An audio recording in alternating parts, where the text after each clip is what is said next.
every time. From the mods to the maps, from the brands to the tools. If it's FS talk, you know they breaking all the rules. We talk giants, we talk gears, we talk that horsepower. Late night mod drops, we got that creative power. From interviews with legends to spotlight in the new, we bring that FS fire straight from the crew to two. Living life behind the wheel with a digital twist. Ain't no button we don't press, no trend we ever miss. Updates, leaks, and future plans. We got the inside scoop, no chance for scams. This is AgriBusiness, cranking up your farm life. From the field to the feedlot, under LEDs and skylights. Mods, maps, machines, they cover it all. Porches, kings of the farming game, standing tall.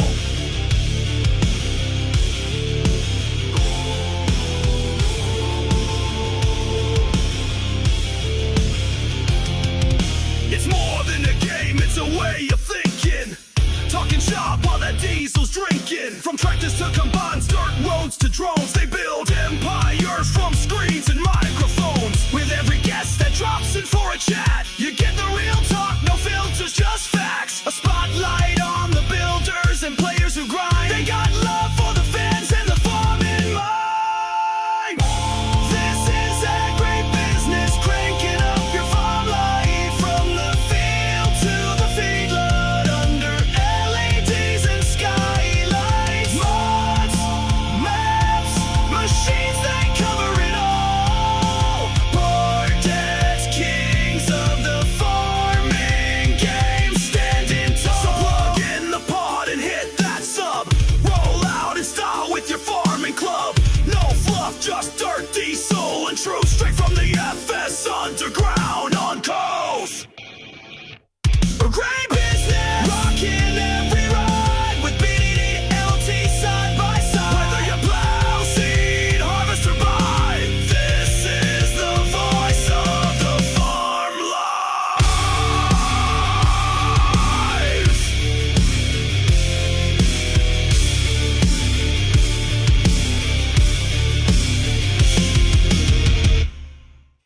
How's it going, everybody? Welcome to the channel. This is Big Day Dave, and this is AgriBusiness Tonight, a show where we get to talk about mods, maps, and the news. How's everybody doing out there tonight? Hope you're having a fantastic day so far.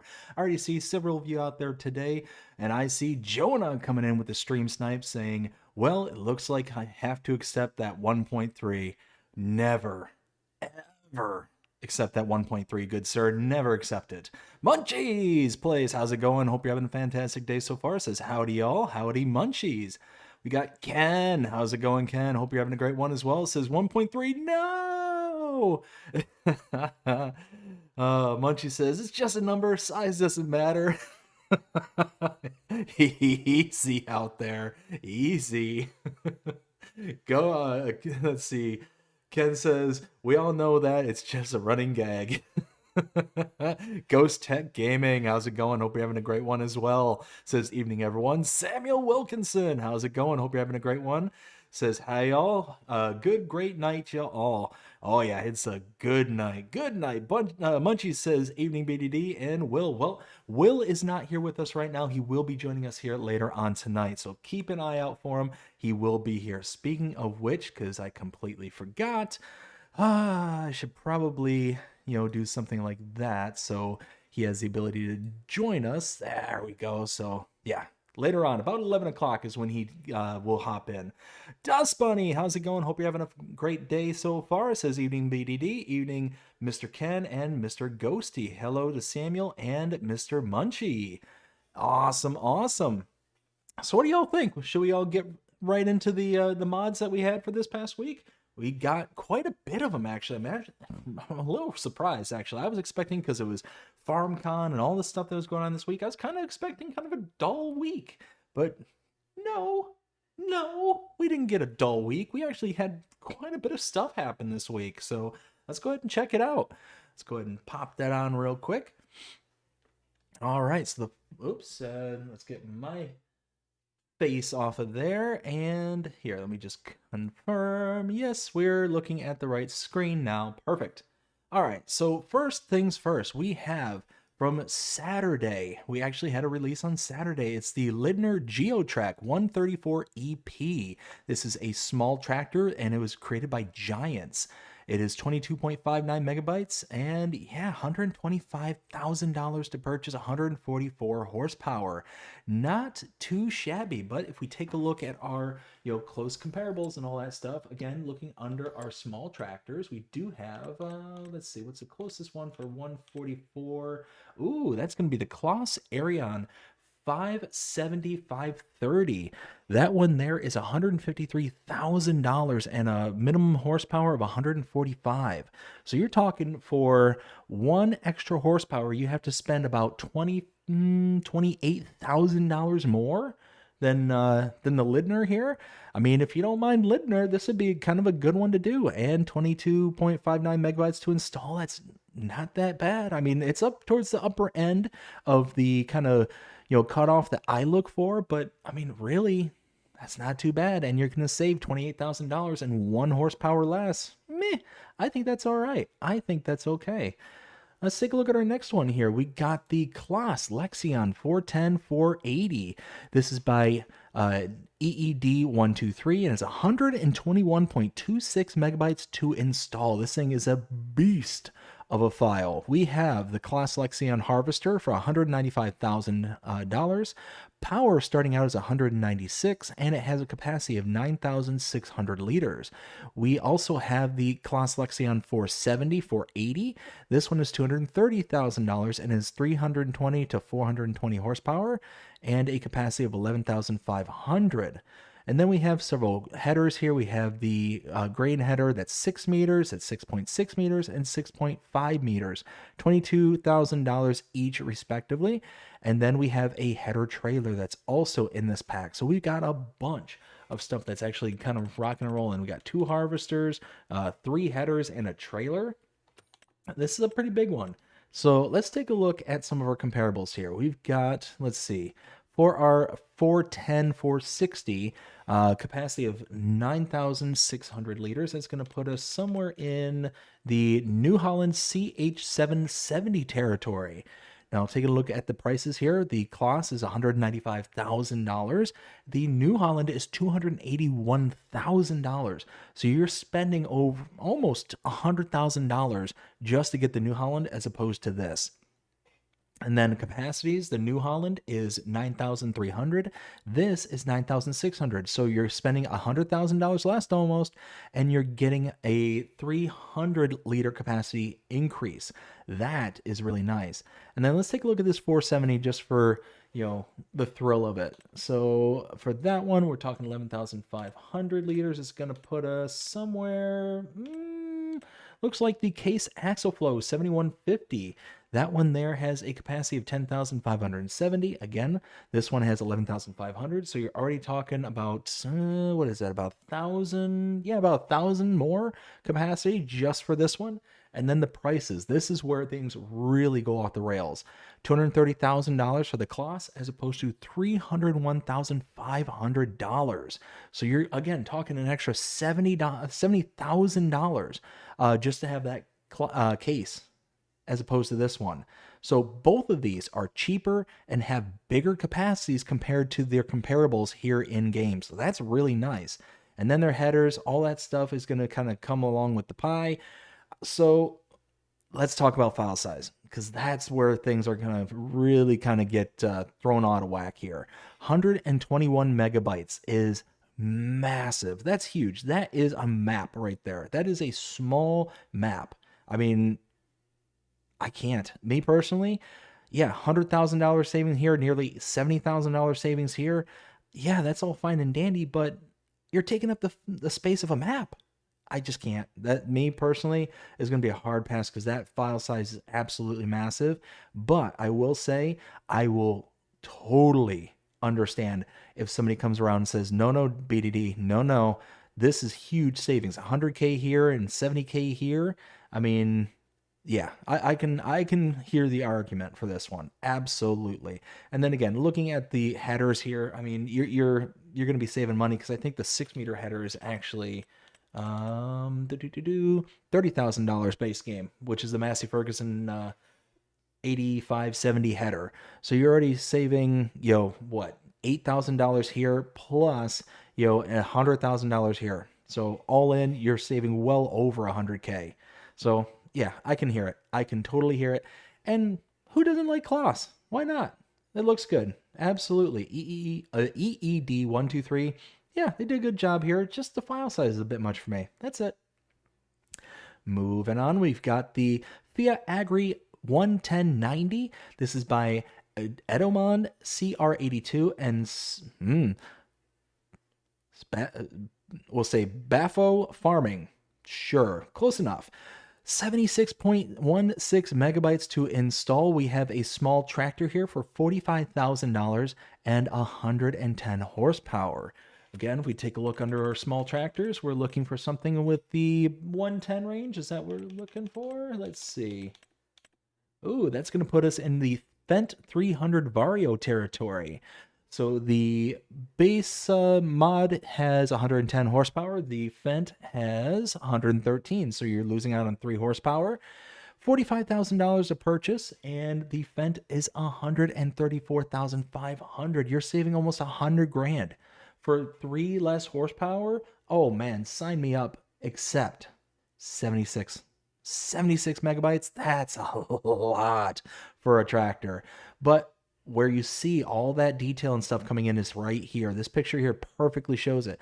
You've got the rising roof, you got the opening back window, you've got the opening doors, like you got all this extra stuff, which for me personally these are things that I just completely look past. I'm not that big into, the opening doors, yeah, it's nice. It offers like a little bit of extra kind of immersion to the tractors and stuff.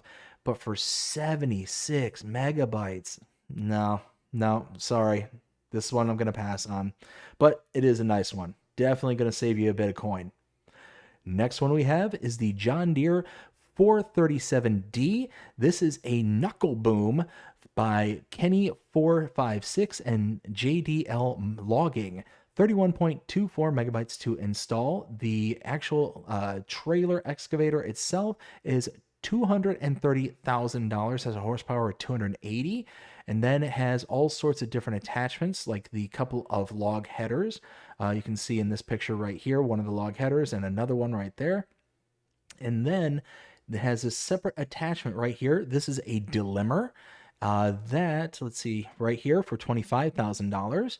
And then this unit comes with the actual trailer itself, but this is a little bit of a party piece. So you can see this is the delimiter in action. You actually set it inside the tree, inside the delimiter there, and you just kind of pull it through, and it just takes out all the limbs.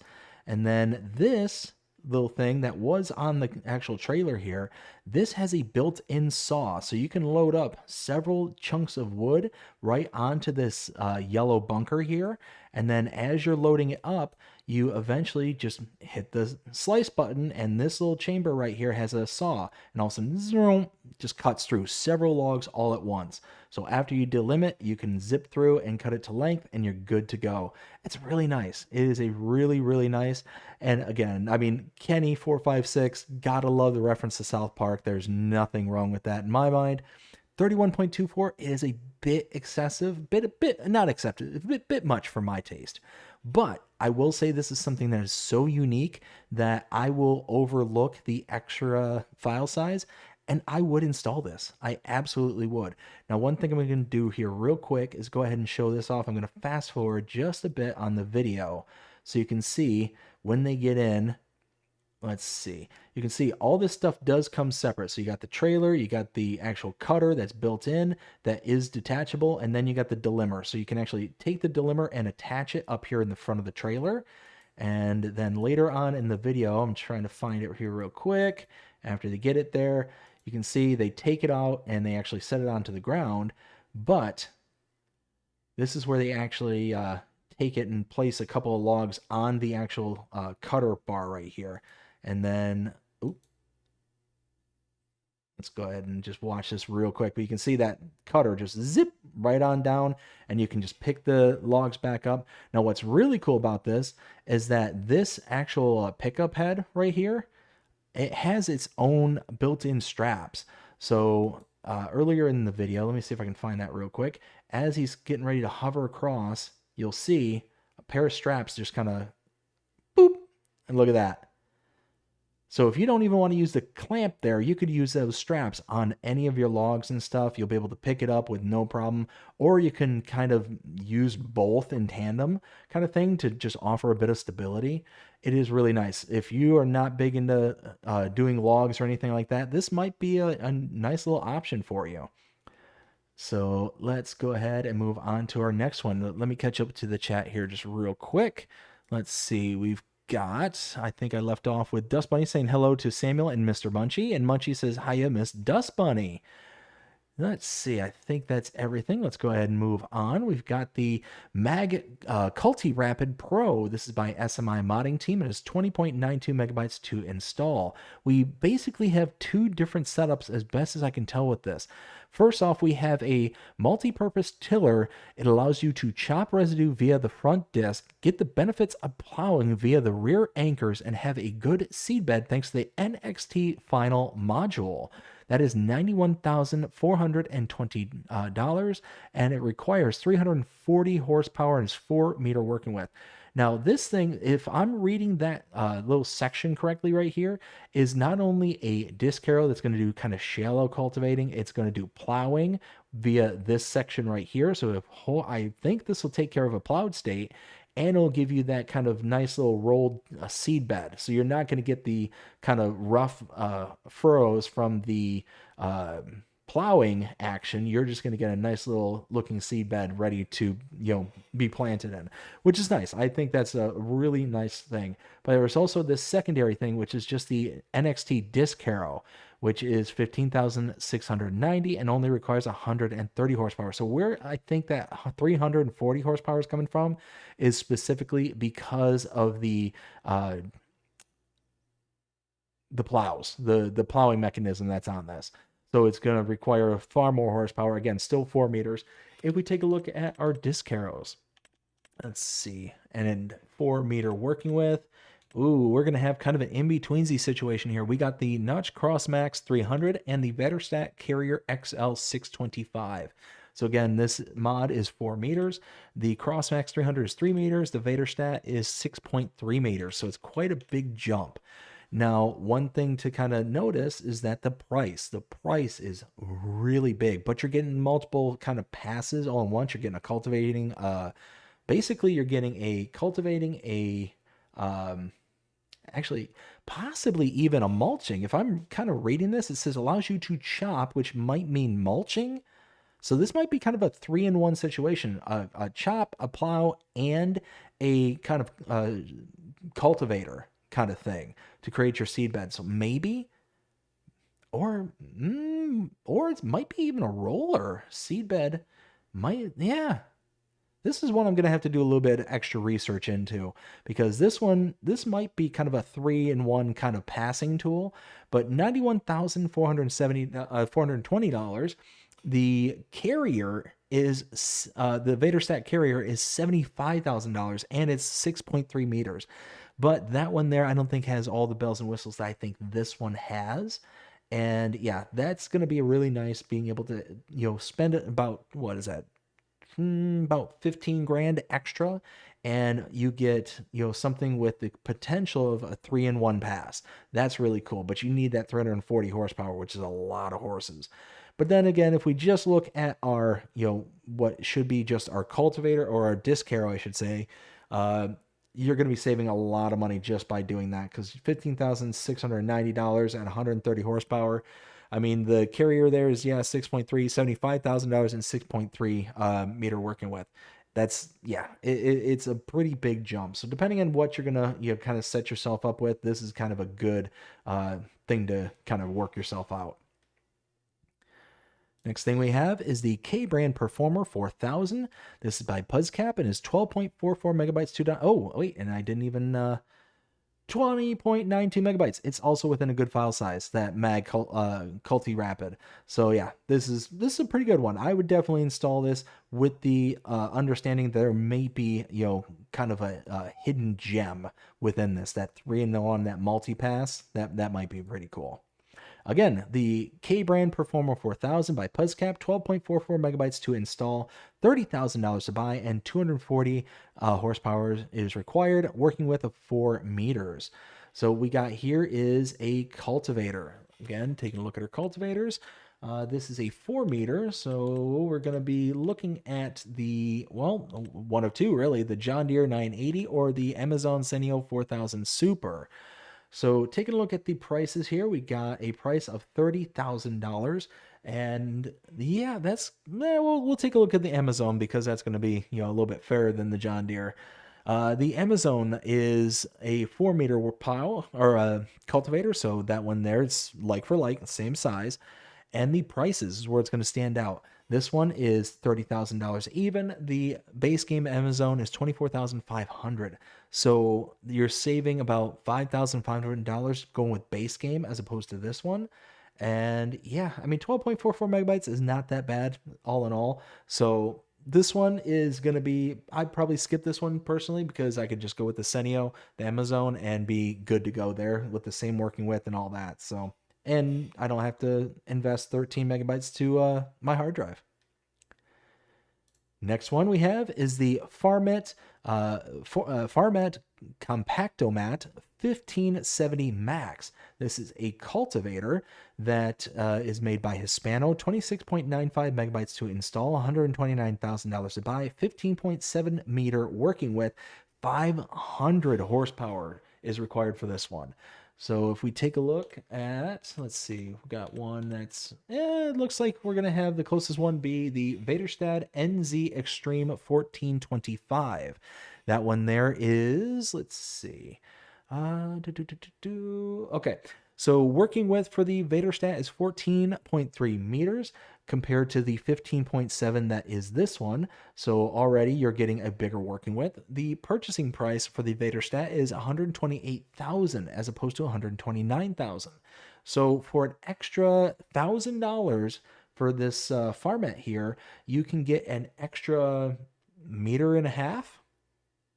Yeah, that's worth the price, I think. And 27 megabytes though. That's right up there. That's right buried just above the line cutoff that I have personally. This one here though, to gain an extra 1.5 meters for almost, 27 megabytes, I'm probably going to skip on this one. This is going to be one that, although it's nice, we do have other options as well. And then again, if we take a look at our horsepower, this does require 500 horsepower. The Vaderstad only requires 400. So right there, you can get a little bit, smaller of a tractor. You don't need as much grunt with the Vaderstad as compared to this one. And you're going to spend about $1,000 less for just a little bit smaller of one. I'm going to stick with the one that's base game. Next one we have is the Meprozet Rexagar Liquid Manure Cistern. This is a slurry tanker and is made by JMZ. It's 20.79 megabytes to install and $85,000 to buy. It has a capacity of 30,000 liters. And this one, JMZ has made an entire lineup of the Meprozet. Yes, that word. Made a whole line of them. Ton of slurry stuff from JMZ. So this one here, if we take a look, is going to be probably comparable to, because this is a semi-tanker attachment. Let's see. Do we have anything base game for semi-truck tankers? Oh, there it is. Slurry transports. Whole nother section there. Closest one is going to be the Garant Cody TSA 30,000. Let's see. We scroll back up. $85,000 to purchase the mod here as compared to $95,500 for the Garant. So right there, you're going to be saving about $10,500. And then the capacities are both 30,000 liters. So right there, you're saving about 10 grand right off the bat. And it's only 21 megabytes to install. Yeah, this one I'd absolutely install. And you get a couple of nice little differences here. You got the Rexagar, you got the Meprozet. I'm gonna really struggle with that one. And it looks like you do get a couple of different looks for it as well. So you get the kind of traditional blue and silver and the kind of blackout as well. So very nice indeed. Let's see. Next one we have is the Gavile Bale Transport Pack. This is by Agrar Design Austria and is 4.58 megabytes to install. Now, we have a couple of different bale loaders here. Firstly, we have the first bale loader for $2,000 to buy. And then we have the Gavile DTR, which is the double transport for $4,000. So basically double the price. So this is a good image of the double that's right here. Two doubles, or is that a double and a single, I think? Here's a real good one right here. So you get the two doubles right there, and then you get the singles right there and the doubles beside it. So me personally, right off the bat, I am not a huge fan of these. These to me are such a pain to use, trying to get them to, do everything that I want them to do. I'm going to rather just use an either a auto load or a one that works mechanically, like in game. There's auto load and auto work basically, to where it's just got the liftable arm and it picks up the animation and all that stuff. So yeah, all in all, I mean, 5 megabytes is not that bad. The prices are not that bad. If you don't mind using this style of bale transport system, then hey, more power to you. This is just not my cup of tea. So this one I'm going to skip, but don't let me stop you. Next one we have is the Net Holder Front by HT Modding. It is 0.56 megabytes to install. This is a net and foil holder for the front of your tractor, $1,200, and it will hold 8 rolls. So there's no comparable to this whatsoever. We don't have a base game one that's for this. But if you're looking for a way to carry all your kind of round bale goods, well, then here you go. You can carry your foils and your nets and be able to kind of, rock and roll. Actually, it's not just round bales, is it? It's square bales as well, I think. I think that takes netting. Yeah. There you go. So yeah, if you want to be able to kind of extend your time out in the fields, if you're working a big map like Alma, Missouri or something like that, and you don't want to kind of have to go back and forth to your farm or to the shop, well, you can extend out the amount of stuff that you're carrying with you, which is nice. Very, very nice indeed. Let's see. Next one we have is the 100 by 240 post frame cold storage pack by Legacy Ag LAC. It is 16.12 megabytes to install, and it is $270,900.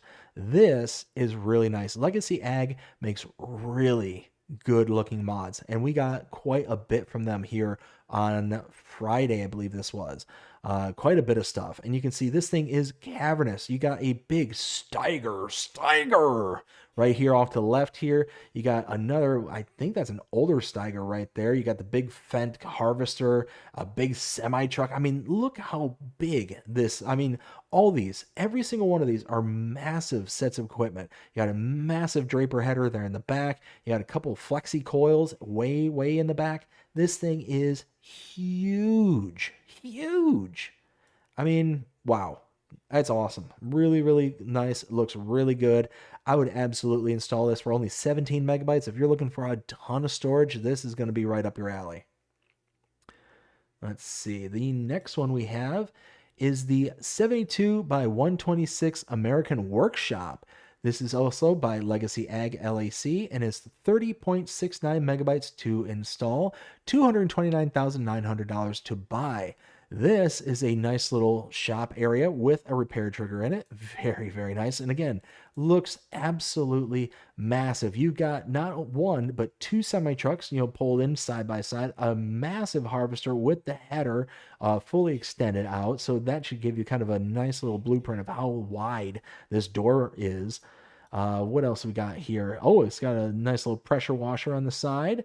Yeah, this is really nice. And again, Legacy Ag makes a really good looking models.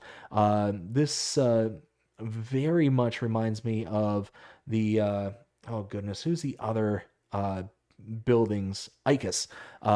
Reminds me so much. Like them two ought to collab together and really rock out some really awesome stuff, because between the two of them, they got us covered with some American shops. Let's see. Next one we have, again by Legacy Ag, is the 60 by 95 bale shed pack. 7 megabytes to install. 7. How did I say how much the last one was? 30.69. 30.69 was this one. And look at that. You get all the, you get the shop, you get the kind of living area, not living, but kind of office area right off to the side there. Really nice. Really, really nice. Going back to the bale shed, 7 megabytes. $45,900 to purchase, and you got the manual loading, which is you just kind of throw it in there and you're done, and you have an auto load with, again, same exact price for, yeah, that's awesome. And you saw the picture, that was this one here. This is the auto load, and here you got the manual load. So you're able to just kind of load stuff in and you're good to go. Let's see. Taco de Groot. How's it going, Taco? Hope you're having a fantastic day so far. This is Good Evening Chat. Good evening, Taco. Yeah, so we've got a couple real good ones. Again, this is the third one in a row from Legacy Ag. The next one, again, by Legacy Ag. We've got the 40 by 120 implement shed for $75,900 and only 9.01 megabytes to install. So you see just a really good range of the different sheds that we got from Legacy Ag. We got a ton of different sizes, different shapes, and they all kind of fit together.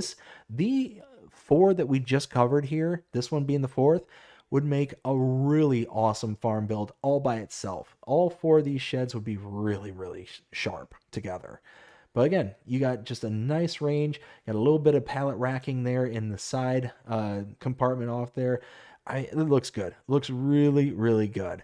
Let's see. Taco says, just got home and enjoying a glass of wine. Nice. Very nice. Let's see. The next one we have is the karting track by VX Mapping, 20.93 megabytes to install. And this one comes with, let's see, 14 individual modules available to build your track of your dreams.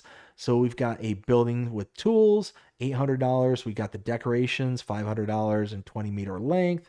We got another deco, $500, 43 meters. Like, we got all sorts of stuff. So we're just going to take a look at this. You can see you can just kind of build out your own little track here. So you got this little barn building area where you can kind of store some stuff. Looks like it's got a little wardrobe trigger, the repair trigger, some fuel that's right there along the side. And you can just make your own little go-kart track, which, I mean, meh. For me personally, this is going to be a hard pass. This is just not something that I'm going to spend my time with, or my megabyte size, 21 megabytes. I'm just going to pass right over this. It's interesting. It looks like it's built well, but me personally, just not my cup of tea. So we'll go ahead and move on from there. I got another one from Legacy Ag. This is the Implement Shed Pack, 11.97 megabytes to install. And it looks like we got a couple here. We got an 8, 10, and 12 bay garage here. The 8 bay is $65,900. The 10 bay is $70,900. And the 12 bay is $75,900. And yeah, again, it fits really, really well with the rest of those. So 5 separate implement sheds so far, and a repair trigger shed as well.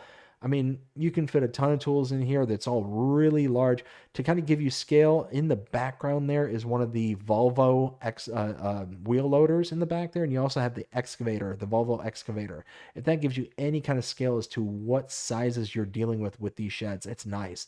Very nice indeed. So yeah, this one, again, for 12 megabytes, I would install this one. Taco says, after you made your farm hoarded 5 million and 10,000 acres of land, you do a go-kart. yeah, that's it exactly. After you made your millions and you had tons and tons of land, then you can do it. Yeah, it's one of those that, again, me personally, I'm just gonna not even bother with the install. But again, I do not blame anybody who's like, you know what, I'm gonna give it a try. Gonna try it out. Dirty Nilsson, how's it going? Hope you're having a fantastic day so far. Let's see. We've got the next one here is the manure heap 12 by 6. This is by Pippi and is 0.16 megabytes to install. $8,500 to buy and 176,400 liter capacity. It's a manure heap. And I mean, in all fairness, it looks very similar to a lot of the other manure heaps, maybe slightly different. But for only 0.16 megabytes to install, I'd install this. Absolutely. Gives you another variety, gives you something else to hold your manure in if you're wanting to kind of, change things up. It's not going to take up a bunch of size, so why not? Why not? I'd absolutely install this. And then the next one here is the water well with shed by NASA B82, 2.24 megabytes to install, $3,000 to buy, and it holds 10,000 liters of water for 1 diesel. So this is a production. You put 1 liter of diesel in, you're getting 10,000 liters of water out. So if you're wanting to have like your own little kind of powered well, I mean, this is going to be a cool way to do it if you're wanting to trade your diesel for water. I mean, me personally, I'm going to, most likely use the free sources that are on the map. I'm not going to trade, something that's extremely valuable for something that can be either gotten for free or gotten by other means. So even though this is an interesting way to do it, 3 megabytes is not that intrusive.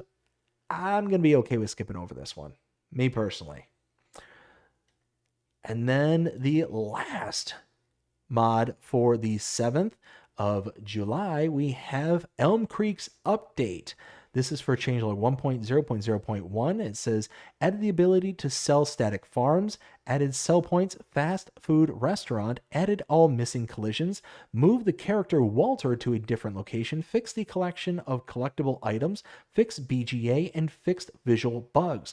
Now, I wanted to get into this here really quickly because I kind of feel like a fool. Puma145 reached out to me via one of my comments of the map update video that I did the other day for this. And they ended up informing me that the shed or the farm, the barn that's right there at the main starting farm, I pointed out both in the map tour and in the update that for some reason you can actually just walk through. There's no collisions on the doors, as the doors don't open on the barn. You can kind of walk through pretty much any and all doors that are closed. And I'm like, well, the map's going to need another update and da-da-da-da. And it didn't even dawn on me until Puma ended up telling me this, but it's specifically not the map itself that's going to need to be updated, but rather the Elm Creek placeable pack is going to need an update. So that is the kind of the big difference. So Elm Creek is, for the most part, I think pretty much done. There is a couple of things that are needing to be updated, but for the most part, they're not going to be things that are going to really interrupt the gameplay. And I was told via Will through Puma145. So according to Will, who got it from Puma, that even though this does not say a new save is required, it does require a new save game. So be careful about updating your save file. It may, break it. It may not update it fully, or, only use partial stuff in order to kind of get you going. So just be warned, be aware. But the ability to sell static farms, yes, this is true, but the quote-unquote problem is that each one of the farms have placeables on them, so it's going to require you to sell all the placeables first before you can actually sell off the farm. The fast food restaurant sell point, this one here, this is actually labeled as the Johnson's Farmers Market. So there's actually 2 sell points on the map that is labeled Johnson's Farmers Market. So just be aware that even though there is a new sell point available, it's labeled incorrectly. The missing collisions, that's all fine. Walter was moved to a different location. The collectibles, that's all fine. They did fix the BGA. I was able to test that, and it's working just fine. And then fix visual bugs, all fine and dandy. So yeah, all in all, this was a good update. There are going to be things that are going to need to be done in addition, but nothing that should be too intrusive. So now to kind of pick my favorite mod from the 7th, and I mean, probably, and this might come as a shocker, is going to be all of the implements sheds that are on here. I can't pick a single one of these, but you know what? I will. I'll pick this one, the 100 by 240 post frame cold storage. This thing is massive and it's so cool. And you figure for only 17 megabytes, I mean, wow, you're talking absolute tonnage of room. Again, just looking at this screenshot by itself, you got the older case Steiger in the corner here, the Fendt, I think that's the X9 maybe. Right there, Harvester. You got the semi truck fully loaded with a flat deck. You got two of the Draper headers side by side, two flexi coils. You've got the newer Steiger here with the seeder and I think that's the Seed Hawk maybe, and the seed tank and fertilizer tank way in the back there. So I mean that ought to give you kind of an understanding just how massive this building is. So yeah, all of these are very nice. This one would be my favorite just because of its impressive size. But other than that, that is it for the 7th. Let's move on to, no, wasn't the 7th? It was the 4th. July 4th. No, we're on the 3rd now. The Volvo FH16 Tipper by Gens M, 20.14 megabytes to install, $189,000 to buy. This does have a capacity of 11,000, 26,000, and is 600 horsepower.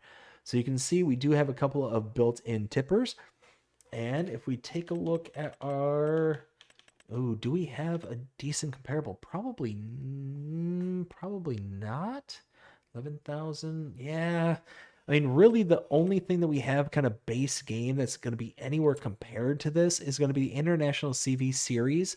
And the only reason I'm kind of hesitant to even throw that one in is because of the stark difference between the two. It's basically an oversized pickup truck versus a semi truck. Yeah, that's the kind of difference here.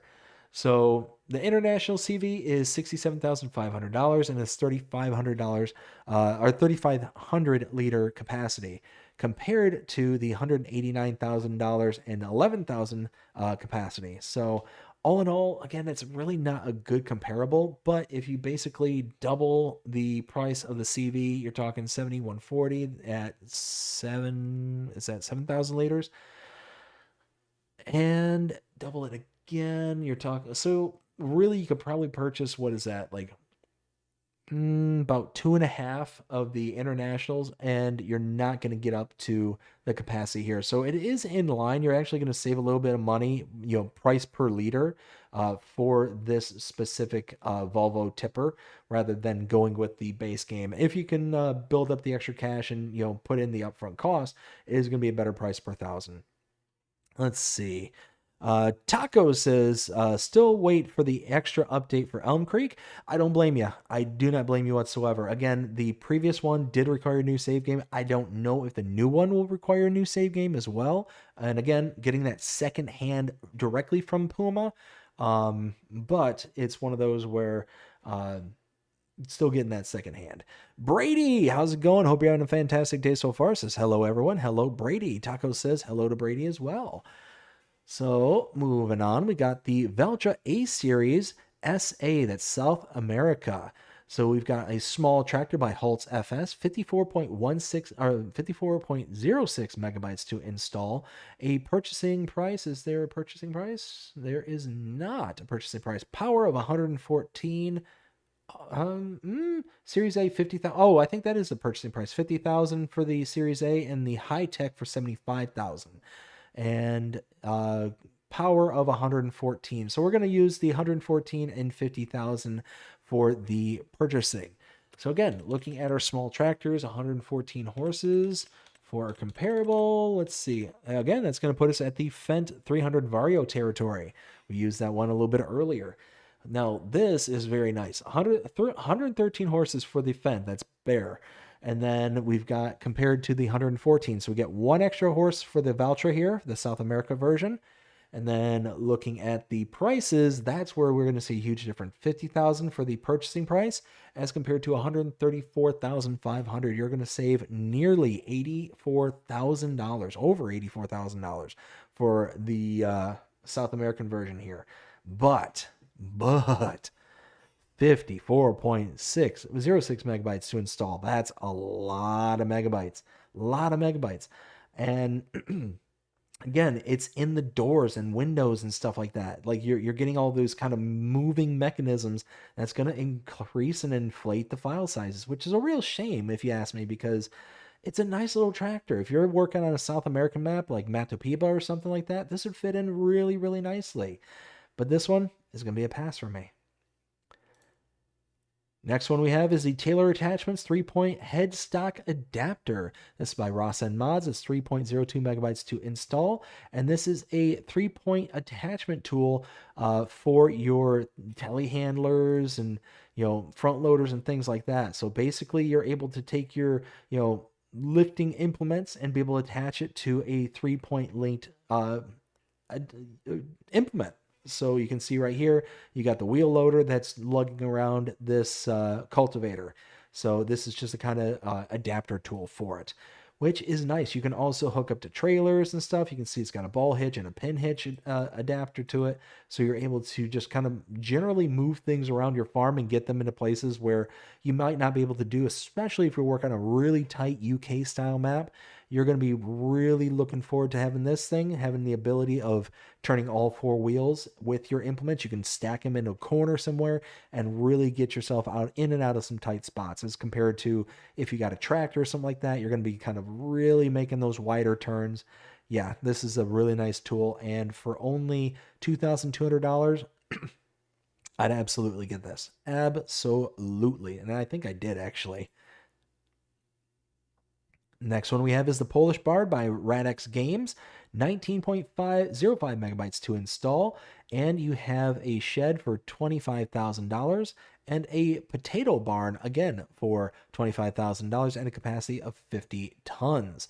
So this looks really good, if you ask me. I love the different types of brick that are on the wall here. You got the kind of gray compared to the traditional kind of brownish color brick. You got the nice wood pillars. It's got lighting, the whole 9 yards. It looks really, really good on the inside. And yeah, you got highly detailed on the outside as well. 20 megabytes is all it takes. I'm guessing that if you're on console, this is going to be one where the oh goodness, why can't I think of it? The slot count is probably going to be pretty high. You can see all the clutter that's on the outside, the ivy growing on the sides. It looks sharp. Absolutely looks sharp. And for 20 megabytes, yeah, I'd probably install this one. If I'm working on a good looking European map, Polish style, there you go. This will be a good one.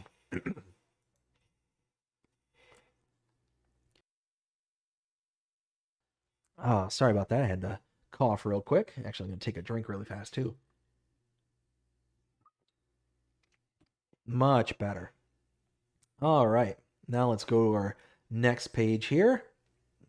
We've got the Lizard C7500 by Sluches Modding, 30.82 megabytes to install.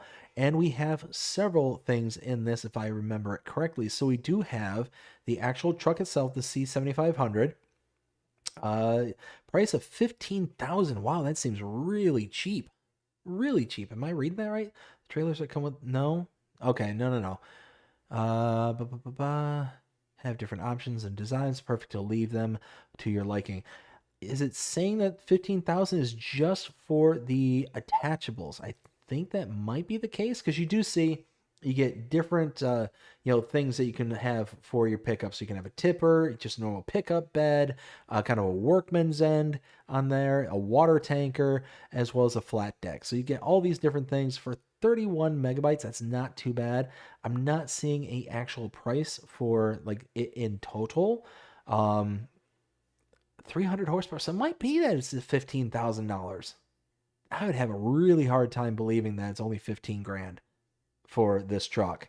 I mean, if it is, then snag it up, because you're talking even the cheapest pickup truck, like the International Series 200, is $25,000. So if you can have this for 10 grand less, well, yeah. And again, look at this. You get the tin body, turns the truck into a pickup. The long and short model platforms, the service trailer, the tank for transporting liquids, the short bucket, and the long bulk carrier. Like, you get all sorts of different stuff here. It's really a nice model. all in all. And it's got that big, beefy presence to it. I mean, this thing is huge. Absolutely massive for a pickup truck. And that is it for all the new mods for the third. So going back, let's check out, let's see, probably the favorite here is going to be this one, the Tailor Attachments 3-point. This one is really, really nice because like I said, if you're working on a map where you have very limited room, this thing is going to be just a absolute lifesaver. Getting it on the front of your telehandler to where you're able to just kind of lug the tools around, wherever you want to put them. You can even put them up on shelves and stuff like that. If you got something that's like really narrow, like this kind of planter is, you can put it up on a shelf, no problem. You can lug things around. You can attach to a front weight if for some reason, I don't know what really you would want to do that other than just kind of moving the weight around and stuff. But I mean, all in all, this thing is awesome. This is a really awesome mod, and I really do like it. So yeah, the July 3rd mod that I like the most is definitely the 3-point attacher right here. Let's see. Moving on, we've got for the 2nd of July, the small garage with farmhouse. This is by Raider, 12.65 megabytes to install and is $72,000 to purchase. So if we take a look, you can see, where's Will when you need him? You can go inside. Very nice, very nice. Now, again, modders, please stop it. Stop it. Why would you take so many pictures in the dark? You can't see anything. How am I supposed to tell if I'm going to like this thing with only 2 pictures in the daytime, one of them being covered with snow? I mean, as you can see, it's a nice looking building. It's pretty, like, it's got that kind of plain style to it. Almost like a, what are they called? I forget what it was called. It's like the Polish government-owned farms kind of thing, the GWR or something like that. I forget what it's called. But yeah, basically one of those where you're able to kind of just slap in all this different, like, I think it's like almost post-communism look. The very basic kind of elements to it. It's very nice, but at the end of the day, it's, it is what it is. Let's see. Taco said, I'll take the Fiat Agri with 180 horsepower at 33,500. Oh, Taco, absolutely. I'll absolutely give you that one. Nacho! How's it going, Nacho? Hope you're having a fantastic day so far. It says, evening, kids. Evening, Nacho. FS Farmer says, good morning, BDD Gaming and everyone. FS Farmer, thank you for showing up. How are you doing today? Hope you're having a fantastic day so far. We got Brady saying, hey, Nacho. And Farmer Donkey says, hello, BDD. Hello, Farmer Donkey. Jonah says, hi. Hi there, Jonah. Let's see. Moving on, we've got the next one here. The hay storage and grass drying by the Lort, 16.64 megabytes to install. We got, firstly, the modern hay store, which is our silo, for $90,000. You can get a 250,000 liter capacity for your hay storage, but then you have your grass drying, which can make your hay. This is a production for $100,000, and it takes your grass and makes it into, or grass and hay, and makes it into silage. So you kind of get a storage and you get a production in this. So 17 megabytes is not too bad, but then when you kind of take a look at the prices, $90,000 for the silo and $100,000 for the production point, this one for me is going to be a pass. And the reason it's going to be a pass is because, number one, the storage silo is not that much. You can whip through 250,000 liters of hay in no time. No time. It like you can get through that in so quick time. And then the grass drying, into your hay and your silage, you can produce both, as you can see in this screenshot here. You're taking 1,000 liters of grass and make it into 1,000 liters of hay. And then probably the same thing here. You got 2 separate silage ones, which I'm pretty sure one's for hay and the other one's for grass. Kind of thing. Maybe it might be for grass and chaff, possibly. But regardless, we've got other production points and is going to produce, I think, faster than this. 48 cycles per month and 1,000 liters. So you're talking, what is that? 48,000 liters per month that this will produce for just hay. That's really not that much when you compare to some of the other production points that we get. We do get some really fast productions. So this one is going to be a pass for me just because of the limited capacities and all that. And you take a look at the capacities here. I mean, the production point's not that bad. 1 million liters for grass and for, well, it says grass, but that's supposed to be hay. And then again, grass and, silage. So yeah, you can see actually, this actually just answered my question. So you got grass and you got hay as your inputs, and then you got grass and silage. So hay and silage for your outputs. So that looks like it's mislabeled, most likely. But all in all, you have one for grass to silage, and then you got one for hay to silage. So that's, gonna be a pass for me. Let's see, where did I leave off? Let's see. FS Farmer says, raid. I appreciate you coming in for the raid, FS Farmer. Thank you so much. Farmer Donkey also, FS Farmer raid. Thank you so much. Jonah says, getting hit by a tropical depression.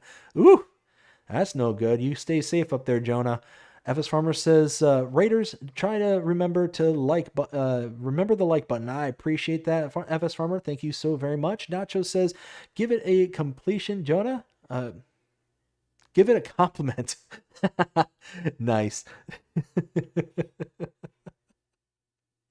Taco says to Real Fanning Jonah, where? Nacho says in the Carolinas. We got Samuel says, breaking news, flood in Texas. Yeah, prayers for those in Texas. Absolutely. Jonah says North Carolina. And FS Farmer says AFK shutting down game, etc. All right. Well, again, I appreciate it. Let's go ahead and move on to our next one here. We've got the big old weighing station. This is also by Raider. 3.91 megabytes to install, $12,000 to buy. Not that bad for installation size. Again, 4 megabytes to install and $12,000 to buy. If you're looking for a weigh station, again, why? Why at night? Why at night? I want to be able to see what you're cooking here. I can't see it.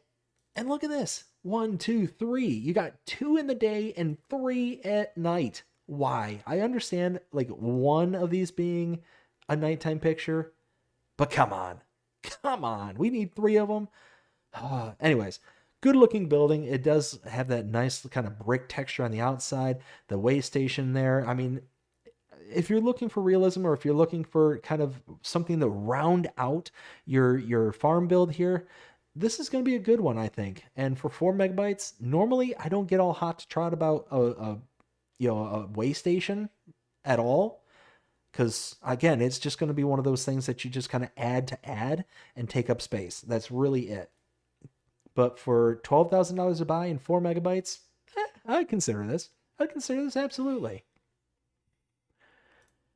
The next one we have is the Lizard CG Granule Pack. This is a auger wagon made by Holtz FS and is 17.57 megabytes to install. We have 2 of them here. We got the CG15T, which is $18,000 to buy and 15,500 liters. And then we got the CG9.5T, again, $12,000 to buy and 10,809 liters. For some reason, 809 liters. But if we take a look at our auger wagons, we really do not have a good comparable, but the closest one we got is the Demco 850 single auger grain cart. That is a huge difference. So the price for the Demco is $68,500. Even the big guy here is only $18,000.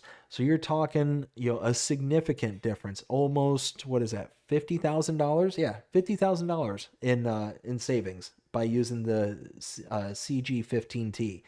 So take a look at capacities. This one is 15,500 liters compared to 30,000. So you are getting less than half of the capacity in this one without having to spend, more than half the price. I mean, you are getting a huge cost savings right here. A huge cost savings. So right there, I would absolutely install this. And 18 megabytes to install it, Yes, sign me up. And I like the look of this too, because you can look and it's just got that really kind of bulky kind of, it's made for a purpose kind of look. This thing is going to be like purpose built to get the job done. So all in all, yeah, let's go ahead and get this one because this is a good one, I think. Let's see. Jonah says, "This is the most beautiful tropical storm I've ever seen. LOL. There's a compliment." Nice. Let's see. Nacho says, "LOL. That's always cheers me up." Right? Right? Nice little compliment, a little boost of spirits. Let's see. Moving on, we've got the Barn with Cowshed by Leo. 45.25 megabytes to install, $70,000 to buy, and 30 cow capacity. Again, this is by Leo. As we saw in the last agribusiness, the last Sunday, super designs by Leo. Leo is like highly detailed and just does amazing work. And you can see it all right here. Every single one of these screenshots is just incredible looking. You got the different textures of concrete. You got the different outer looks. You got the kind of wooden slatting on the side here with the kind of overall trusses. They kind of, I don't like extend out on the siding. Got this little side bay, little entryway. Like, look at all this. It's tons and tons of detail, both inside and out. So yeah, you wonder where that 45 megabytes is coming in from. It's because of this. It's because of all this detail. Now, because of the 45 megabytes, it's going to be a pass for me, but man, this is such a great looking mod. Such a great looking mod. Leo, again, we covered several in last agribusiness, and they were phenomenal. This is no exception. This is right up there with them, in my opinion. Now, for 30 cows, though, if we take a look at the comparables, let's see, going under cows, let's see, closest one we're going to get, really, I think this is a milking barn, too, so we've got to take a look for that as well. Gonna be the Horman Cow Barn, room for 50 cows. Now, this is where it gets nuts. $70,000 to purchase this. Remember that price, 70 grand compared to 254,000 for the base game that will produce milk. 254,000. You're saving nearly 200K, and you're only cutting it by 20 cows. The base game one will hold 50. This only holds 30. I mean, wow, you get all that detail and you're saving a ton of money. Yes, sign me up. Oh, I wish. Again, if it was less on the megabytes, then I would totally do it. Let's see. Next one we got is the MKS 32 multi-liquids. This is by MGP231 and is 3.05 megabytes to install, $90,000 to buy, and 32,000 liters for capacity. And it will hold all of these different types of liquids. So you got so basically anything that's within the liquids category, but more specifically milk, buffalo milk, goat milk, water, diesel, DEF, liquid fertilizer, herbicide, liquid manure, digestate, sunflower oil, canola oil, olive oil, rice oil, grape juice, silage additive, and methane. Now that one is really important. If you're playing on a map with methane as the output for something, or if you've got a biogas plant will put out methane, that is huge, because not all of the multi-liquid tanks will put in methane as a actual output. So this is really nice. And for 4 megabytes to install, $90,000 to buy. Let's see. Let's take a look at our comparables. Let's do that.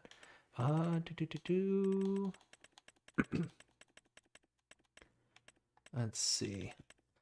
Okay, we've got the MKS 32. So this is basically a remod, or what I call a remod, because again, same price, same everything, except this is just adding all the kind of bells and whistles.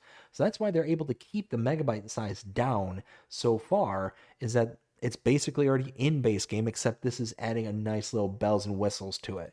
So yeah, this one, absolutely, I would install this all day, all night, especially because of this. This methane is absolutely huge in my opinion. because that one there really can set the tone on a map, especially when we get some more iterations going forward. Those iterations will be able to get things like methane and potentially other things, and this might be able to grow and adapt as you're sitting there and adding new products to your map as well. So if you add like a production point from the mod hub and it takes a liquid type, it might be able to add that in kind of right away. So be on the lookout for this one. Next one we have is the Gentile BR1824 by Universe Simu Modding, 12.38 megabytes to install, and a starting price of $43,700 for a capacity of 22,000 liters. So, taking a look at our capacities, I will tell you right off the bat, the price per 1,000 already is a pass for me because you're talking basically double the price for 1,000. So you're paying almost $44,000, and you're getting only 22,000 liters capacity. You're basically spending $2,000 per 1,000 liters. That I tend to try and shoot for, 1,000 per 1,000 liters. So that's my kind of self-imposed. And looking at the comparables, let's see, 22,000 liters is what we're looking for. All right. That's going to put us in the Branther DD24073/2XXL, $39,500. So base game one is already cheaper and is only going to hold 22,500 as opposed to 22,000. So it's cheaper and it holds 500 liters more. So all in all, I would just go with the base game one. I would skip over this one entirely. I mean, you're basically getting the same kind of overall value for money and all that stuff, the same kind of capacity, unless you like Gentile. I mean, you can go with it, but you're gonna be spending more and getting less. So let's see. I think I left off with Taco saying I live in the Caribbean and we don't joke about hurricanes. Oh no, Taco, I'm down here in Florida, and yeah, hurricanes are a thing here. Hence the reason why I'm in my new house. That was part of the reason that spurred on the purchase. So anyways, Samuel says, subscribe to my second channel. Absolutely.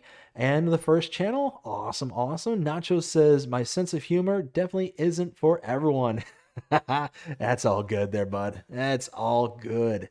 Let's see. We've got the next one, the Manitou FB1900. This is for telehandlers at 0.6 megabytes to install, $1,200. This is a bale spike.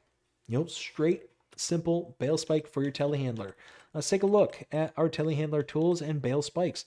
So, right away, I can tell you that the price for the Magsy bale fork is $900. So you're going to be saving a little bit of money using the Magsy. But what this one does compared to the Magsy is that it's got this extra reach to it. So you can have more bales kind of stacked up on this. So being able to kind of fold it out and be able to have this extra room, it looks like you can have at least 2, maybe 3 bales all at the same time on this, which is really nice. All in all, I would absolutely install this for only 0.6 megabytes, less than a megabyte for this. Why not?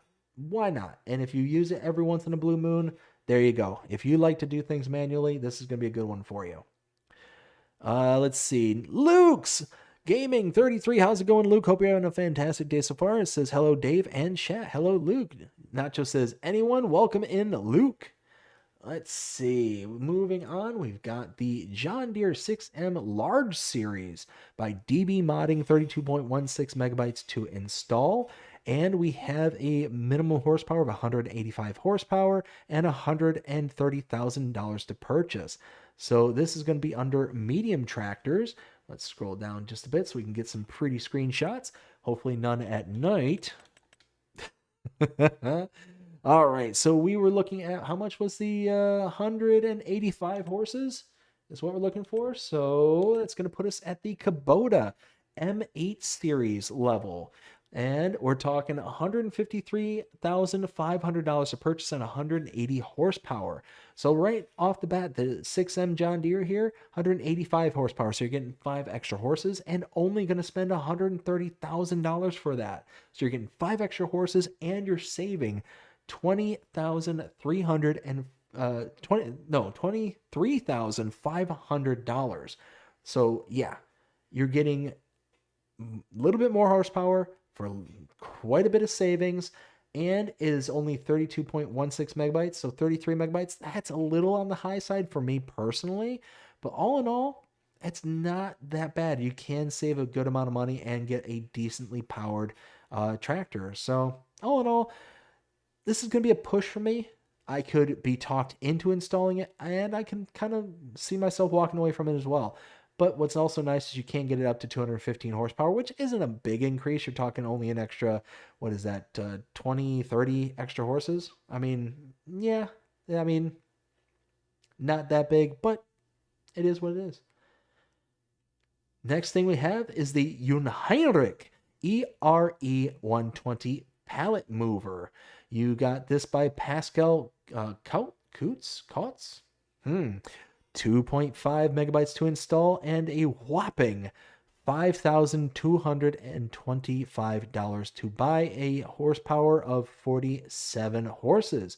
So you got a little pallet pusher here, which is really nice if you ask me. I think this is kind of a cool little setup for only 3 megabytes. If you just want to move pallets from point A to point B, this is going to be a cool little thing to do it. We do have high-lows. This is not going to like pick it up off the ground to like any great extent or anything like that. This isn't a high-low. This is literally just going to skitter your pallets across the ground and get them from point A to point B. There is nothing you're going to be able to stack them up on. You're not going to be able to put them in a whole bunch of different places or anything like that. It's going to be one of those where at the end of the day, if you want to move it from point A to point B, this is going to be a cool little setup. And again, 3 megabytes? Yeah, I'd do that. Let's see. Ghost Tech Gaming says, hey to Nacho. Nacho says, Ghosty! Nacho also says, gonna be up for Monster Truck Racing Friday night. And Ghost says, can I go off-road? I mean, I don't know if there's anything that's going to necessarily stop you from going off-road necessarily, but I mean, if they're looking to race, then you might want to race. Farmer Donkey says, a ride on pallet pusher. That's cool. Yeah, it is pretty cool. It is a pretty nice little mod. And again, 3 megabytes. It's not that intrusive on the file size. So even if you only run this around every once in a blue moon, it's not that big a deal at the end of the day. Next one we have is the Valtra S series by Power Oz Dem Ostin.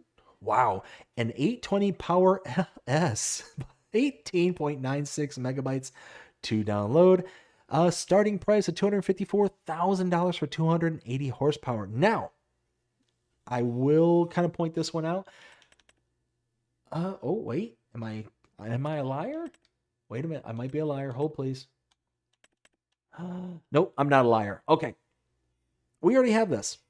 We have this base game. We do. We have this in base game. We have the Valtra S series base game. 280 horsepower compared to 280 horsepower. It's exactly the same horsepower. And the only difference, the Valtra base game is $254,500. So you can save $500 by installing 19 megabytes worth of file. If you're really hard up for that $500, then this is going to be a good one for you. But me personally, this is going to be a hard pass. I mean, you got the original rims and weights, you got more color configurations and warning signs. I'll go with the base game. I'll go with the base game. And just so you don't think I'm lying, check it out. Right there in the upper left-hand corner is the Valtra S series. I mean, here, let me see if I can move my face out of the way. Normal capture. Nope, that's not what I'm looking for. There. Right there. Move my face out of the way. Yeah. It's the same thing. It is the same thing. I don't get it. I don't know why we got an exact same model. That's just me. I'm confused. Moving on. We got the retaining wall fence by Shimano Modding, 9.76 megabytes to install. And we've got fences. We got the segments, all these different styles of segments that we have here. Yeah, look at that. We got a ton of different stuff. We got basically everything that you need for retaining and kind of holding things back. I mean, check this out. It's a cool little design. I do like this. I think this is a really kind of an awesome kind of feature to have in the game, and being able to kind of, go about and to build up your retaining walls. I like it. I like this a lot. So I think this is kind of cool for what you're going to get. 10 megabytes to install, though. Do I like it for 10 megabytes? Maybe. Maybe. Yeah, I could still probably be talked into it. Yeah, okay. Let's see. Nacho says, oh, hey, I'm not showing the screen anymore.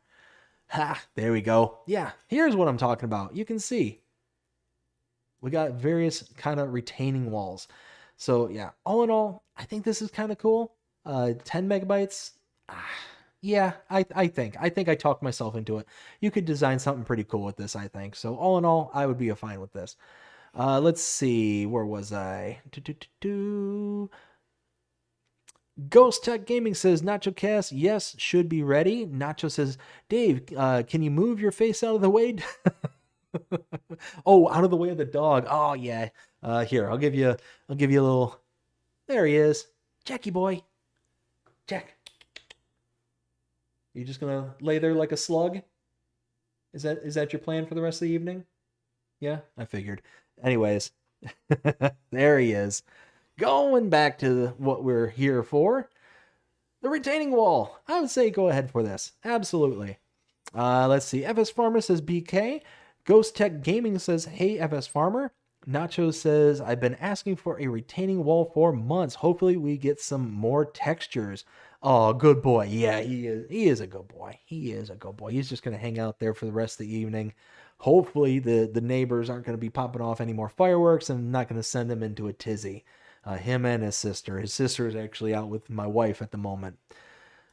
Let's see. Next one we have is the Artisanal Popcorn Factory. And every time I hear this word nowadays, I immediately think of Mr. Sealy P. Big shout out to him, but every time, artisanal. Every time I giggle because of that. Oh my goodness. 9.91 megabytes to install by VX Mapping. We have a price of $55,000 for the production site itself, and we can make various different stuff with the popcorn, artisanal popcorn factory. We can make classic popcorn, buttered popcorn, cane popcorn, garlic butter popcorn, chili popcorn, cheese popcorn, chocolate popcorn, and caramel popcorn. You can see all the various inputs for all this. So classic is just corn and you get popcorn out, so it's a 1-to-1. Buttered popcorn, you get your corn plus butter. Cane plus your sugar cane plus garlic and butter. Chili is adding chilies. Cheese, for cheese. Chocolate for chocolate. And then caramel, you need your butter and your sugar, and there you go. You got your caramel popcorn. So very nice looking mod, very nice looking model. I really do like this. 10 megabytes to install it is nothing. Especially with all this detail. You look at this, you got all the posters, you got the kind of flower boxes, the tables. I mean, check that out. That is really, really nice. At the end of the day, look at all this detail. You got the signage right there with all the various styles of popcorn that you can buy. That's really cool. That's really cool. The modder here did a fantastic job. You got ramps to kind of, go and capture all your palleted goods and all that stuff so you can load it up at the high-low.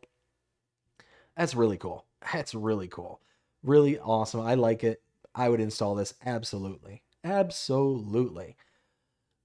Next one we have is the Parking Lot Markings by Zuddlezocht. 10.5 megabytes to install. And we have various floor icons, signs with icons, and floor markings. All of them for $50. So you can see all the various stuff that comes with this pack. You got your floor markings here, so you can put it on the ground, and all the various ones you got here. So you got the trucks, you got the tankers, like all this different stuff. If you're wanting to kind of load and kind of organize your farm however you see fit, there you go. You're able to do it. You're also able to do it with the kind of comparable signage as well. So very cool for $50 a piece and only 11 megabytes to install. If you're wanting to have the kind of introduction of organizational flow, here you go. This is going to be a good one for you. Next one and last one for the second, we have the Sheepfold La Blaquere. By VX mapping, 67.84 megabytes to install, $70,000 to buy for 80 sheep capacity. And it does have, let's see, capacity for decorative straw, $20,000 or 20,000 liters, 20,000 liters of food. Silo will hold 400,000 liters and will produce fabric and clothing. So 45,000 liters of fabric. So is this, wait a minute, did I just... Is this a production site too? I completely skipped over this when I first saw this. So according to this, it makes fabric and clothes. So you're taking your wool, to make your fabric, and then your clothes. Yeah. Is this a separate production? Hold on. Sheepfold inspired by Sheepfold located in the Larzac in France. Sheepfold called Reproach. In 1973, 3,000 people laid the first stone of the one without building permit and fight against the extension of the military camp, and to prove that a reasoned agriculture could support families without bringing the planet to its knees. The whole is built on limestone quarry blocks and is covered the sheepfold, which is large and has the quadrangle planes. Its roof rests on that. Wow, really? We need all this information. I just want to know if this is a production point. I'm guessing this is not only just a sheepfold, but this is a silo and production. Huh. Let's see. That's nuts. That's awesome, though. I mean, it's very highly detailed, extremely highly detailed. Look at all that kind of stonework, the clay tiles on the roof. I mean, that is absolutely wonderful. You get all the kind of various storage on the outside there. It looks fantastic. 70 megabytes, though. 70 megabytes. You're breaking into, small map, like forestry map territory here. So all in all, this is going to be a pass for me. This is going to be a pass, but very hard to pass it up. Very hard, because you got tons of detail. Look at this archway. The keystone archways that are in this is fantastic looking. I love it. Absolutely love it. I think this is awesome. But again, for 70 megabytes, it's going to be a pass. Let me catch up with the chat here. We says, I think Samuel says, breaking news, Tuesday night Farm Sim Talk, special guest with WillTGaming at next live stream, start time 8:30 on Tuesday 8th. Yes, 8:30. I think he's listing that as Central, but it's 9:30 p.m. Eastern Standard. Let's see. Ghost Tech Gaming says, I think NachoCast was talking about you moving your face away from the dog. LOL. Let's see. Luke says, so if you can remember, big log fork for the front loader, that's the one of them. That's the one I want them to bring back. Gotcha. Ghost Tech says, I believe it has both of them pen plus production. Ah, gotcha. Nacho says a pen and a spinnery. That's what it sounds like. Is it kind of a pen plus spinnery and a clothing store as well, or a tailor as well. So it's basically like able to produce all those at the same time is what it looks like to me. Let's see. Lisa, how's it going, Lisa? Hope you're having a fantastic day so far. Says hello. Ghost Tech says, hey, yes, Nacho. Nacho says, hey, babe. We got Luke saying Lisa. Let's see. Lisa also says, hello, babe. We got Ghost Tech saying hi to Lisa. Nacho says, yeah, where's Will? And Lisa says hi to Luke. So Will be in here in a few more minutes. So Will took on a new job, which is pushing him back for the AgriBusiness Tonight, but he will be in here shortly. So yeah, all in all, it's a really nice looking mod, really nice looking model.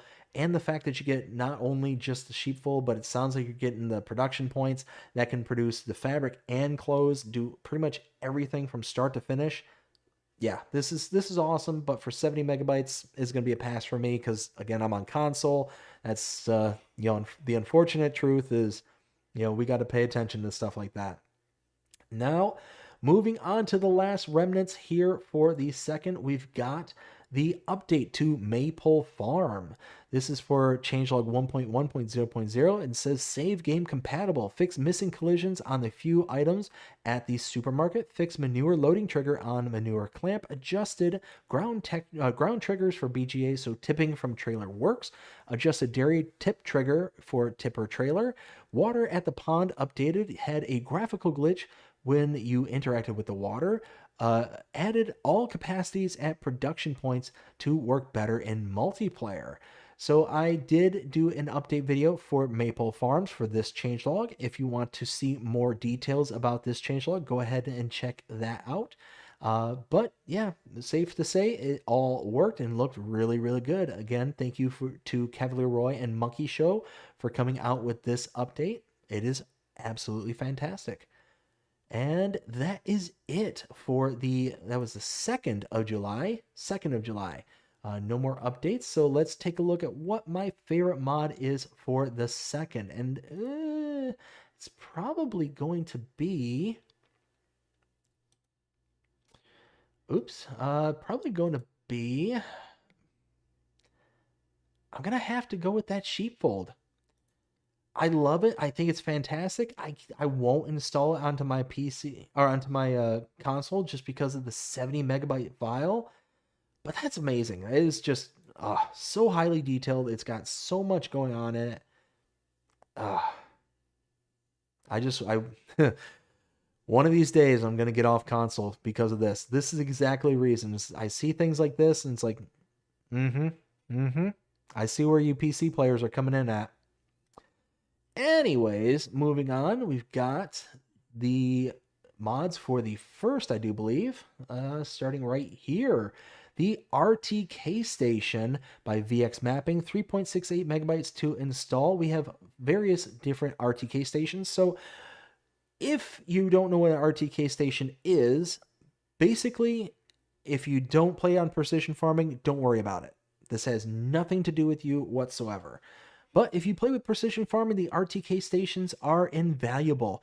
They basically make it to where your workers, anybody that you hire on your maps, will be able to work with a bit more efficiency. I think, if I remember correctly from last year's or last iteration's FS22, I believe it was like an 11% efficiency gained in their steering and coordination and all that stuff. So they move around the field a little bit faster. And if you're working on a very big field, I mean, really, if you're even working on a lot of little fields as well, all the little proficiency gains are going to add up over time. So this is a really awesome mod for 4 megabytes to install. Absolutely install this and slap these down. The cheapest one being $2,500, and it has a weather station with it as well. So if you want the kind of additional information from your weather, you can get this as well. That's really cool. $2,500 is dirt cheap, and you get 11%, perhaps, if it's, holds true from FS22, 11% gain on your efficiency for your workers. Yeah. That's fantastic. Absolutely fantastic. Next one is the US Chicken Coop by VX Mapping. We got a lot from VX Mapping here this week. A lot of them. 23.46 megabytes to install. And we have a price tag of $45,000 for for... Does it say? It doesn't say how many chickens. It says 1,000 bale capacity, but no chicken capacity. Is that maybe a typo? I don't think this has bale storage, does it? All right, y'all, keep me honest. Does this have bale storage? Or is this just a chicken? This might just be a chicken. Solar panels you can add onto this for $8,000. Let's assume that they mistyped and they meant chickens rather than bales. So if we take a look at our closest comparables here, which is not going to be anything close to this, $45,000 to purchase this one in particular, this mod. $79,000 for the closest comparable chicken coop here base game. So you're already saving about $30K. That is really nice. And the capacities. If the capacity is 1,000 chickens, base game 360. So you're spending half as much and getting more than double the capacity. That's really good. That's really, really nice. Let's see. Let me catch up to the chat here. I think I left off with. Where was I? I think I left off with FS Farmer saying hi to Lisa. We got Lisa says I'm good, thank you. Lisa says hi FS. We got Nacho says. Let's see. Did I miss something? Oh, okay. Nacho says Master Race. We got Ghost says I will be adding it to my farm build. Very nice. Nacho also says the AI will work better? Question mark. How is that possible? They already work perfectly. So what it is it's when I say that they'll work better is that they will make their turns. So where they lose a lot of their proficiency and a lot of their speed and whatnot is they kind of lazily turn their wheels left to right kind of thing. And when they're turning and doing all that stuff, they move at like an 11% greater efficiency than before. So that 11%, again, doesn't sound like much, but when you take that into account around every turn, when the worker turns around and does their thing, it adds up really, really quickly, even on small fields. But it's really noticeable on the big ones where you're having to kind of go back and forth and doing a whole bunch of, stuff like that. It works out really, really well. So yeah, I would absolutely install this for 24 megabytes to install this and 1,000. Again, if this is 1,000 chicken capacity, which I think it is, based on the size of this building, it has to be 1,000 chickens. Has to be. So yeah, we're gonna presume that. Anyways, moving on. We got this, the wood chip production by Johnny X Pro, 6.5 megabytes to install, and we have a price point of, is it $1,500? Really? No, that's the storage. 75,000 to purchase a wood chip production. So you can see we take 100 liters of wood and make it into 100 liters of wood chips. Now, if you're looking for a nice quick way to make wood and wood chips, here you go. You don't have to put it into a crusher or anything like that. All in all, I think that is really nice. And you also have a wood storage support for 1,500. So I think the wood storage support is this thing here. So you can just kind of chuck it in there. And then you can just load it in here and crush it into wood chips. All in all, I like it. 7 megabytes to install. I would install this, absolutely. If you're looking for a way to have wood chips, this is going to be a good way to go. Next one we have is the John Deere Hillco S600 series by JAHG, modding 71.46 megabytes to install, $205,000 to buy, 473 horsepower, and a capacity of 14,100 liters. We get all sorts of different configurations, as you can see here, and add-ons and new features. Just tons of stuff to go through. If you want to kind of go through the all this different stuff, feel free to go ahead and go through it. But there's tons of stuff going on. Any kind of HHG modding, whether it's harvesters, whatever the case may be, always highly detailed, tons of stuff going on, and this is no exception. Now, 72 megabytes is going to be a hard pass for me. Again, you're talking a forestry map for this size. I'm going to skip over this personally, but we're going to do our due diligence and look at our comparables. So checking out our harvesters, again, we've got a capacity of 14,100, so that's going to put us into closest one is going to be the Claas Lexion 6900 series. That is a purchasing price of $405,500. So you're already talking a savings of almost $200,000, over $200,000, $200,000 for the John Deere here. That's nuts. But then you take a look at the you take a look at the capacities. The Claas 13,500. This one starts at 14,100. So you're getting an extra 600 liters for $200,000 less for the John Deere here. Again, if this wasn't 72 megabytes, I would absolutely install this. Absolutely. Or if I was on PC, wow, that's a huge discount and a big capacity. You can't go wrong with that. You just can't go wrong with it. You look at the horsepower, though, the Claas has 507 horsepower. This is 473. So you are losing out a little bit of horsepower, but who cares? Who cares? Because you still got the capacity to hold up to it. and it's not going to be enough of a power loss where you're not going to be able to use comparable headers and stuff like that. And again, look at this. The look of this is gorgeous. It looks fantastic. And it's one of those, I believe this is one of those style of harvesters where it actually tips and kind of tilts around the actual harvester, not the header, but the harvester itself, to kind of, keep in line with the ground texture and all that, or the ground landscape. I'm pretty certain it's one of those styles. Kind of similar to the like the Master Ferguson Beta 7360 AL4 and the Fendt 5275 CSL. Those styles of harvester, I'm pretty sure that's what it does. You can kind of see that kind of torsion that it has in some of these screenshots, like this one here. Looks like it's kind of lulling to one side away from the camera. I could be misreading that, but that's how it kind of looks from the screenshots. Let's see. Where did I leave off? I think I left off with Coast Tech says, Nacho, AI ain't gonna be working good, especially if Dust Bunny got a hold of it. Oh, why you gotta hate on Dust Bunny? Oh, FS Farmer says, thanks BDD Gaming, very informative. It's 1400. Wow. 4 o'clock in the morning UK time. Sleep, take care everyone, cheerio. FS Farmer, thanks for coming out and doing a raid, greatly appreciate it. Go get some sleep, man. Holy smokes. 4 o'clock in the morning. Yeah, go get to bed, get to sleep.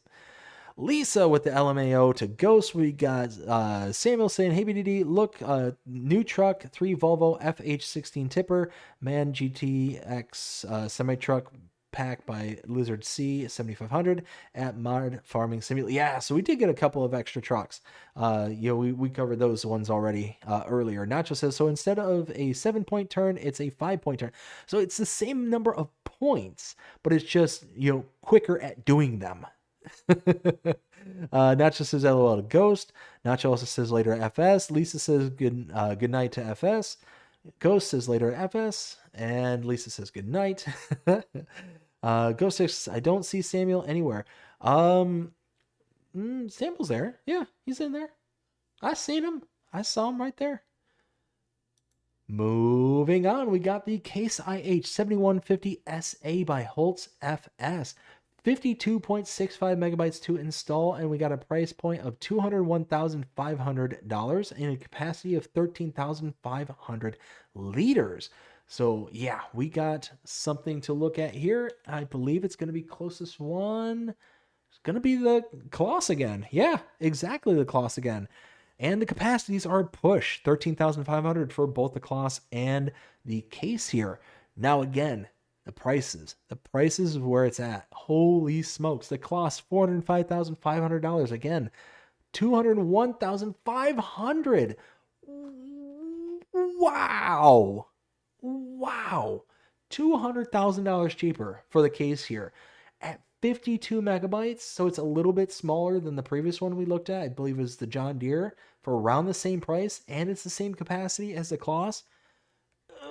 It's making a case to download this one. It's making the case for it. I don't know. I mean, look at that. And it's a case. I kind of want it. But it also comes with a Terraflex 28-foot header, a 35-foot header, and a 45-foot header. So yeah, you get all sorts of different headers along with this as a pack. So you can see where that file size is going up because you do get 3 headers as well as the harvester. So all in all, I think this is a good one. I'm having a really hard time not to saying, yeah, I'm going to go and install this. I'm having a really hard time. I'm struggling with this one. Let's see. So we got the next one here is the Polish House by Jopak56, 8.17 megabytes to install. This is an old Polish house for $30,000. And if Will was here right now, he should be joining us any minute, but you can't go inside it.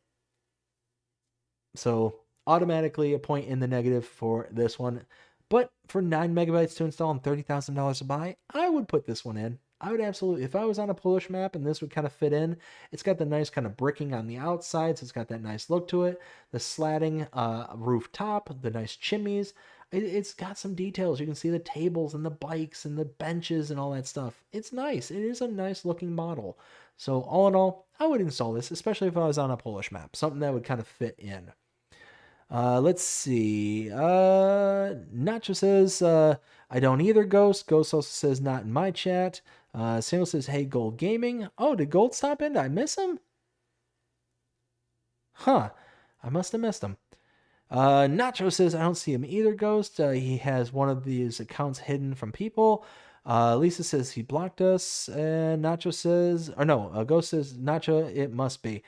Yeah, don't know what's going on. That's not certain. Anyways, going on to the next one, we got the Placeable Benches pack by I always struggle with this. Onur Emery. 4.37 megabytes to install. We have 5 different benches, all of them $50 a piece. So it's just deco as best as I can tell. Yeah, decorations for placeables. So it's not like a save point or anything like that. It's not like the hobo pack where you got the save, not the save, the sleep triggers and stuff like that. But if you want to add a little bit of extra detail for 5 megabytes, it's not that bad. It's really not. And you got really nice detail and nice little griminess to some of these benches and stuff. It looks good. It looks like it's nice and well worn. Nice wooden benches as well. That one and that one with concrete. I like it. Yeah, I would install this one. Absolutely. 5 megabytes and a little bit of extra kind of pizzazz to your map. There you go. Let's see. Next one is the Samsung PG2 Genesis Pack by LS Agrar Ole. 52.92 megabytes to install, and we have the Genesis pack for $212,500, a capacity of 27,800 liters, and needs 270 horsepower. You also have the PG31, 255,500 for 30,900 liters and 285 horsepower, as well as the Samsung PG35, $272,500 to purchase. 34,500 liters and 300 horses are required for this one. So you get kind of a good little range of the Samsung lineup. So taking a look at the, did I already skip it? I did skip it. Let's see. There we go. So we already start out by having a Samsung PG2 Genesis 28 Genesis, which is this one right here. We have the 28. So base game is 212,500. This is 212,500. 27,500 liters. 27,800 liters base game. So the base game and this one are exactly identical. 270 horsepower. Oh, okay. So the base game requires 300 horsepower. This only requires 270. So everything else has been the same with the exception of this. This is 30 horsepower less than this one. But what we don't get are these two, the 31 and the 35. So very nice to have those. Now, do we have anything that's going to kind of compare? Meh. Really, it's the price points are in line compared to their volume that they're going to hold. So it's nothing that I would necessarily go running out and getting, especially for 53 megabytes for this. This is going to be a hard pass for me. We have 1 out of 3 models that are in here already, and the other 2 is just really kind of filling gaps that don't necessarily need to be filled.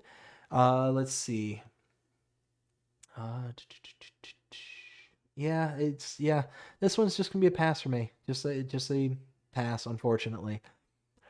Let's see. Ken says, if you are a case fan, you care about the file size. LOL. I see. That's it. That's it exactly. That's why I'm struggling. It's like, oh, I like the case. I like it. But 50 megabytes is like, good. Do it. Like, I could be talked into it. I really could. Ghost Tech says, hey to Ken. We got Samuel says, it's not me blocked. I think the new map and trailer car tractor and more at mod farms. I think new map and trailer car truck. Oh, okay. So you're okay. I got you there, Samuel. So you're talking about the trailer Yes. Okay. Yep. Yeah. And you can get them at the Mod Hub. Absolutely, Samuel. Thank you very, very much. Let's see. So yeah, this is gonna be a pass for me, unfortunately. And then going on to the next one, we have the Lizard Work Cap. There we go. If we click on it, it helps. By Rick Black, labeled TDW Modding, 0.64 megabytes to install, $32,000 or $3,200 to buy. This, I can tell you, is going to be a hard pass for me. Reason being, it's basically deco for your telehandler. It really doesn't have a purpose outside of just being able to use it as like a landing platform. So I guess if you wanted to kind of simulate with another person on your map, doing a multiplayer or something, you could lift them up using this and then get them up to a higher elevation to cut down some tree limbs or something. But all in all, I just don't see it. I don't see this one. For a megabyte though, less than a megabyte, could be talked into adding it in there just because it's super small. It's not going to be, a make or break kind of thing, but yeah, this one's just not gonna hit it for me. So this is gonna be a pass. Next one is the Husqvarna 554 pack by Katzen18, 2.91 megabytes to install. Price point of $600 starting and 3.4 horsepower and 0.4 meter working width. So you got a chainsaw. You got some chainsaws. Now I will say normal chainsaws are $1,000 a piece. So you're already saving a few $100s. If you want to install this for 3 megabytes, it's not that bad at the end of the day. But all in all, it's going to be kind of a push for me. I don't think this is going to be one that I'm going to necessarily install because, again, for only $400 more, you can get a base game one, and it's not that huge of a cost savings. It's not that huge of a cost for a chainsaw in the beginning. So all in all, I'm going to pass. Next one we have is the Emergency Service by AgriBusiness. 5.18 megabytes to install, $45,000 to purchase. So this is basically taking a modified version of the base game pickup truck, the Lizard Pickup 2017, and making it into a emergency service fleet where you've got the fire truck, the emergency medical, what looks like up here in the top right hand corner. You got the police down in the bottom left, and you got kind of a rogue construction crew down in the bottom right. So you got all these different kinds of styles and all that stuff, which is kind of cool. But personally, again, this is more kind of adding little kind of details and stuff that, unless you're kind of a role player or doing something like that, it just, to me, doesn't serve a huge purpose other than kind of adding that immersion. So for that, it's going to be a pass. I think I can use the 6 megabytes better somewhere else. But again, I can hear the argument anyways. If this is going to fill a need in the role play or something that you're doing on your end, then totally check it out. But all in all, this is going to be a pass for me. Let's see. Ken says, what up to Ghost? We got Samuel saying, new super gas station. Nice. Chat, how's it going, chat? Hope you're having a fantastic day so far. Says, hey, everyone, how's everyone doing tonight? Sorry, I'm late. No worries, chat. Thank you for stopping by. Hope you're having a great one yourself. Let's see. Moving on, we've got the... Where was I? The Modern Street Lamps by Chimera, 3.9 megabytes to install, and we've got several lamp posts, as you can see here. We got a 1, a 2, a 3... kind of 2 with a bigger split, and a 4 lamppost design. And it's all kind of this LED style lamppost on there. Looks very, very nice. Looks like some kind of torture device almost. But that's really cool. I do like this, that kind of wintertime effect where the snow kind of falls on top of it and creating that kind of capping to it. That's a nice little detail that this has. Taking a look at this, we've got, again, 4 megabytes to install and a high point for $2,400. All in all, if you're wanting just to kind of add some lighting around your farm, around your map, this is going to be a good way to go about it. And it's going to have some detail. And again, it's going to look like you're going to get ready to torture somebody for some reason. These little spikes here. Woo! Just does not look healthy at all. Let's see. Next one we have is the Forschritt B200 by AAA Modding. 4.86 megabytes to install, $13,000 to buy, 80 horsepower required, and 2-meter working width. It's a chiselback! Oh, it's a chiselback! It's a chiselback! No! No! No! No! Anyways, taking a look at the categories of plows for our closest comparables.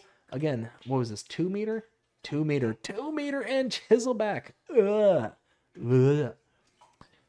We have the AgriMass POV 5XL as our closest comparable. 160 horsepower is required. This only requires 80, so that's half the horsepower required. Now, the working width, this is 2 meters. The base game is 2.5, so you're losing on half a meter from the base game one. Now, prices. The AgriMass is $16,000. This is $13,000. So you're saving $3,000, but you're losing out on half a meter. So that is kind of a downfall. It's again, it's a chiselback, so it's going to be a hard pass for me personally. But if you don't mind a chiselback, this is going to be one of those where you can save $3,000. Use up half the horsepower, and you're only losing on half a meter. This is going to be worth it in the end, I think. In the end, I think you'll like it. If, again, you like chiselbacks. Give me the 6MT, 9MT, 12MT any day of the week. Or even the one by, I think it's the 6M by Ridiculous Dominic. Don't quote me on the name, but it is by Ridiculous Dominic. And it's the one with the mulcher that's built into the plow, and it's like expandable left to right. Yeah, I like that one. Anyways, Concrete Weight by Katzen 18, 1.9 megabytes to install. $200 and has a capacity of, or not a capacity, but a weight of 700 kilograms. It's a weight. It's a weight. But it's a cool one. It's got the cool little dice there. So if you want to, roll the dice, as they say, here you go. You can have yourself a 700 kilogram weight for the front or rear of your 3-point attacher. It looks good. I mean, both of these look really cool. I love the kind of built-in texture that's on the plain looking one, not the dice, but this one over here. And you can even see that texture here as well. Like the modder did a really good job on this, even though it's just a weight. It is just a weight, and yeah, but it does look good. It's got some really good detail to it. I like that. So, hats off to them for making a weight look good. Next one we have is the Robert F 2800 by ETA La Machoise. 5.24 megabytes to install, and we have a working with 2.8 meters at $7,200 and required horsepower of 75 horses. So we got a mulcher at the end of the day. This is a grassland care mulcher, I do believe. Wait, is this a mulcher? Is this a... I think this is a mulcher. Yes, this is a mulcher. Yes. Mulcher. Yes, I'm pretty sure. So I'm not seeing any grass being thrown. This is a mulcher. Anyways, taking a look at our mulchers. And this was what, 2 meters? 2.8 meters. So we got the closest comparable is going to be the, looks like the Noach Speedmax 300. That is a 3-meter mulcher, and that is $11,000 to buy. So again, 0.2 meters shorter, but only $7,200 to buy. So you're saving almost $4,000 almost for this. That's really nice. All in all, 6 megabytes to install it though. Not that bad on the file size. All in all, I would go for this. Absolutely. Let's see. Where did I leave off with everyone? I think I left off with Samuel. Says new 72 by 126 American Workshop. Very nice. Ken says chiselbacks. I hear you, Ken. I hear you. And Lisa with a question mark. I think that's in regards to Ken's comment. Yeah, he's going along with my bit of regarding the chiselbacks.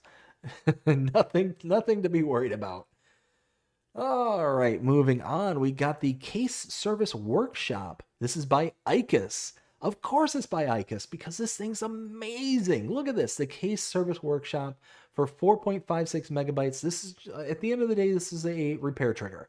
$40,000 to buy, but all in all, we do have a very awesome looking mod and model. I mean, look at this. You got the case branding on the side of the building. You got the ability to, do your repairs and all that stuff. It's a great looking model. And again, it's by ICUS. Where can you go wrong? You can't go wrong with this. So all in all, I would install this. Absolutely. It's a little expensive for a repair trigger, but at the end of the day, it's not that bad. And I'm pretty sure I just heard somebody enter the call. Oh, what up? How's it going, sir? Frustrating. But Uh-oh. it is what it is. No frustrating. Because my computer doesn't want to function on me right now. So, because it was taking ages to load, and I'm like, you know what? I'm just gonna go right to my Xbox and just chat over that. So, unfortunately, I'm not streaming it this time around. Let's see. Let me see if I can crank you up just a bit because you're coming in a little bit low. Give me a sound check real quick. Check. Keep going. Check. There we go. I think that's better. Okay. I also adjusted on my headset too. So.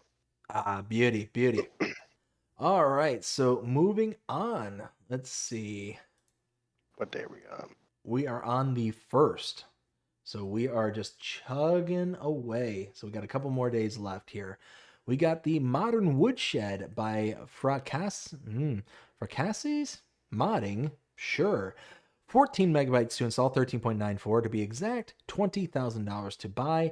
And we've got a really nice looking barn here. Very nice looking wooden shed.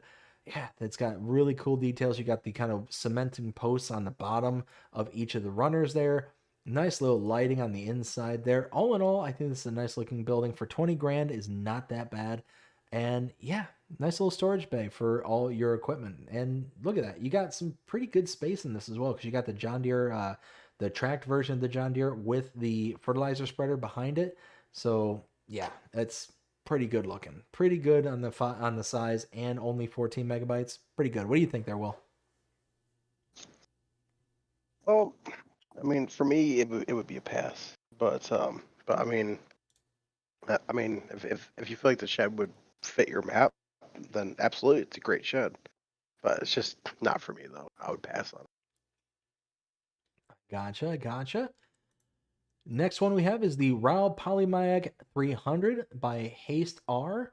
And we've got a file size of 3.12 megabytes to install, $7,000 to buy, and a horsepower requirement of 100 horses, 3-meter working width. So this is a cultivator. If we take a look at our comparables under cultivators, 3-meter working width. What is it that you say there, Will, in regards to small farms and stuff like that? Your small farm shenanigans. And where do you get that from again? Andy Farms. Andy Farms. Big shout out to Andy Farms. So our closest comparable is the Noach Eco Cultivator 300.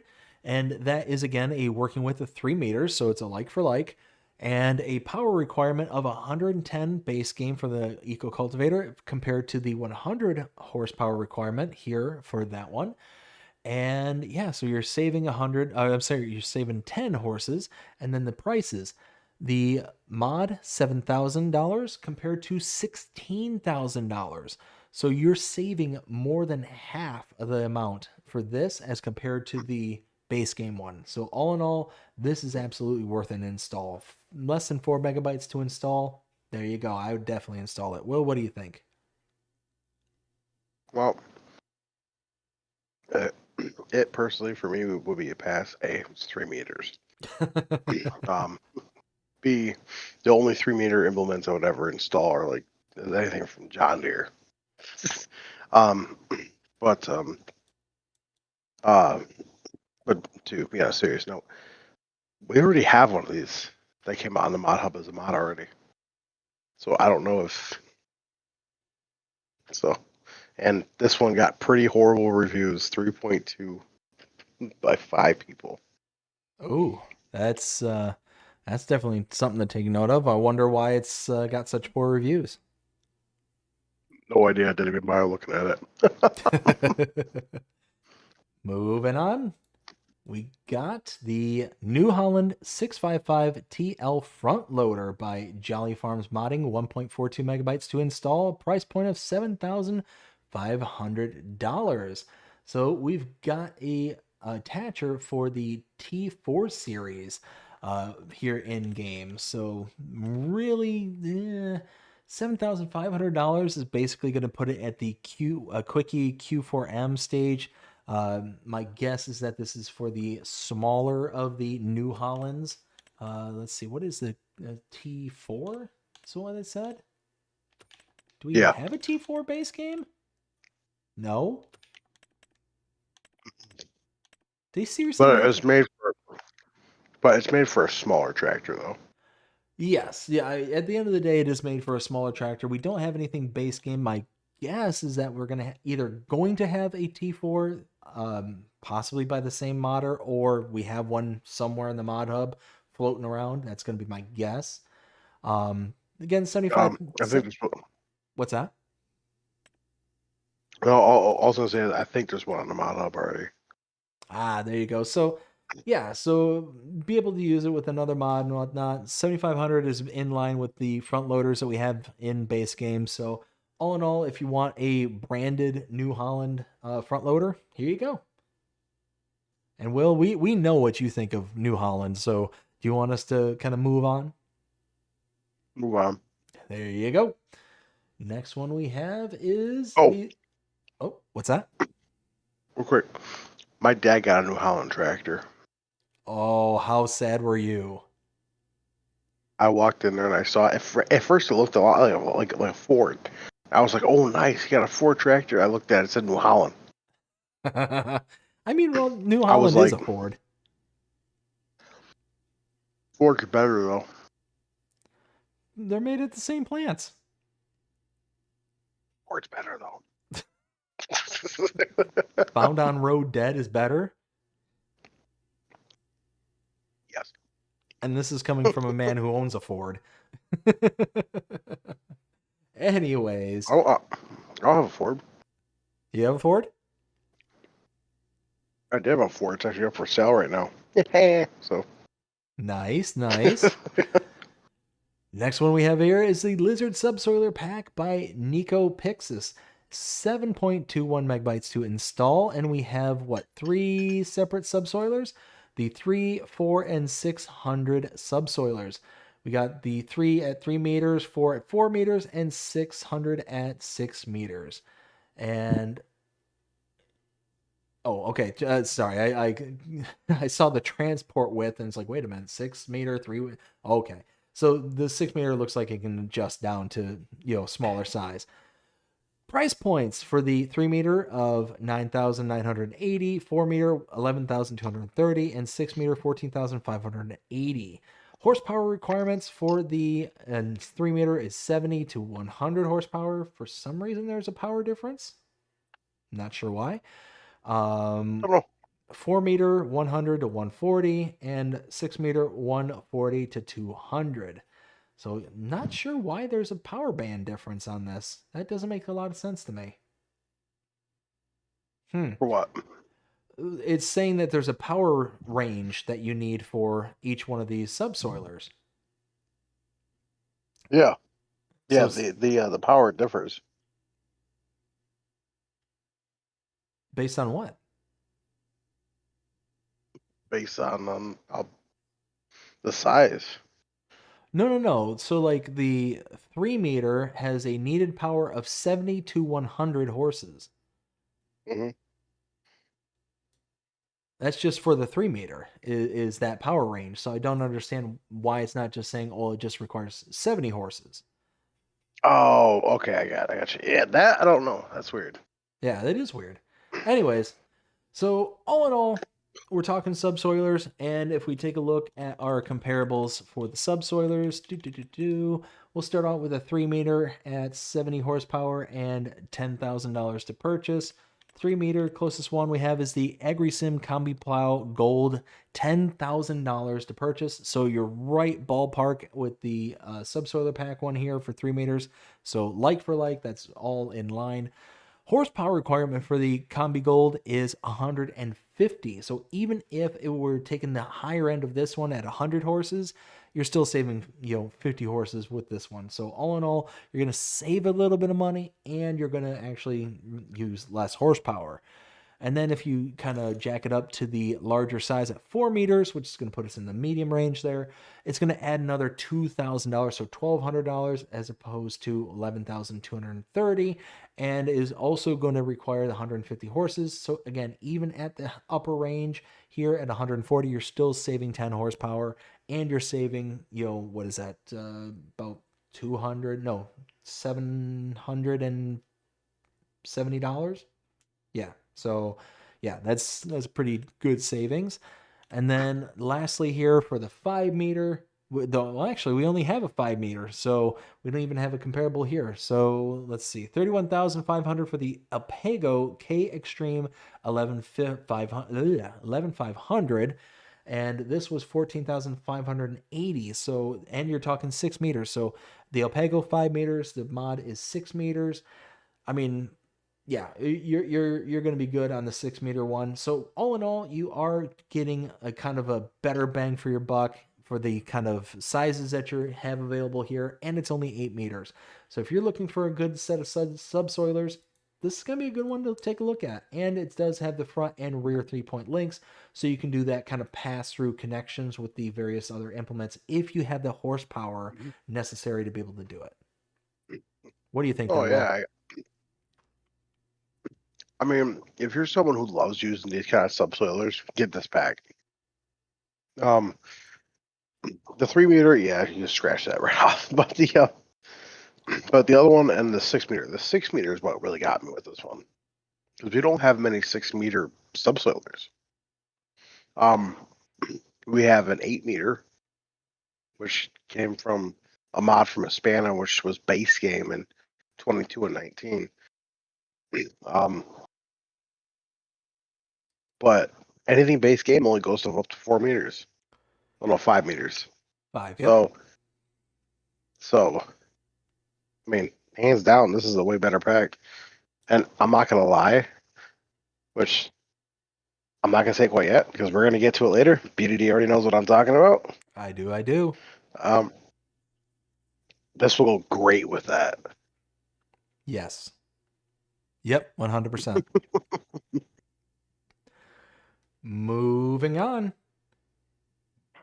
Let's see. So there's one thing I want to say. So there was an update that came out on this day as well, which is the John Deere 8R 2009 to 2011 series from JHMI. This is a re-release, so it got an update to fix the problems that were had. So that's back now on the mod hub for anyone who's wondering. Yep, so it's changelog 1.0.0.1 says fix missing invisible parts and fix center of mass. So very nice. Got another one by JHHG Modding. Very nice. All right, so that's it for the first of the month. So what would be your favorite for the first? See, it would honestly be a tie between two. So I thought about this for a good 3 hours and I still couldn't figure out. It's a tie between two of them. So you have the U.S. Chicken Coop by VX Mapping and the John Deere Hill Coast S600 series by JHHG Modding. Gotcha. So let me ask you this, Will. In the description for the U.S. Chicken Coop, it says bale capacity 1,000. Does it mean chicken capacity 1,000? Or is there actual bale storage in this? So that is actually, so I actually reached out to VX Mapping. I found him, which was fantastic. And he is going to be updating this description at some point. That is actually wrong. There is no bale capacity. You can put straw down because it does have manure, but the map that you're on has to be able to support chicken manure. So it does hold 1,000 chickens though. But I also did let him know too that when you place it down, it only holds like 900 and something. So he's gonna fix that as well. So Gotcha. Okay. No, so that's kind of the presumption I was going under, is that they basically did a typo, and instead of bales they meant chickens. So that's basically what I went under. now the only thing I didn't check though was because there are 2 other sheds that come with this. Okay. Now there's a shed, there's a chicken coop. Now I don't know if the other one is a shed or if it's a silo, because I know it's a silo. So I didn't check that. I didn't see anything under silos last time I checked. So, but unless I passed it. But as far as I'm aware, he said he said it was a typo. So I'm gonna go by that. Yeah. So Yeah, for sure.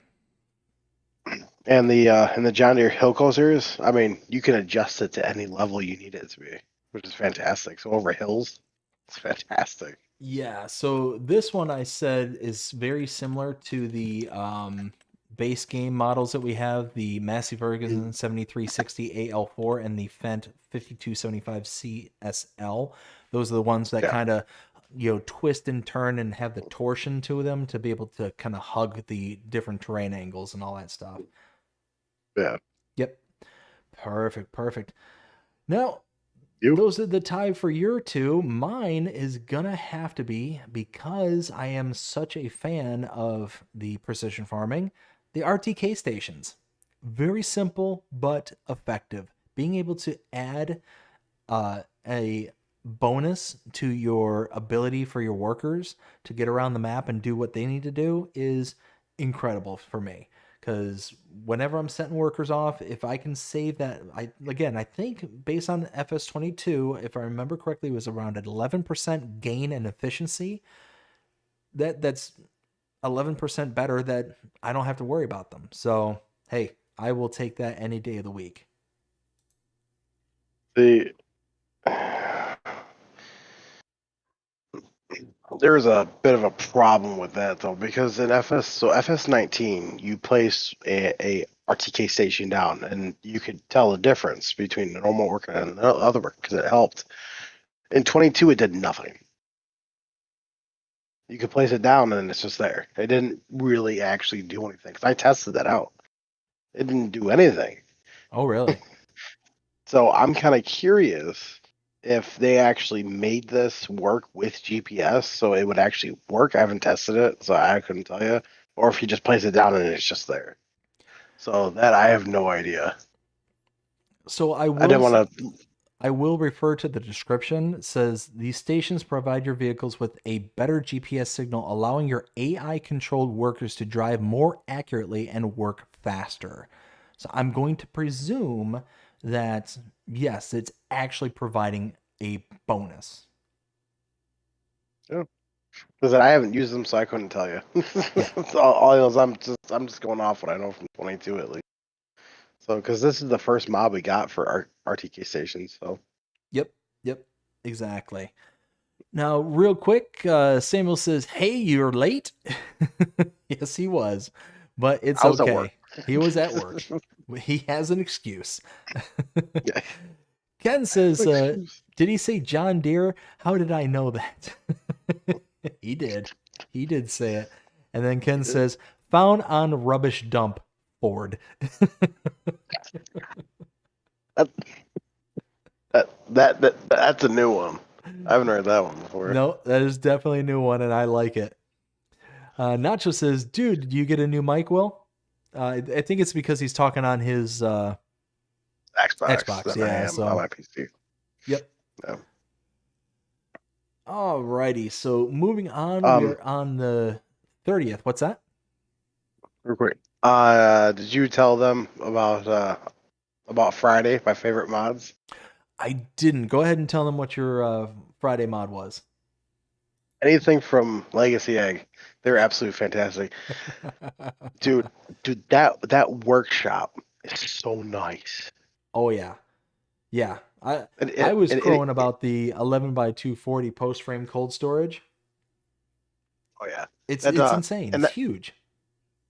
that bell storage, dude. So okay, that there was one that came out. probably a couple months ago. And it holds 1,000 bales. It was like a really big, long tunnel. Yep.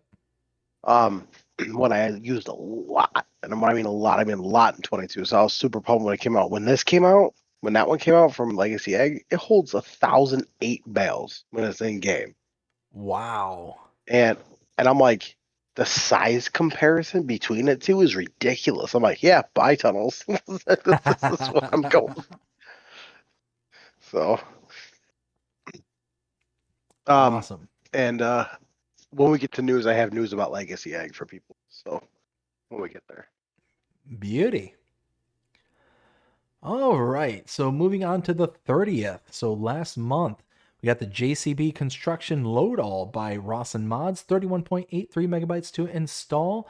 And we have a price point of $135,000 for a horsepower of starting 74 horses and a fuel capacity of 148 liters. So again, taking a look at our comparables. Let's take a look under telehandlers. 74 horsepower. Ooh, we don't have a comparable really.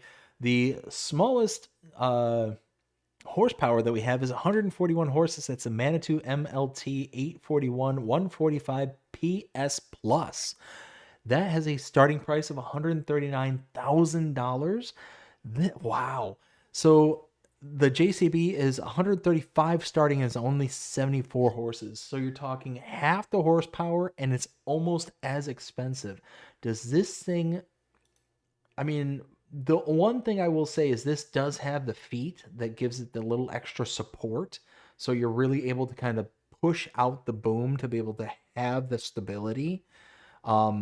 All in all, though, I will skip over this one in a heartbeat. 32 megabytes to install. That's a lot for something that's as expensive that just has some feet to it. The boom is actually longer than the base game boom, which is nice.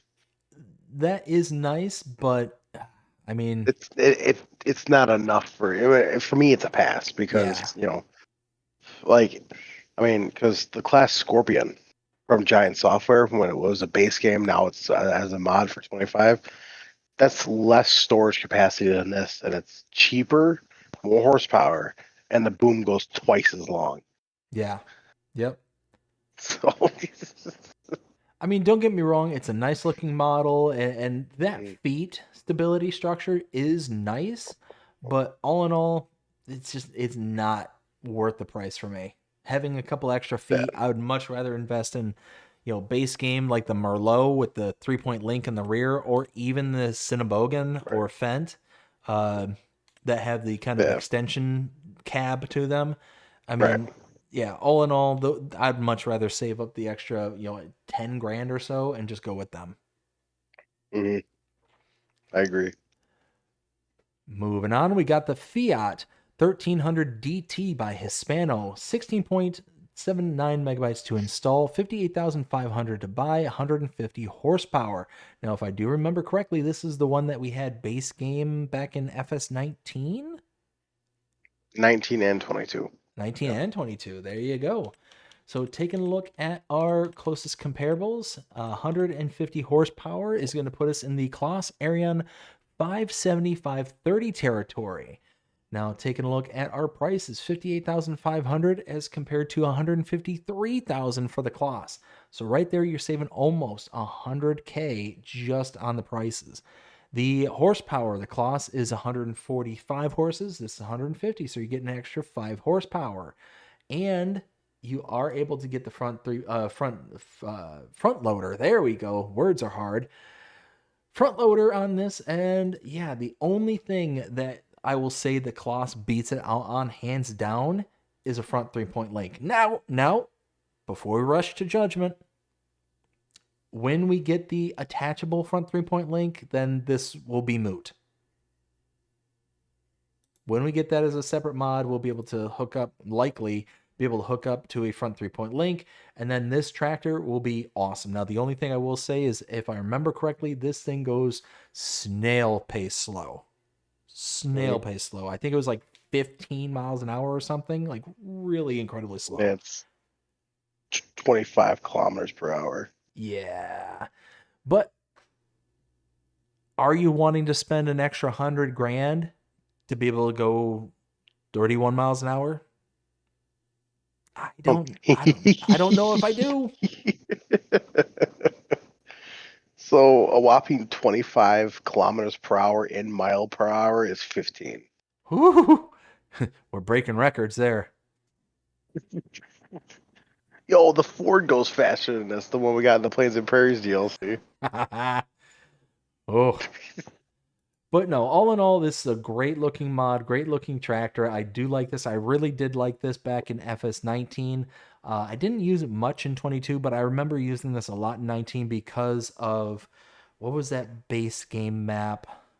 Fellsbrunn. Yep. Used it a lot on Fellsbrunn. So yeah, it's a great model, 17 megabytes, and you can save $100,000. Yeah, sign me up. What do you say, Will? It's not bad. I mean, it is very good to see it come back, and I'm very, very pleased to see it come back because I know a lot of people like this. Now I know Just Farming released another Fiat just like this one. I'm sorry, Hispano. I love your mods, but I'm going with Just Farming's version because, like, yes, you can like remove the hood and etc. and do all this other kind of stuff. But it's cheaper than this version, and it's got a little bit more horsepower. So, but I mean, for someone who absolutely loved this in 19 and in 22, oh, it's back now. So, I just hated the turning radius on this thing. Oh yeah, this thing Awful. drove like a boat. Yeah. Yeah, absolutely. All right, so moving on to the next one, we have the Kokerling Drawbar by Michi. 0.94 megabytes to install, $1,500 to buy. This is just a kind of intermediate linkage from your 3-point to your Kokerling seeders or whatever kind of other implements. That will take like the pin hitch receiver. All in all, it's a cool little device. $1,500 to buy in less than a meg. I would install this if you're wanting a much better turning radius. You can see just what this is intended to do, how it actually extends the connection point out beyond your 3-point link and makes it to where you have a much better turning radius as compared to just it being right behind your 3-point. I like this. I think this is great. Anytime I get an opportunity to get a mod like this where it either has the pin hitch or the ball hitch, preferably both, I go with this every single time to be able to increase my turning radius. It's ridiculous how much it makes a difference. What do you think? Yeah, I mean, for some seeders, I do agree 100%. This is a fantastic mod to have because this enables you to be able to turn really sharply.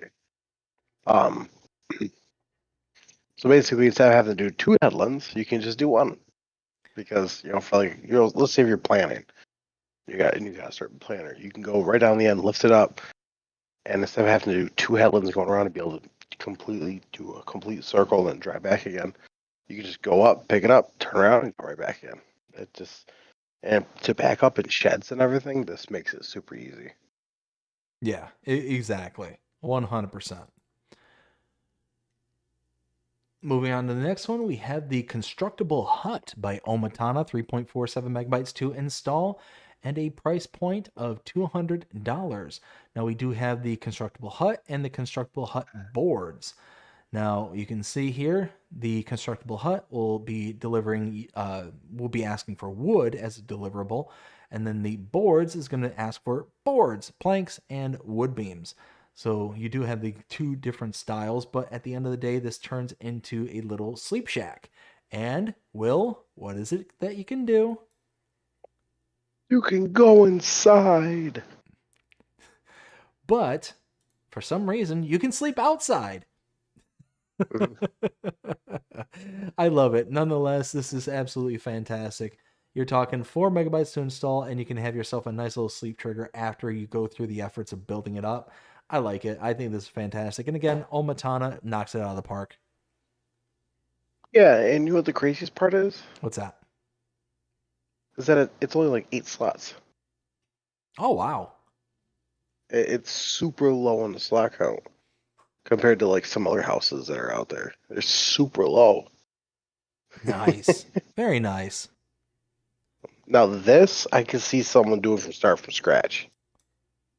Oh, yeah.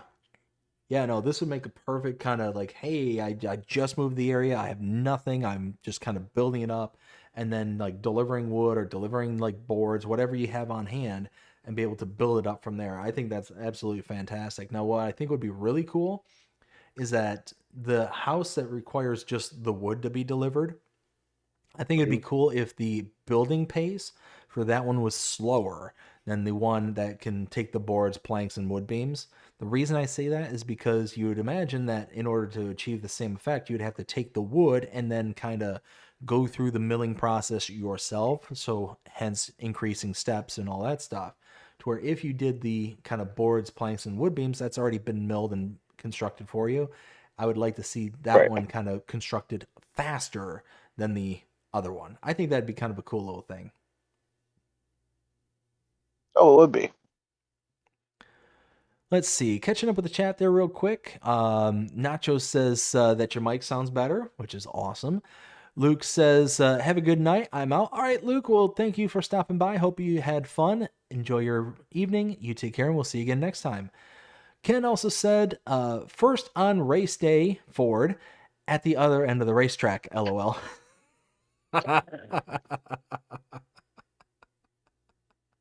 That was good, Ken. I liked it. I like that a lot. Let's see. Next one we have is the wall-mounted still high-pressure washer. This is by Scandinavian Viking Mod Rebuilds Team. 2.73 megabytes to install, $4,500 to buy. This is a power washer that you can hang up on the side of your buildings. All in all, it's a power washer.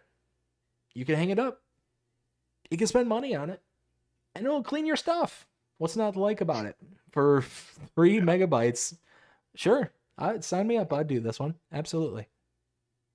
Pass. There's 2 reasons why it's a pass.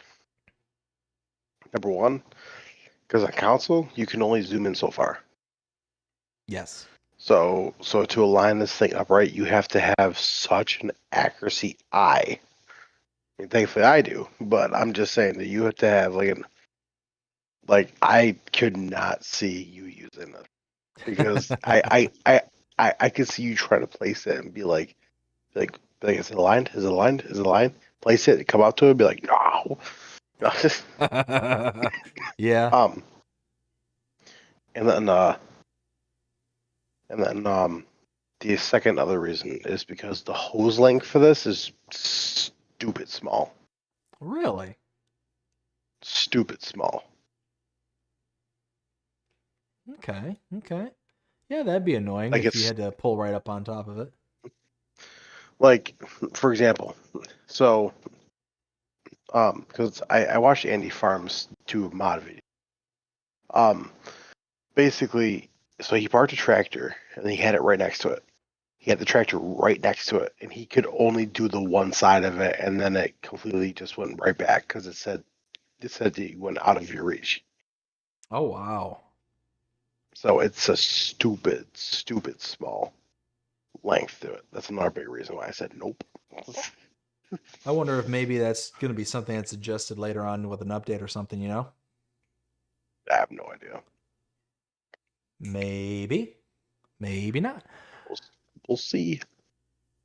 Next one we have is the Pigsty by Radix Games. 10.17 megabytes to install, room for 50 pigs, and $30,000 to buy.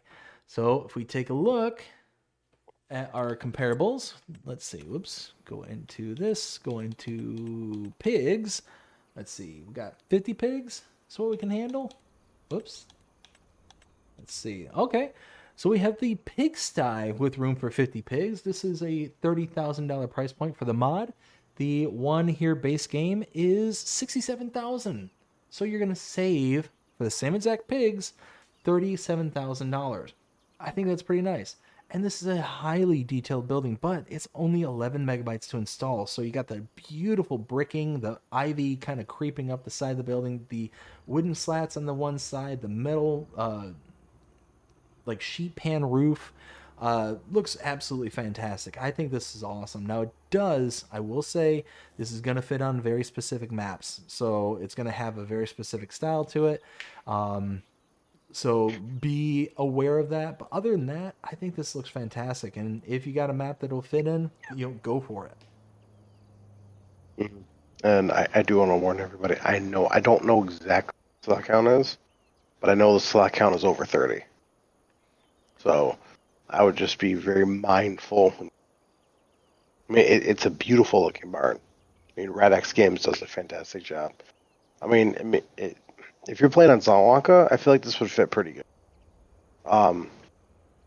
If you're playing on WillT and BDD, not really. If you're playing on Riverbend Springs, I mean, maybe that's like in the gray area, right there, basically.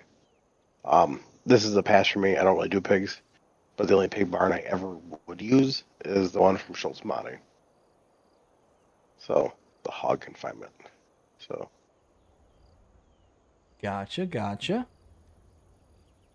All right, next one we have is the Polish Fence by Jopek56, 2.59 megabytes to install, and we have a fence for $100, a gate for $1,200, and a gate number 2 for $1,500. I mean, it's a fence. It's green. It's dirty. It's multicolored. If you like it, good for you. For 3 megabytes, meh. This is going to be a pass for me. I'm not really crazy about the style and how kind of rough it looks. But, I mean, it's going to be, somebody's favorite. And if it's yours, go for it. it's not this guy's favorite, trust me. No, I'm right there with you. It is what it is. It's not the end of the world, but I'll save the 3 megabytes and move on to something else. Yep. Speaking of moving on, the Pack of Gray Buildings by Leo. Again, Leo popped up earlier in the stream. 45.4 megabytes to install. We have a barn with cow shed, $80,000 to buy, and 30 cows. The garage for $50,000, and the farmhouse for $90,000. Again, Leo. Wow, absolute wow. These mods look fantastic. Look at all that detail in this photo here. You got the cement mixer, the wheelbarrow, all the junk, the bikes and stuff kind of gathered up in this kind of sub basement there. It looks fantastic. Leo does incredible work. And what's really cool is that this model, as opposed to some of the other stuff we've seen, in this stream and in the previous week, 45 megabytes, yeah, 46 is a lot. But you're getting a cow barn, a garage, and a house. And it's all the same level of details as each other. So all in all, I think this is fantastic. You're looking at it, it's got the beautiful combination of wood doors and slatting and wood windows built into that kind of like gnarly looking concrete block with the tin roof and all that stuff. Again, just Leo does fantastic work. I'm highly impressed. Every single time I see their name pop up, it's like, man, I want it so bad, but it's so many megabytes. Right. This would be a pass for me. A, because the megabyte storage on it. I mean, yeah, sure, you get a bunch of stuff with it, but the house you can't go inside. So that's already a bummer right there. That's already pass. The garage is pretty small, so like you might be able to get a small tractor in there. I mean, one of those cabless runs, like one of the cabless ones, yeah, you can get that in there, no problem. But good luck getting a small tractor in there with a cab. A UTV, ATV, truck, yeah, sure, you can get those in there, but like I said, good luck with a small tractor, though.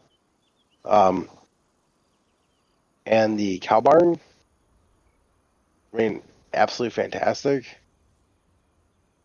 You really have no way of getting up to the top hayloft. because the ladder you just go right through. Ah, Um, I mean, other than that, I mean, and if I remember correctly, it also had a very high slot count. oh Well, yeah, I mean, if you could, I'm certain of that. yeah, um, yeah. I mean, overall, it would just be a pass for me. Overall, I gotcha.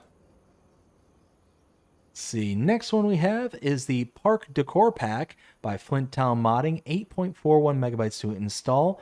And we have in this pack a trash can, a sandbox, a garage, and a picnic table, ranging from $50 to $5,000 depending on what you're getting. And the maintenance is $1 per day. And you can see we get, like I said, picnic table, sandbox, garage, trash can. If you're wanting to kind of make like a little rec park or something like that to be able to, add some deco to your farm, here you go. This is it. I'm going to be a big pass on this. I can spend the 9 megabytes somewhere else and, build something different. yep, yeah. This right here would definitely be a pass for me. I definitely do want to say though that the garage you cannot enter, so don't even try. Yeah. So Yeah. it's just there just for show. I mean, don't get me wrong, the models look great, but it would be a pass for me too. There you go. Let's see. The next one we have here is the Branther TA23065 by Samu, Alpine Modding, Leon, and Ez Agar. 14.84 megabytes to install, and this is a trailer for $33,000 flat. We got a capacity of $22,000. So again, that $1,000 per 1,000 liters is what I tend to look for. So this one is going to be over, but it's certainly not as bad as that first one we saw earlier in the stream.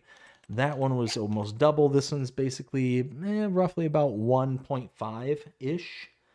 So taking a look at the Branther, do we already have this in base game? Let's see, 22,000. No, I think we have something that I think we have another model that's very similar to this, but we don't have this from base game. Okay, yeah, we have the triple axle version of Yeah. this, but not the double. So this is like the kind of smaller, the baby version of the one we have in base game.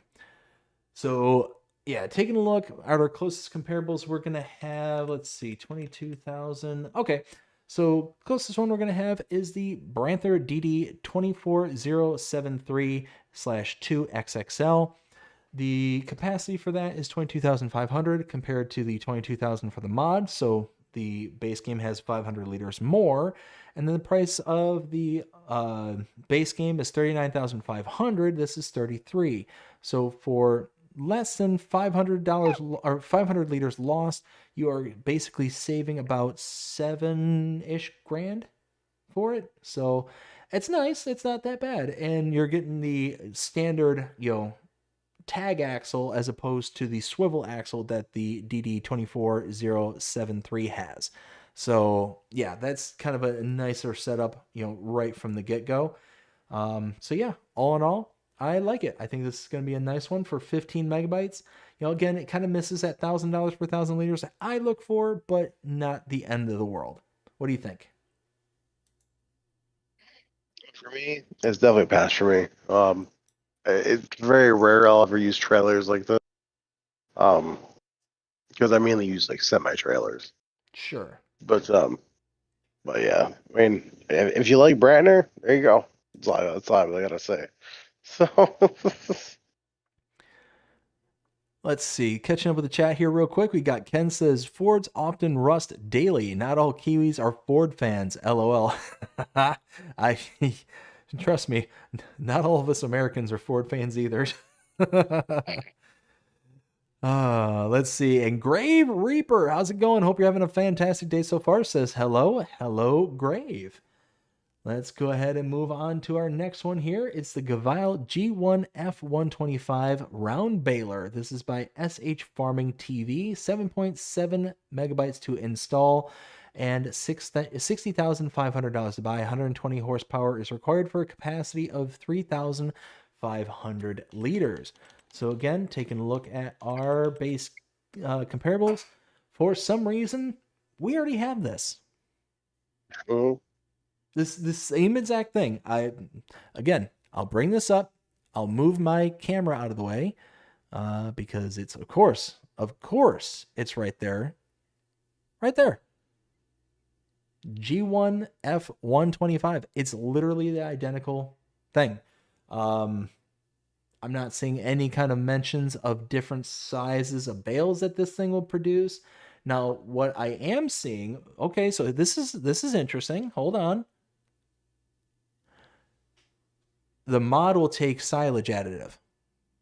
Mhm. The base game does not. That. What's that? Yep. I was just about to say that. Yep. So that is actually kind of nice because that is a 5% bonus for all the grass that you pick up. So all in all, that does add a little bit of extra to it. And yeah, so base prices are the same horsepower requirement. Literally the only difference is silage additive. That's it. So all in all, 8 megabytes to add silage additive, maybe I could be talked into this because again, adding that 5%, if you are stacking that up, year after year or mow after mow, that adds up pretty quick. 5% really does add up. So Well, besides that too, it also comes with some more wheel options.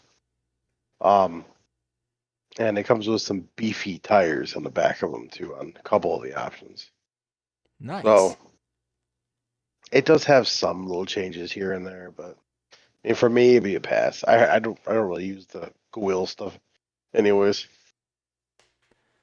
Gotcha. See, next one we have is the FTG FB90D. This is by Rimbus. 34.77 megabytes to install, $30,000 to buy. This is a log grapple trailer. It's a log grapple trailer. I mean, this is a step above a weight. If you're into forestry and you want to pick up, I'm getting there. If you're wanting to pick up your logs off the side, after doing some forestry work, you can use this. But it's going to be a pass for me. I can use 35 megabytes somewhere else very quickly. And as you heard from Will, it's a pass from him too. Get it out of here. Moving on, we got the Lemkin Go-Around 750L by Rappy Gaming. 9.5 megabytes to install, $27,780 to purchase, and a horsepower requirement of 212 horsepower. This is a cultivator that is 7.5 meters wide. Let's take a look at our cultivator comparables. Let's see, we said that was 7.5. Oh, we got the K-Brand ProLander 7500 as our closest comparable. 7.5 meters is the K-Brand, just like the Lemkin here. If we take a look at our power requirements, the Lemkin requires 212. The K-Brand requires 190. So we're talking a 22 horsepower lighter for the base game. And if we take a look at our prices, the Lemkin has a price of $27,780 compared to the K-Brand's $50,500. So you're saving darn near 25 grand for the same working width, and you're getting less power requirement as well. All in all, for 10 megabytes, I would absolutely install this. Absolutely. What do you think there, Will? Oh, now I feel like this would go great on, not going to say because we're going to talk about it later. I think this would fit on that perfectly. The one awesome thing I absolutely love about this mod in particular is the unfolding animation. How it splits basically and it goes down on both sides, and they stay level with each other until it hits a certain moment, and then they start rocking. Yeah, that's just cool. For a couple minutes, and then it stops. I mean, for me, I probably wouldn't use it.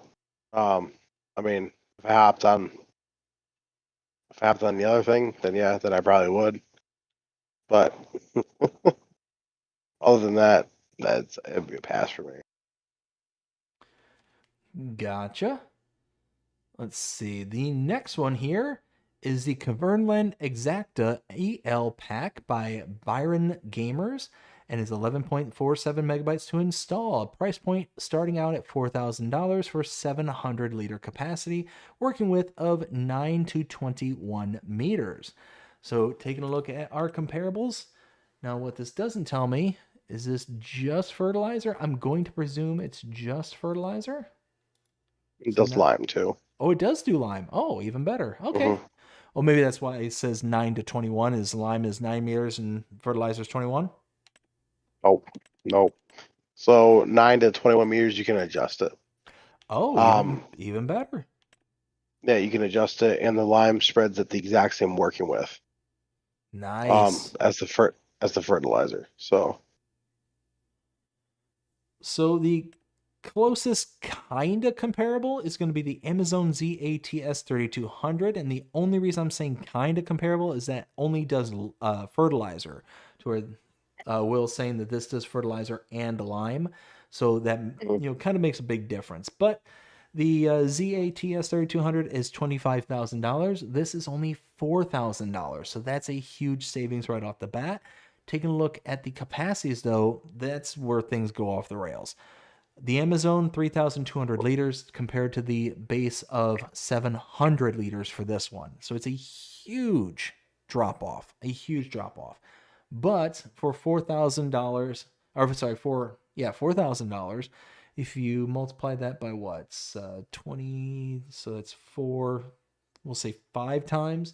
So about 20 grand.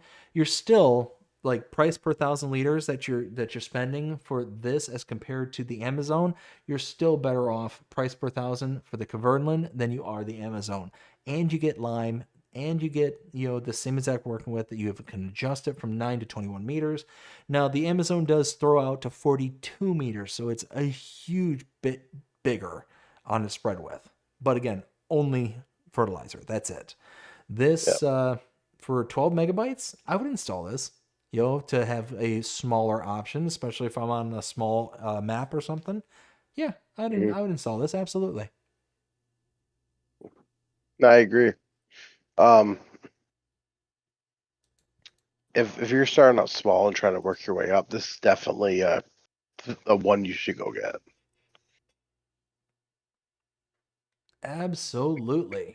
Let's see. Moving on to our next one, we have the Kverneland Quali Disc Farmer 3000 by Puzzcap, 6.39 megabytes to install, $18,000 to buy, 3 meter working width, and 100 horsepower requirement. This is a disc harrow, so take a look at our harrows up here. Let's see, at 3 meters, we're going to have the Notch CrossMax 300, $9,000 to buy. So right off the bat, you're spending double for this mod to get the same working width. And you're getting a 5 horsepower increase compared to the Notch. So the Notch is $9,000 to buy, 95 horsepower required, and a 3 meter working width. So all in all, just stick with the base game one. For 7 megabytes as well, you're going to spend more, get the same working width, and need more horses. Yeah, I say skip this one. No, pass. Leave it in the dust. Leaving it in the dust and going to the Joskin Tanker 3500 by Simulator Games, 8.83 megabytes to install, $11,500 to buy, and a capacity of 3,500. Well, who knew? 3,500. 8 meter working width. So this is under animals and barrels, but this is a water or slurry tanker configuration. So you can do one or the other. So that is really nice. So if we take a look at our comparables, so underwater tankers, we're going to skip over that one. And we're going to specifically look at our slurry spreaders. So I think the closest comparable is going to be, well, the closest is going to be the FarmTech Super Seas 800. And that's really not a good comparable, but we'll take a look at it anyways. Farm Tech is 31,500, horsepower requirement 80, and an 8.2 meter working width. So again, our capacity for this is 3,500 as compared to the 8,200. So this is significantly smaller, almost half again the size.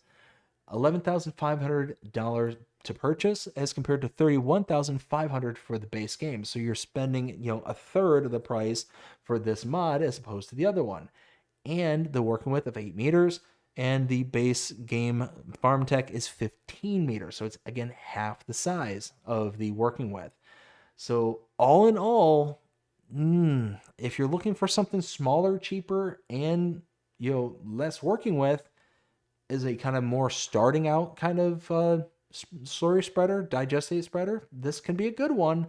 But for 9 megabytes, it's really gonna depend. But this also has the water trick up its sleeve as well. So all in all, yeah, I would install this, but it's gonna have its very niche kind of use, kind of thing. I could not agree any bit more with you, man. And there you go. Let's see. The next one is the Lemkin Dolomit 9 by DW Modding. 10.31 megabytes to install. This is a subsoiler. $11,500 to buy. 130 horsepower required and 4 meter working width. Again, taking a look at our subsoilers. And 4 meter working width is going to be the Alpago K-Force 400. That is going to be, let's see, 4 meter working width, 4 meter working width. And actually, you know what? Probably a better comparable would be the AgriSim Combi Plow, but it's set in its 4 meter capacity. That is going to be $12,000 for that as compared to $11,500 for the Lemkin here. So you're going to save $500 with the Lemkin. 4 meters working with for both of them, so it's exactly the same. 130 horsepower required for the Lemkin as opposed to 150 for the Combi Plow, so you're saving 20 horses. And for only 11 megabytes, yeah, I can see installing this. And it's got the pass-through 3-point link, so you're able to hook up other things beyond it. That's nice. As well as the Combi Plow, that one does the rear 3-point link as well. So yeah, all in all, if you want to save $500 and not have as much of a horsepower need, go with this one. I would absolutely install it. What do you think? Oh, I think if people like substories like this, like I would definitely give this one a try. It is nice that it has like the pass through, because you put like a skater on the back of it. It's got the straight pass through, which I think is great. I mean, other than that, I won't be using this, so this would definitely be a pass for me. Gotcha. Let's see. And just real quick, we got Samuel saying, I'm out. Bye. Have a great week or great night, BDD. See you soon at the next live stream later, y'all. July, Tuesday night. Yes, absolutely. And again, for those who have not been keeping up with the channel, WillTGaming will be joining me on Farm Sim Talk this Tuesday, 9:30 p.m. Eastern Standard. Go check out that interview. It's going to be a lot of fun. We have got a ton of questions for the FS Encyclopedia. Let's see. The next one we have is the Wooden Shed Pack, again by VX Mapping. We have had a ton of stuff by VX Mapping this week. 103.96 megabytes to download. Oh my goodness, that's a lot of megabytes. Anyways, manure pile building with loading ramp for 20,000 with a 2 million? 1, 2, 3, 4, 5, 6. Yeah, 2 million liter capacity. The hangar open on both long sides, $50,000. The open shed for 65,000.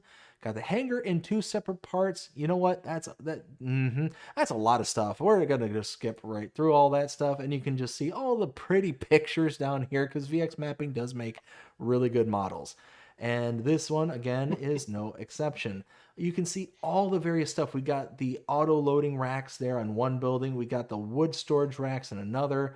I mean, look at this. We got 1, 2, 3, 4, 5, 6, 7, 8, 9, 10, 11, 12, 13, 14, 15, 16, 17, 18. It looks like about 18, 19 buildings, maybe. It's got a looks like a storage silo and yeah, a whole bunch of stuff. It looks like we got a pig confinement as well. Yeah, pigsty. Yeah, tons and tons and tons of stuff going on here. But 103.96 megabytes to install. That's a lot. It's gonna be a pass, but I like it. You know, I think it's funny because in 22 these were 2 separate mods. So he had the Wooden Shed Pack 1 and the Wooden Shed Pack 2, but in 25 he just merged them together. And there are definitely a lot of buildings that come with this. There's a bunch of sheds. You got sheds with like auto loading for pallets only. You have a pig barn. You have you have 2 cow barns. So you have one that's regular, and then you have another one storage. Then you have a different silo, which has 4 different they're not bunkers like for silage, but they're like bunkers you can dump lime in or stuff like that. There is also another one that has a drive-through bunker, like a bunker silo, and then on the opposite side it's just a drive-through bunker, so you can just drop whatever you want in there. Very nice. Yeah, What's up? I was gonna say. I mean, it's incredible. I mean, yeah, it's 103 megabytes to install, but the amount of stuff that you get with this pack is incredible. It's really nice. Now this I can tell you is going to get an update because everything with a bunker it leaks. Oh, that stinks. And not just a little bit either, like a lot. And the silo is nice because you got storage on one side and then you have the silo. As you can see in one of the pictures, you can actually put a semi trailer in there and have it raise all. That's nice. Yes, you got back in, which is not that big of a problem. But there's another building with a little bit of storage in it, and then excuse me. Let's see if it's on here. Yeah. So it's the second from last one. So it's the cytosanitary shed. What'd you call me?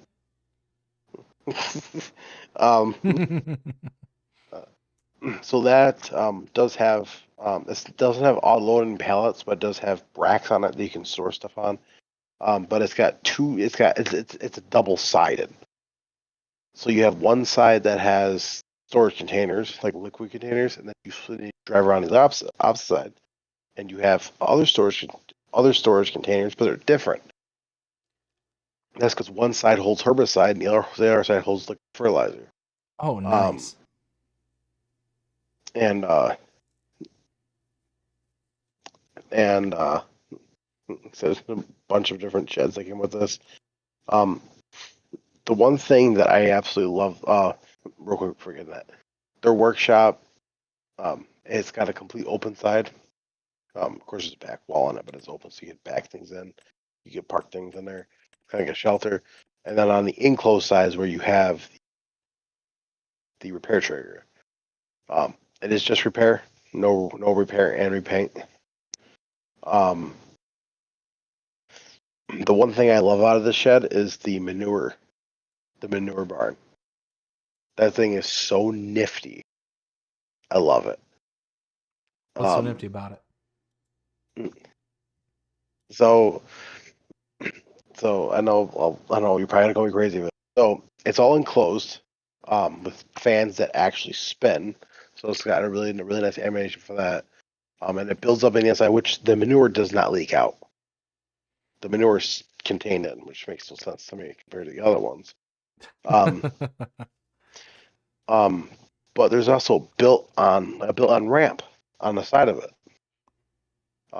So you can drive up, dump your manure, back down, pull right in, grab it, back out, pull up, dump. Instead of having to try to I mean, if you do things manually like I do, I don't use the fill trigger.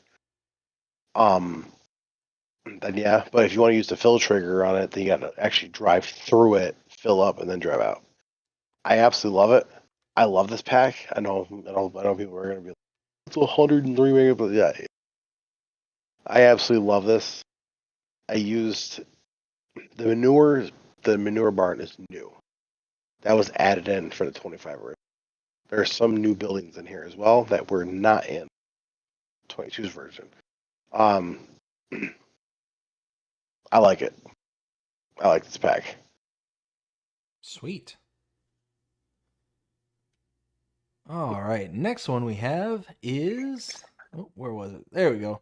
The Shed 22 by 14 by Raider, 1.08 megabytes to install, $18,000 to buy. It's a shed, but it's a fancy shed because it's got the brick backdrop in there. I mean, all in all, it's a nice little metal structure with a brick background.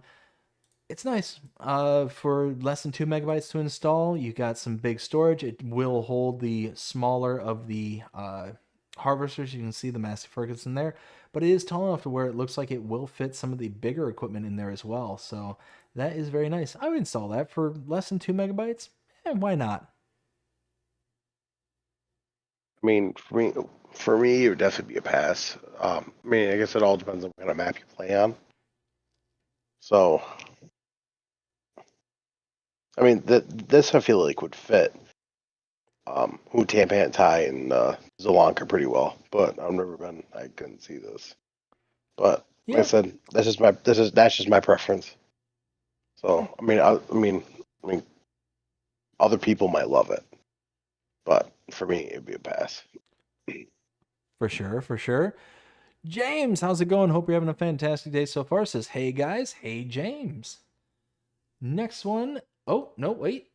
That's it. That's everything. We have made it through everything for the 30th, and that is the last mod to cover for this week. So, Will, what was your favorite for the 30th? Wooden Jetpack by VX Mapping. Okay, okay. Going right deep into it, I see. I would probably agree with you. Probably agree with you. Out of everything that's there, even though it's 103 megabytes, it's one of those where, you can't deny it's a nice looking pack. So, yeah. And it comes with like a little bit of everything. Exactly. Which is super nice. Now, once this gets an update to fix those wall collisions, it'd be great. Now, did VX Mapping confirm that they're going to be updating it, or is that just... He didn't respond back to me for that. But as far as I'm aware, he will be updating it because I know VX Mapping, and I know as soon as he sees, people complaining about that, he'll update it. Gotcha. So he's usually pretty good about updating this stuff. Okay. So very, very nice. So do we want to move into the whole news thing? Yeah. Oh, wrong thing. Just get loaded up here. Yeah. So starting off with news, of course, as for Saturday, because Giants were at FarmCon, which was another huge success. They completely sold out of tickets. Nice. And there's still people who wanted to go. It's just that the reason why they sold out of tickets so fast is Linder was not very big. So, little birdie told me it's not confirmed 100% yet, but FarmCon might be in the USA next year. Oh, really? Might. There's a slight chance. There's one area they're looking at, and then there's another area. I think it's in Germany somewhere. So bring it to the States. Bring it to the States. Bring it to the States. I know. I told Bree, I don't care if we spend every dime that we have. I told her if they have a FarmCon in the United States, I'm going to it. I might have to consider selling a kidney. Yeah, I know, right? Jokes, YouTube, just a joke.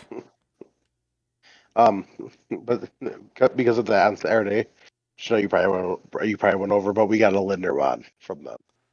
So we did. And did you happen to guess what my favorite mod for Saturday was? Nothing.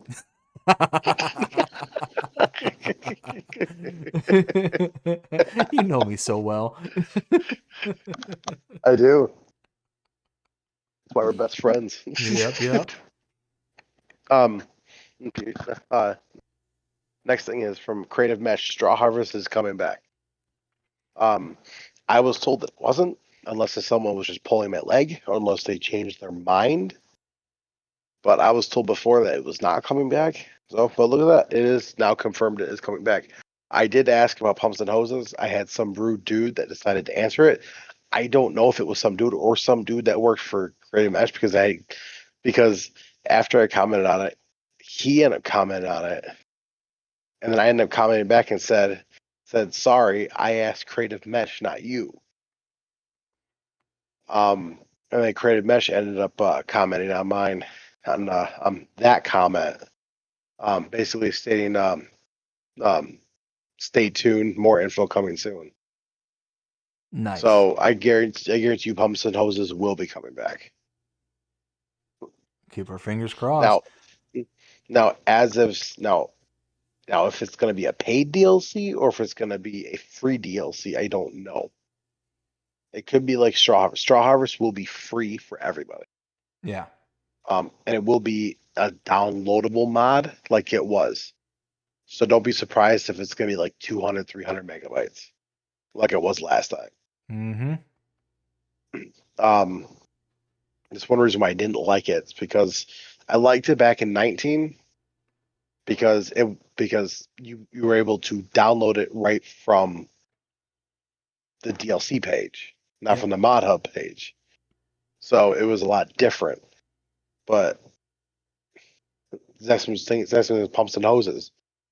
If pumps and hoses are gonna be well over 400 megabytes to download, it's like I don't know if I'll be able to get it. Yeah. You know. That next one is from Black Sheep.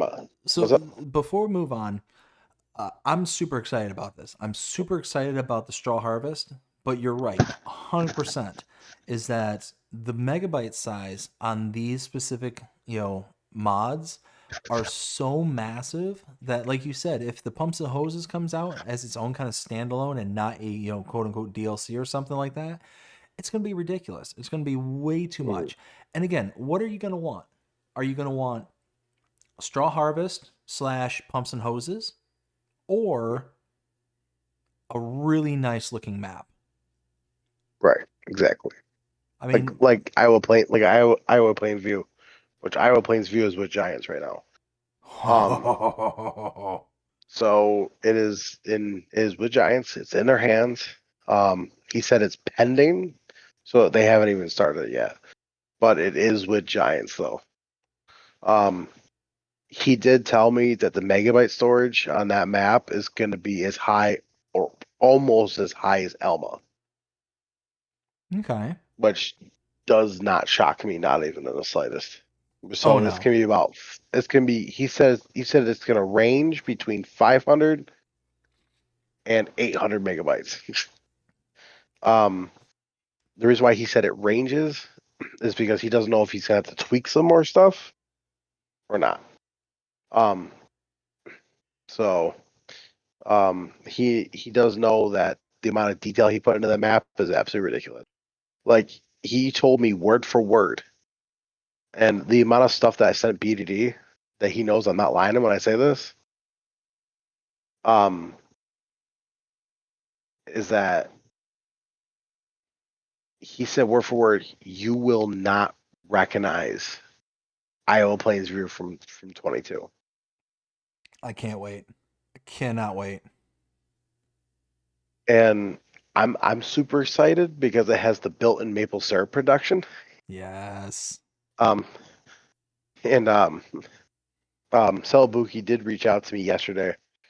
I didn't tell you this because I wanted to save it for today. I know, how dare me, but the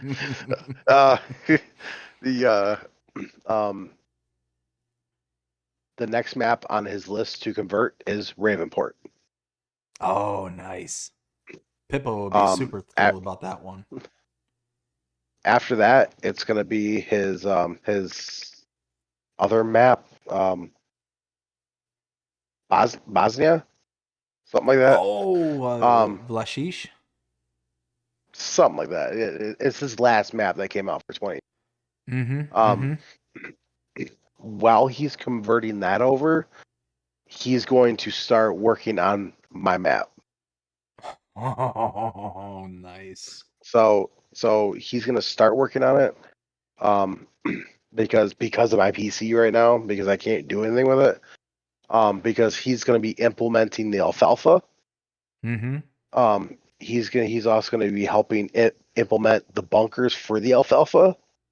Um, he also reached out to um,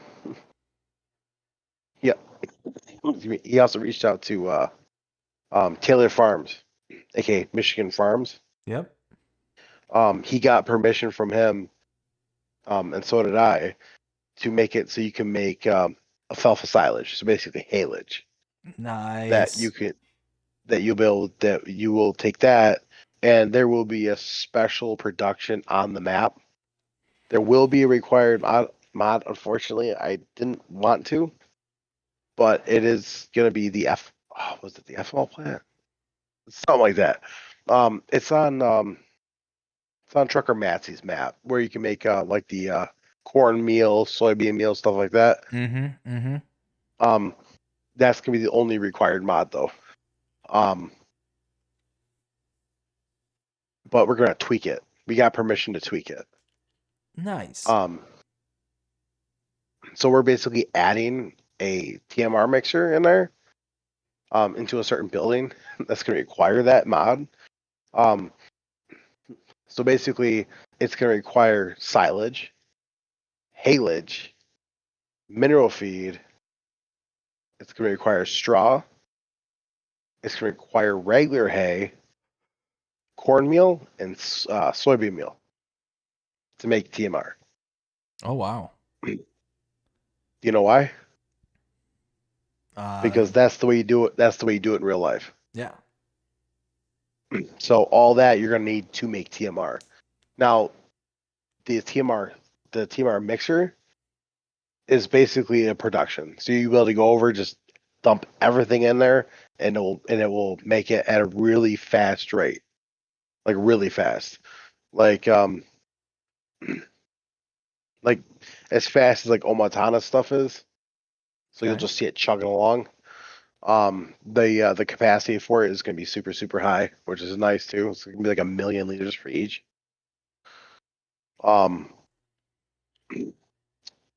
I know Lancey Boy and Icus are going to be working on the models for me. Lancey Boy finally reached back out to me, and he stated that after his map he's working on is done, and he's sending it off to Giants, then he's going to start working on the models for the map. Nice. And he's going to be working side by side with Icus.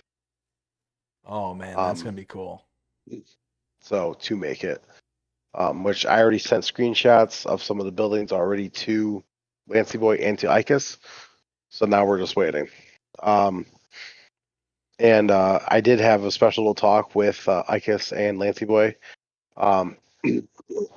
Every single placeable, every single building that will be on there will become as a placeable on the map. Nice. Um, and then, and then, and then when the map gets released or when it's done, there will also be a shed pack as well, a big buildings package. It might be over 200 megabytes, but it's going to include all the cow barns, all the workshops, stuff like that, etc.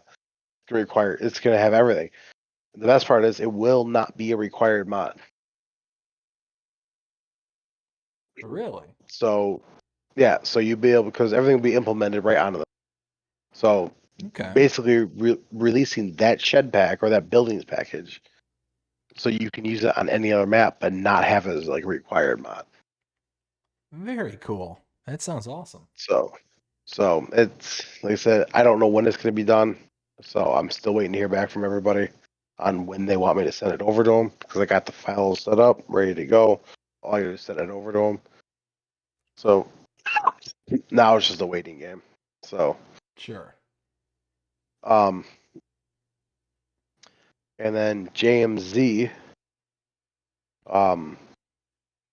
sent me a link, which they're already on the Mod Hub, which is super nice. But he gave me permission to be able to use custom textures for lime, fertilizer, slurry, manure, stuff like that, which is super nice. And Taylor Farms also gave me permission to use its flat rolling texture Oh, that's cool. That's from really his map. cool. So he sent everything over to Celebuke to be able to implement that into the map. So I'm super, super stoked. Oh, for sure.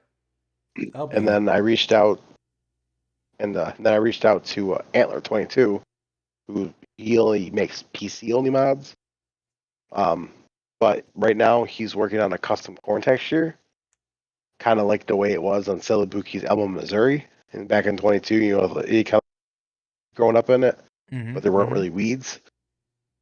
He's working on that right now. Once he's done and it passes through his PC, place, because nothing of his goes to council.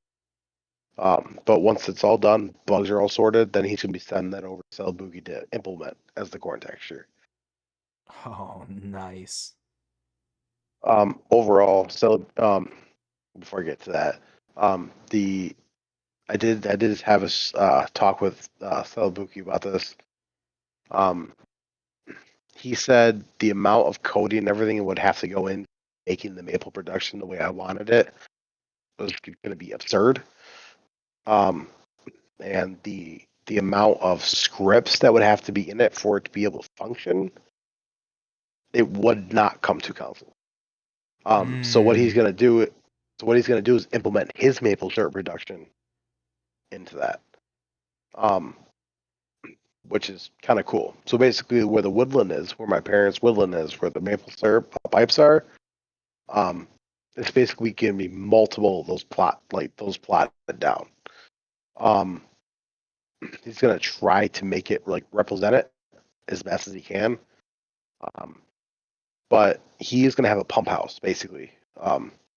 So on his Iowa Plains view, he actually does have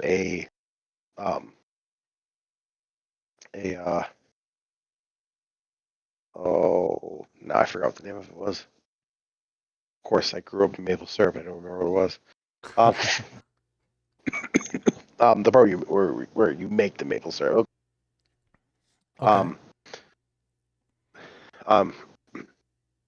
So basically, he has that, and it requires firewood. So you actually have to go get firewood, or you can make firewood, and it'll accept it, and that's how it does it.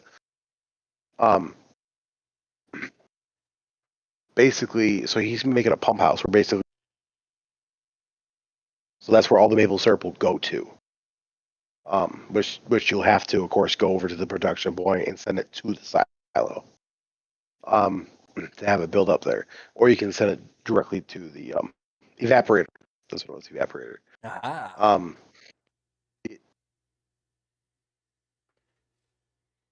Uh-oh. My headset disconnects and stuff like that on a daily basis, and I don't know why. Time for a new headset.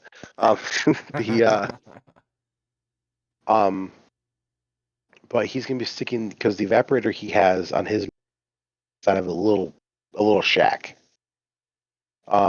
He's gonna be taking that out of the shack and implementing it into my parents' barn, like the way it is in real life. Okay. So it's gonna be completely different. Like I said, I don't know the time frame, so nothing's been sent over yet.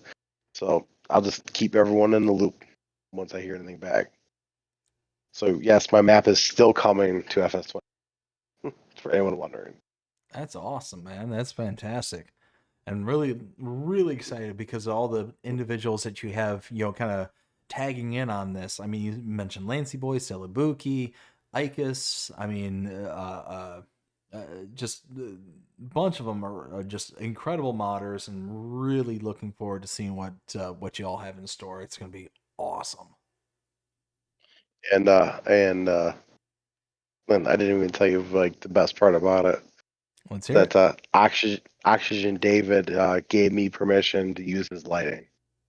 Oh, nice. So it's gonna look pristine. Very Um, nice. let's see. So the next set of news, black sheep modding. It was a map that came in 17, and everyone loved it, and then everyone wanted to come to 19. So they were able to convert it to 19. And then people wanted to come to 22, but they requested it, didn't hear anything back. So it will not be coming to 25. They said, but that's like the Mountain Creamery or whatever it was. Okay. It's an old map. I didn't really care for it, but it is a map that will not be back for anyone who was wondering. Um, right now they're working on a map. I know it's a work in progress right now.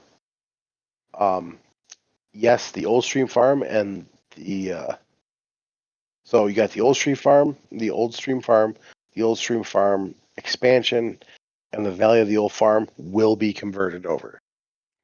Oh, now the old Stream Farm expansion, love that one. That was a fantastic map. The old Stream Farm, don't get me wrong, was great. The old Stream Farm expansion just made like the whole map come together, in my opinion. And then the Valley of the Old Farm, I mean, where can you go wrong there? You can't. Right. I did reach out to Black Sheep Mountain because I was kind of curious. The old stream farm and the old stream farm expansion, they're Oh, you're kind of breaking up there. just Well, what? Say that last bit again. so what I said is that I reached out.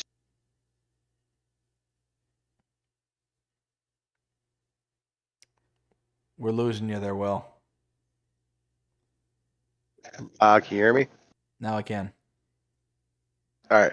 So what I said is that I reached out to Black Sheep Mountain, and they said that for the old stream farm and the old stream farm expansion, they're going to be doing a poll to see which one people want to come back. Expansion. Um, the Valley of the Farm is coming back. Their John Deere Gator Pack is with Giants. It's in testing right now. Nice. So, and then the old Stream Farm expansion map when they said when it comes back. So I think no matter what, that's coming back.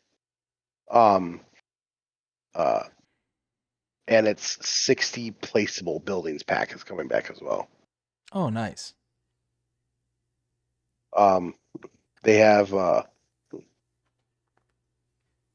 they only have 2 modders right now on their team working on converting mods. Only 2. So you know how long that's well, because right now their team is like on different vacations. Yep. So not everyone's in the office right now. So let me see here. I'm just gonna look super quick. Oh, right here. South Mountain Creamer. Gotcha. Mm-hmm. Yeah, that was published in 17. It was in 19, I believe. It doesn't say if it was in 19, but I believe it was 19. It said our renewed request that they sent off for FS22 went unanswered. So that's why it wasn't converted over. And they said sorry, but they will not be renewing the application 5. So that will not be coming back. I deeply apologize for anyone who was hoping that was coming back. It's not coming. Next one is from Connect Modding, which Connect Modding liked this, which I thought was awesome.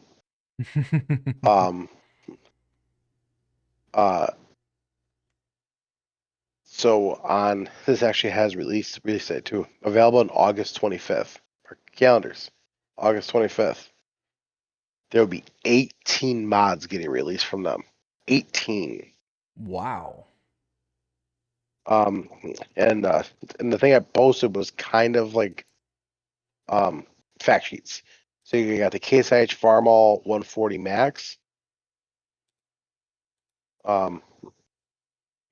which has A base of 141 horsepower. Goes 40 kilometers per hour. The next one is the Stara Eva 09, which has a working width of 4.1 meters. It requires 110 horsepower.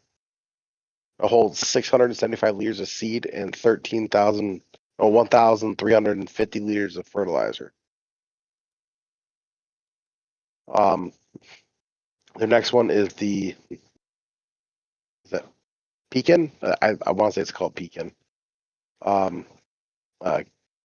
Gager 22. It has a 2.8 meter working width. So there's that. It says it requires 143 horsepower.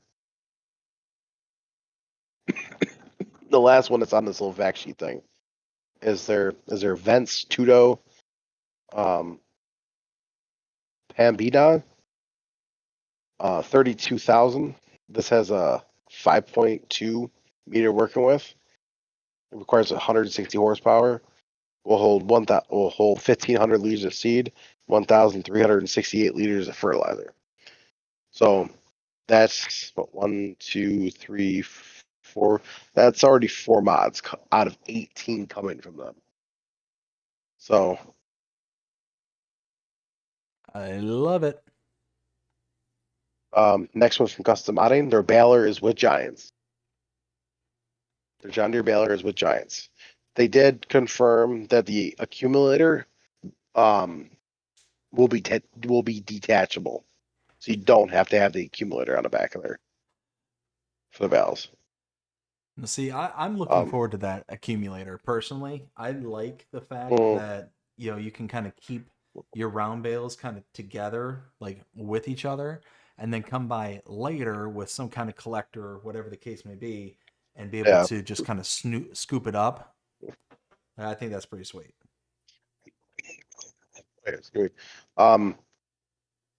The next mod that they're going to be working on is their Land All Ripper pack. They're also almost done. I know they said sent it off the Giants and they came back already. But it's their Case IH 2150 Early Riser Planner Series. They're fixing some things up on that. Then that will be sent back off the Giants. Cool. Then there's a whole bunch of other stuff that they're working on as well.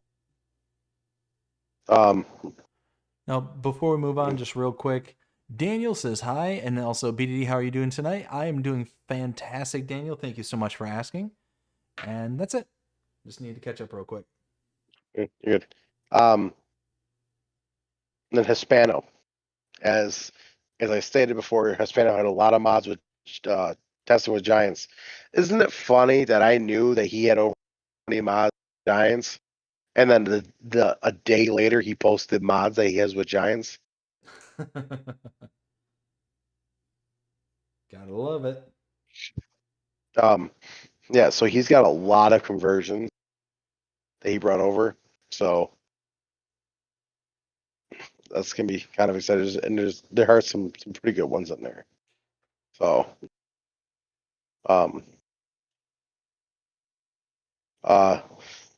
also, so I don't have it on here. But a couple of things. There's 3 last things I want to talk about. First thing is Giant Software FarmCon 25. They released a bunch of exclusive footage.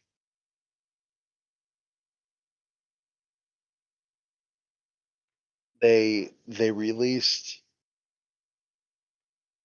so I guess because I said there's 3 things. Exactly, I guess 2 of them are put into one together, basically. So they released footage of how the fish farming will work, which I think looks kind of cool. And yes, for anyone wondering, any of you hillbilly people out there, and yes, I put it that way. Yes, you can actually buy a rod, like a fishing rod, in the game when it comes out, and you could sit on the edge of a bank and fish. Fish on. Um, I I looked at Bree after we watched. I looked at Bree. She looked, and I'm like, you'll make that even better if someone's just sitting on the edge of the bridge. You could actually drive up and knock them off.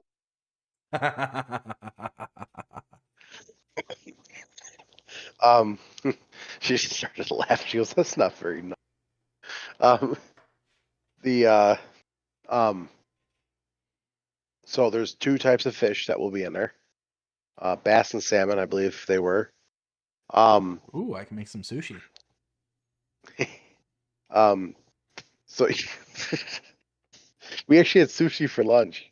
I think it's pretty Ooh, funny. yummy. Uh, uh, yeah, yeah. I had a spicy California roll. Nice. Um, going back to the topic though. Um, the so basically you start off with having them like in a hut, kind of like you have, with like your mushrooms, your rice saplings, stuff like that. Like it's kind of like counts like a hut like that. You walk in there and there's some big tanks and you see like the fish swimming around. You will have to buy. I don't know if you can produce them. They didn't state. All I know is I saw the pallets on there, so I assume you have to buy them. It's Okay. fish food. So basically, you feed them fish food, and then once they grow up old enough, then pallets will spawn out. And then basically you load the pallets up. You can either sell them as is for a lower cost, or you can bring them out to a boat, which has a functional crane on it that you can use. The crane, when you actually go right over top of it, it's kind of like how like the next at DLC. As soon as you line it up, like those lines showed up Yep. that let you. Basically, that's how the crane is. As soon as you go over top the pallet, you'll see like the lines show up. The lines will actually move too, like while your crane is moving, and then you can just attach it, so you know right where you're at. Um, Nice. um, and yes, there will be drivable boats on that map. For anyone wondering, because I know people are gonna wonder, um, and I did ask Marcel, and he did confirm to me, yes, modders can make boat mods.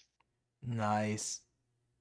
Um, doesn't mean we'll get anything, but um, basically, and then if you want to raise the fish out even more, well, then you have to place something down in the lake itself. It's in the build mode. You place it down, you drive your boat out there, and then you unload it with the crane, and you unload it into like the spot that's supposed to be, and it just disappears. Like you drop a pallet in of like wheat or something, and like a chinchilla just disappears eventually. Mm-hmm. Um, that's basically what happens there. You can walk all around, and you can decide what area. There's a net that goes over top where the fish are. You can actually hop onto the net and look down and see like the fish swimming around. Um, and once the fish are old enough, eventually you'll see fish like jumping in the water, um, like upstream basically, or wherever they are. They also made it so whenever there's no incoming port for fish, the bay will look like it's dead. But once there's a order basically and a shipment that comes in a fish, you'll have like a huge thing of seagulls just flying around the bay. I'm not sure if you saw that or not. I haven't had a chance to catch all the videos just yet. Oh, this is so cool. Just how they did it. The other thing is the map tour that they did, just a brief map tour. Oh, So many details on that that. I caught a good chunk of that. One of my favorite scenes was you're driving down this road, and to the left of you is a sheer cliff that's like straight up, and then to the right is like forest, and it just looked yeah. so good. So good. I'm pumped. I'm really excited for this one. I think this is going to be a really sharp looking map and maybe one of the best that Giants has put out. Maybe. Like, okay, like going back to 22. Elm Creek was a great map when they brought it out. I mean, it wasn't littered with detail, but it was.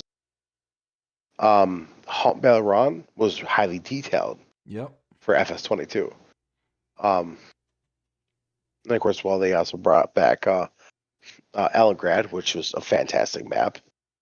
Then of course they ended up bringing out Zelanka, um, which also was a very highly detailed map for 22 standard. Yep.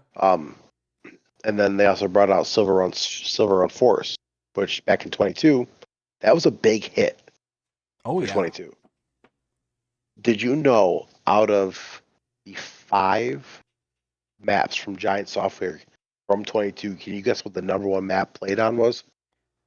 My best guess is probably Silveron. Yeah, Silver Run. Yeah. Silver Run has the most plays out of any Giant Software. The second one was Haunt Belleron. Now for 25, now you take a glance at Elm Creek compared to Riverbend. Riverbend outblows Yeah. by a long shot. And then you have Hootan Pantai. I don't even know where to start. Hootan Pantai, they did such an amazing job with that map. The level of detail. And then of course you have Zelanka back in. To me, Zelanka looks better in 25 than it did in 22. Oh, for sure.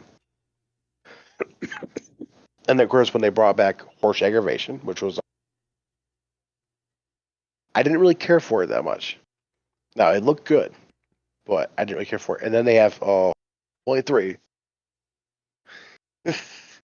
1.3 for Silver on Forest. Don't get me wrong, it looked fantastic in 25. But Sika's simulation, something like that. Oh, Sika Sivka? Games. Yeah. Um, Agriforest Yes. out blew Silver Run by a mile. Yep.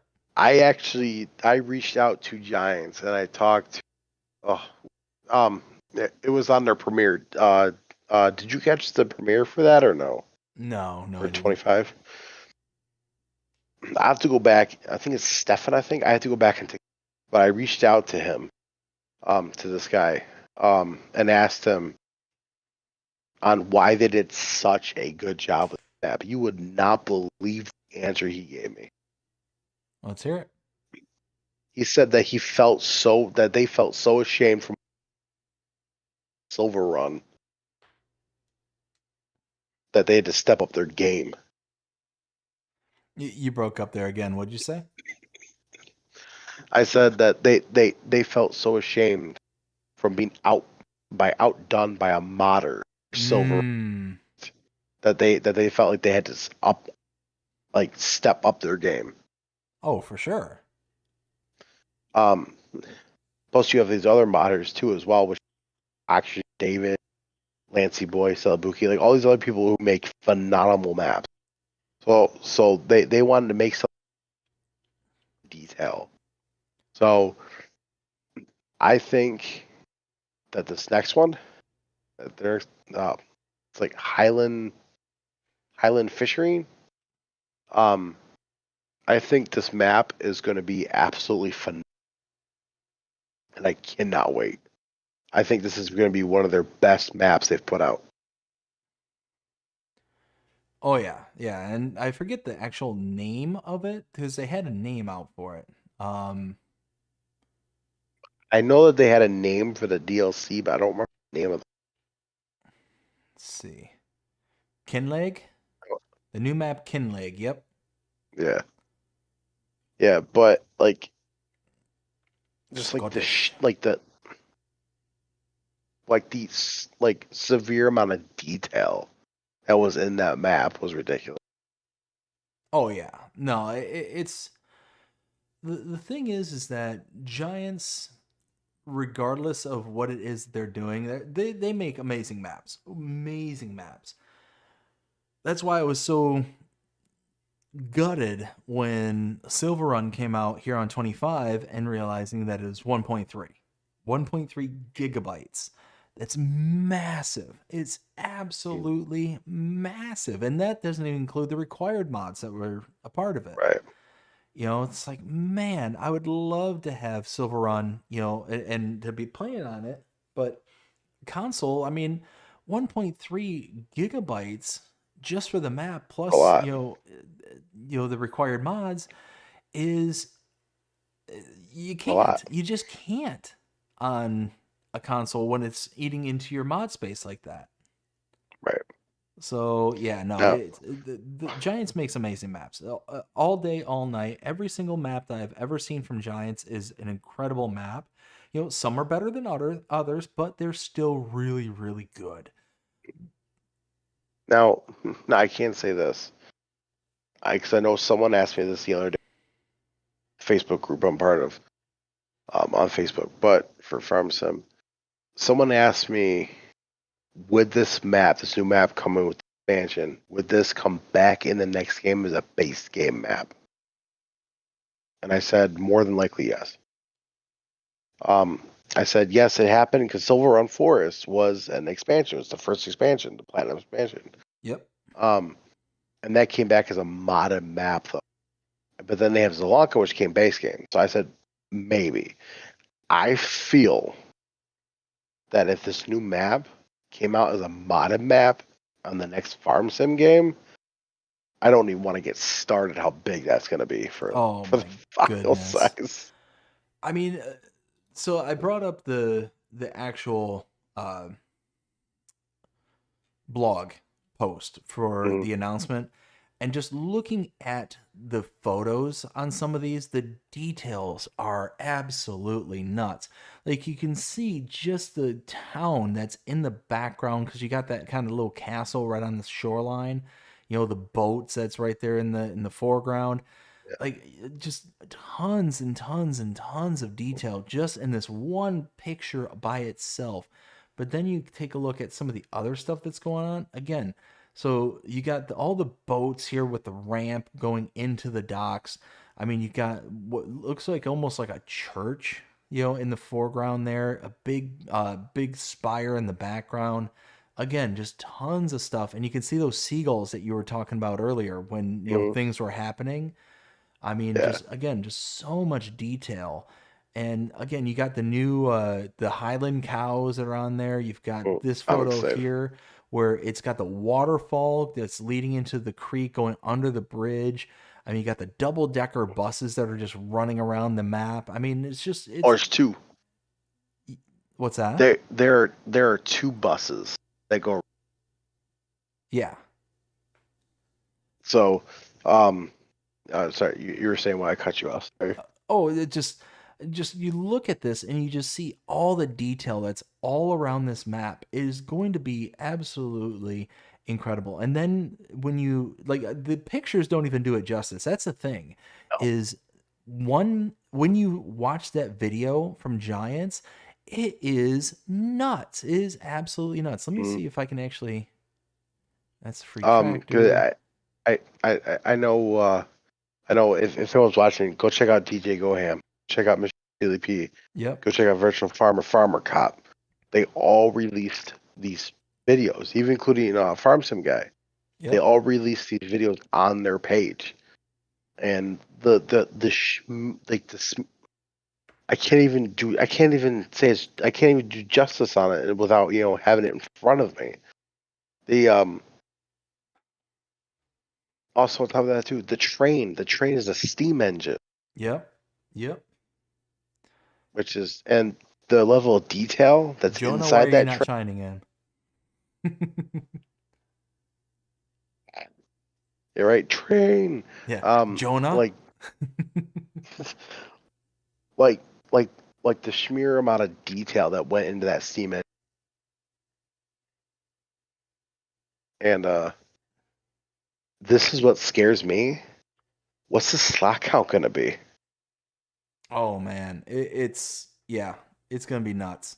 It's well, I don't know. I honestly don't know because it's one of those that because it's giants, they're gonna be able to kind of dip and dive around and be able to make it to where it's gonna be palatable for the slot counts. But like we Mm, were mentioning earlier, is the next iteration of Farm Sim. Farm Sim, let's Yeah, say 28 or whatever. That iteration, if this comes back as a modded map, is just going to be absolutely ridiculous. And it's going to make 1.3 look like an absolute, like, child's play. Just right. based on what we're seeing, and we're probably only getting maybe 20% of what's going on right now. Mm, Yeah, I mean the map's still a work in progress, But if this map becomes base game in the next game, oh, sign me up. Um, the and what? I'm sorry. I just saw my chat and Ken said BDD won't be able to play on the map because you drive on the correct side of the road, left side. Oh yeah, I mean, I'll drive on it eventually. I'll eventually like when eventually. I start seeing headlights coming straight at me, I'll be like, "Oh wait, other side." Yes. Um, yeah, just the there are actually two towns on that map. Two. Jeez.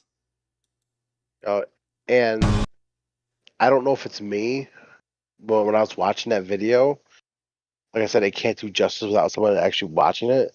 But it felt like it was bigger. I know it wasn't, but I felt like it was bigger than a normal 2x map. That's crazy. So, so, um, the other part that has to go along with that, they also introduced a lot of new things. You got Highland cows, which I I know I'm gonna regret saying this. I shouldn't even say that because it's not really regret. Um, I decided not to make the expansion a required thing for my map. Mm-hmm.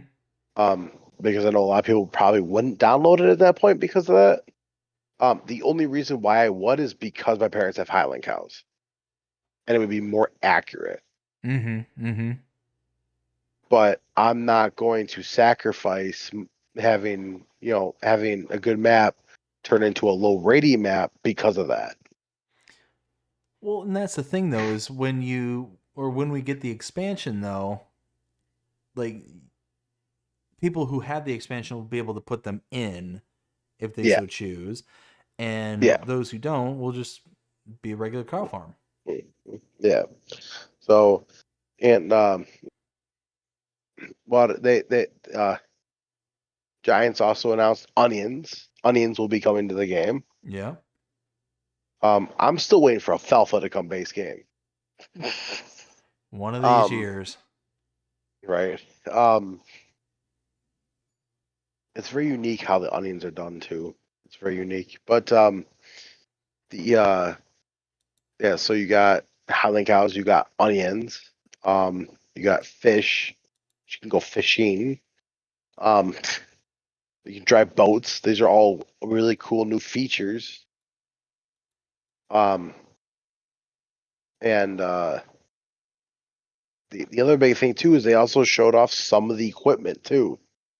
So you Yeah. got like the JCB fast track, which Rosamod's already brought out a way more customizable mod version of that. So I don't know how I feel about that. They also brought back the older JCB that was from FS 17. Which was 17 or 19. I think it might have been both. But it was of the of that one old DLC. It was like it was like the modern classics DLC or something like that. Yeah. Um, that came with an older JCB telehandler, JCB, traction like that. Yeah, but so it comes with that. There was a trailer in it, which was a corkling. I don't know if I don't know if that was a modded or if that was a base game. It didn't look familiar, so I think it's a modded. I think it's comes part of that. They showed off some more equipment from Hilarious for onion work. Yeah, like I said, go check out the videos. They can just do more justice than what I am talking about. For sure. There was one other thing I want to talk about.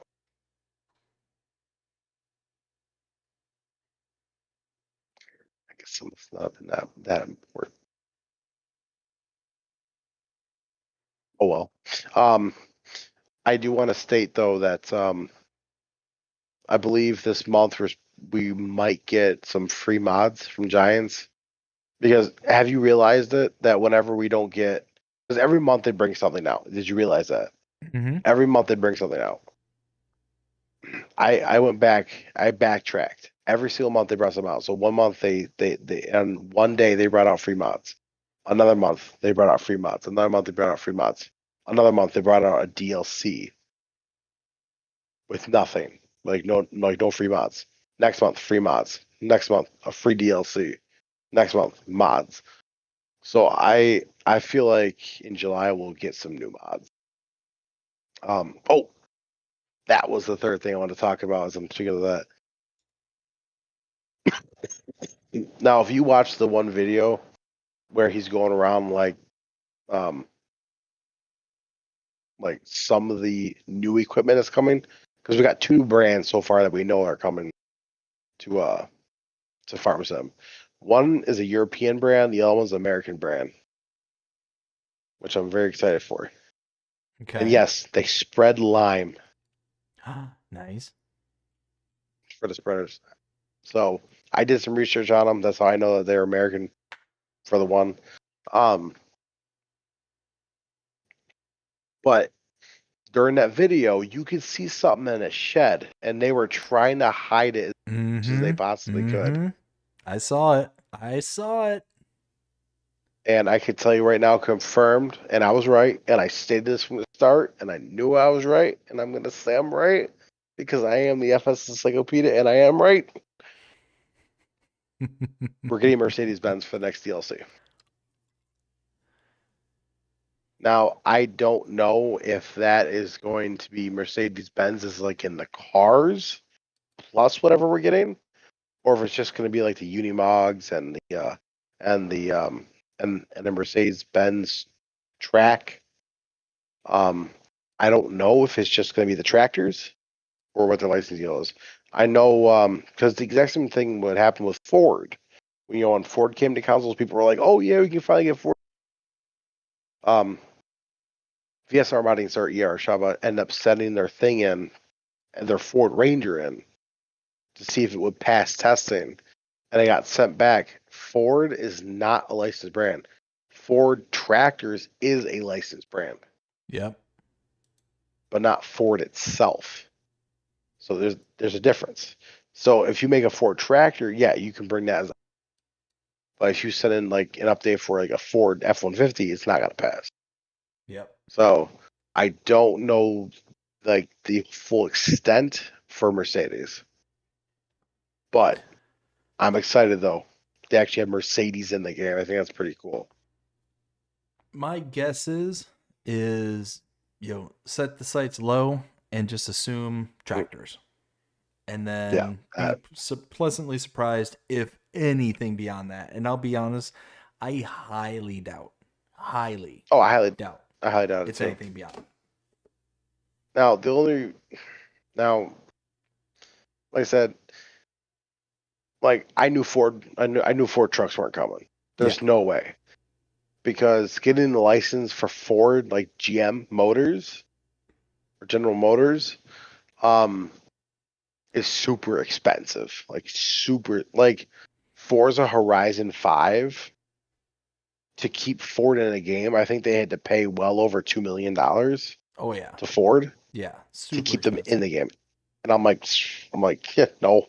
I'm like, Giants are not doing that. So, or however Giants do it, I don't know how, but I mean, Mercedes might have worked out a deal. Like don't know until we get the DLC. Yeah. Now, for example, if we see like a Mercedes-Benz G-Wagon, if I see a Mercedes-Benz G-Wagon on the DLC, then I will tell you 100% that they got authorization and the licensing for vehicles. Yep. But if I don't see any vehicle on there, the real reason why I specify on the G-Wagon is because the G-Wagon is an all-terrain vehicle. Yeah. Yep. If I don't see that on there, then I'm going to say nope. But if I see it on there, I'll be like, cool, we can get Mercedes. I mean, we can get Mercedes anyways, but just tractors. So, yeah, they tried to hide it, but they couldn't hide it. They couldn't. Do you know how many people pointed that out? Oh, I got hit up on my on Discord. As a matter of fact, it was a big shout out to Davies Farming. Sent me a screenshot with it circled, like in the top left hand corner. I'm actually looking at it right here, right now. Of it just kind of, it's in like what looks to be like a bunker, just kind of tucked behind the back wall, kind of thing, and it's just maybe about 25% of the tail end is just sticking out, kind of thing. So they tried to hide it, but they couldn't, unless that they specifically wanted it there to see if we could guess what.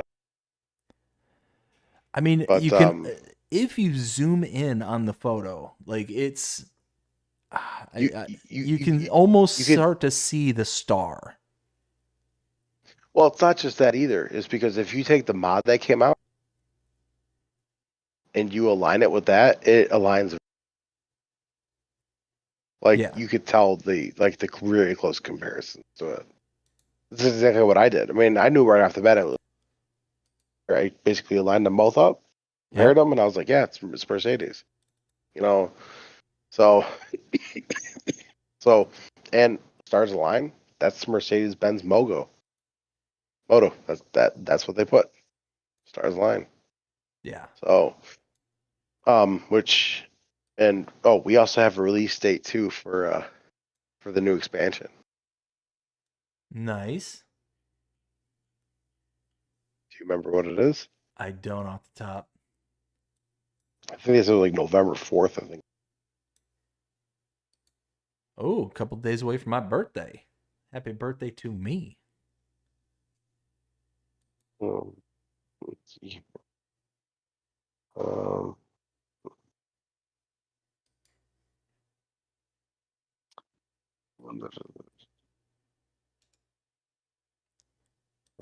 See if they. I know they put it out here. Just seeing.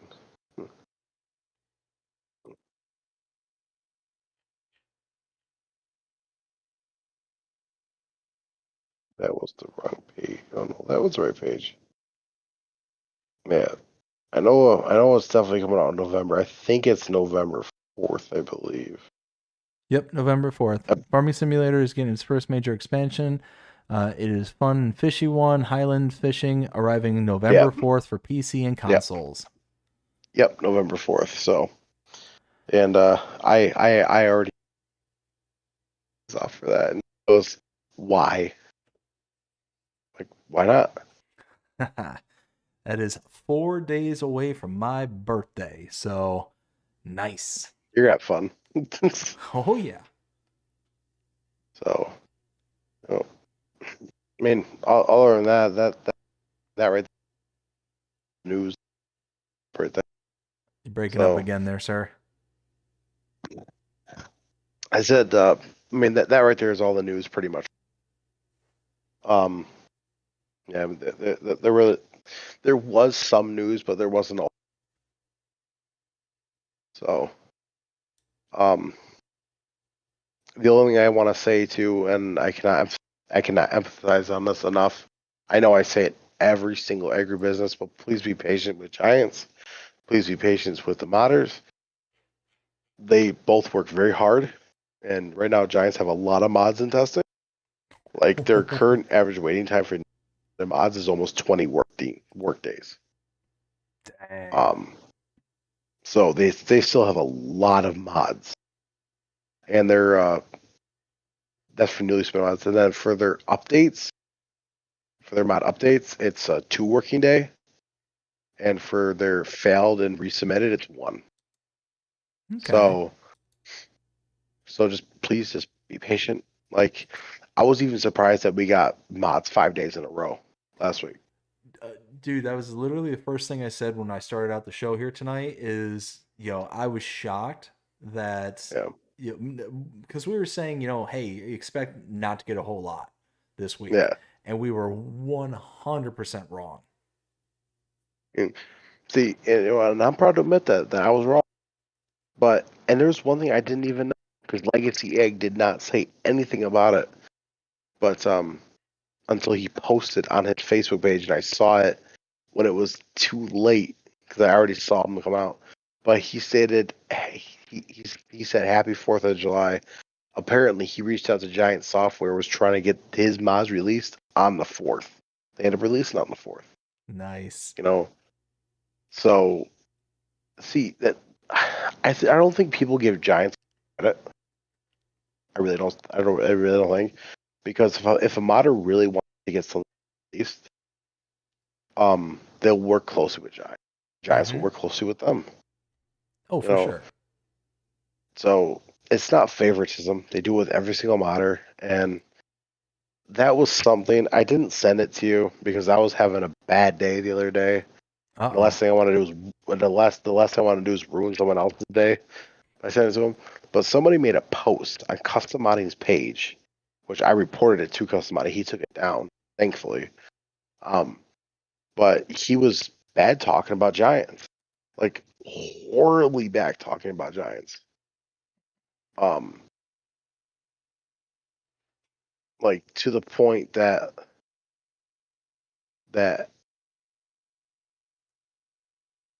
I was speechless. To the point that I didn't know what to. Oh, jeez. That Yeah, bad, huh? it was absolutely horrible. Like just some things and the clean it up as best as I can. Basically, them saying Giants are a horrible company. They should be a company. They should be out of business. He said his 2-year-old can make a better game than them. Those are just some things. You know, and I know one thing that really was that he stated that that Giants favor modders, like some modders over other modders. That's why they always work so closely with them. There was another thing that he said too that irked me as well, like big time. And it was how come it seems like Giants are more focused on pleasing the European people than us American people. Is there a European company? And I responded to him in the politest way I possibly could. And I stated, I was like, listen, Giant Software is a German based company. Yeah. They're European. They based off of Europe. Now back in 22 is when they first came to the United States. Exactly. So I was like, listen, I even told them, like, listen, we got a lot of cool mods that are even American based. Like we got John Deere, we got Case, we got Cloth. We have Dalbo, we have Mendanko, we have Degelman, we have all these other all these other brands that are U.S. based. Like we are starting to get more U.S. based stuff. Yeah. And he ended up replying back to me by stating, well, yeah, but all Giant stuff is junk. Hmm. And they started dropping swear words like left and right. So I ended up contacting him. After I flagged it, he went in, took a look at it, and banned the person. And I'm like, some of these people, man. So I mean, the unfortunate part about, reality is you can't please everybody. You just can't. And there's always going to be some kind of unrealistic expectation that people have of, whether it's, manufacturers, whether it's giants, whatever. There's always going to be this unrealistic, oh, well, it should be done X. Well, it should be done Y. Well, I mean, If you think it should be done X or Y, well, then do it. Yeah, Do it. exactly. If you think you can do it better, do it. And Yeah, I what's up? I was just gonna say, it's just the like, I'm not gonna go to the CEO of my company and be like, "Hey, you need to do X," and expect them to look at me with a straight face and be like, "You know what? We're gonna do X. We're gonna go and do that because you say so." I mean, just the sheer amount of most people have no clue the ins and outs, the ups and downs, the trials and tribulations that any company goes through. Even if it's one that you work in, there's going to be blinders. There's going to be things that you don't know about. And until you're like in the upper echelons of said company, you're not going to have all the details. You're not going to understand all the things that are going on. Yep. So don't sit there and assume that you know, kind of thing. Yeah, I end up looking him up. He's a PC player too, Yeah, yeah. which shocked me even more, honestly. You know, I don't know. So I'm like, so I end up moving on my way, just because, like I said, I was having a really bad day that day, Yeah, and yeah. I was remember that was 3 days ago, and I still remember it because I was in a very cranky mood. Yeah. I was not having a good day because nothing was going right. Like I wanted to stream on Twitch, but no, I kept getting dragged three different ways. You know, so because it's like I have to go do the dishes. It is fine. It is what it is. Dishes. I come over, sit down, want to start streaming. Bree, I want to go to the store. So we go to the store. We come back. Oh man, I gotta go to work now. You know, it's like Mm-hmm. so you know, and I deeply apologize for anyone who watches me on Twitch. And YouTube. I want to apologize. I know I haven't been posting much lately, which is not good, but I just have not had the time. Um, I know I told Bree tomorrow if I don't get a chance to stream tomorrow. I told her Tuesday I'm getting up at 7 in the morning, and I'm streaming from 7 until 11. Okay. Because 11 o'clock is when we have some friends meeting us here. And I also told her that I got the show, your Farm Sim Talk, Mm-hmm. as well.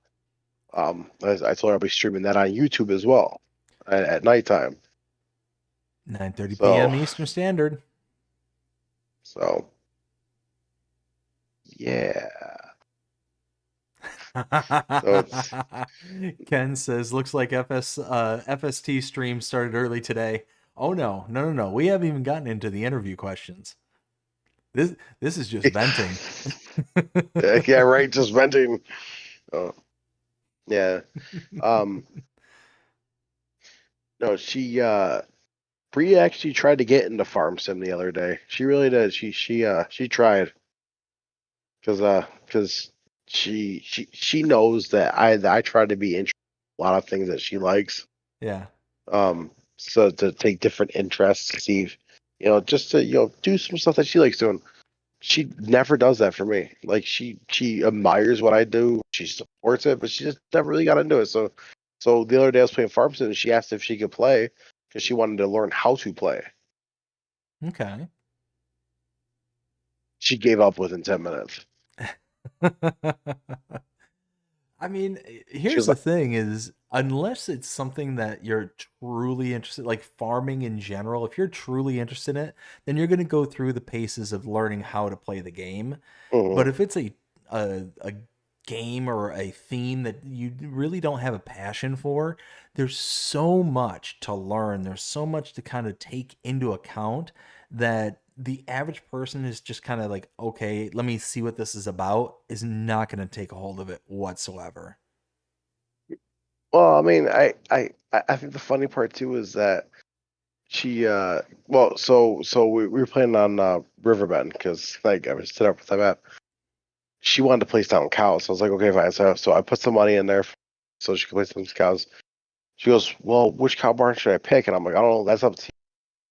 And she goes, what about this one? I'm like, okay, do you want dairy? Do you want beef? She goes, I want dairy cows.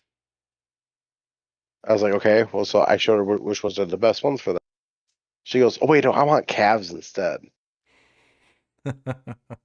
So I was like, okay, well, I'm like, you can use the.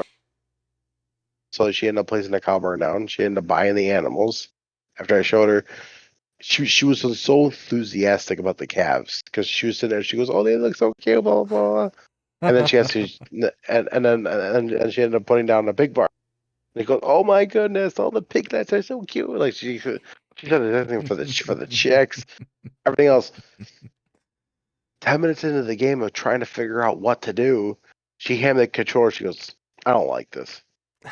I was like, "You were just enjoying yourself," and she goes, "Yeah, it's just too confusing.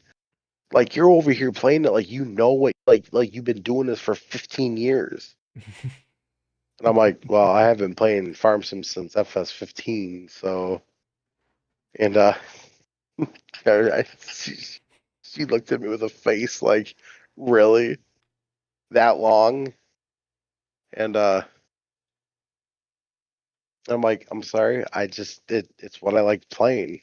I'm Mhm. like, "I could play more Call of Duty if you would like." And she goes, "You're good." Play more Call of Duty, start hearing me scream in the next room.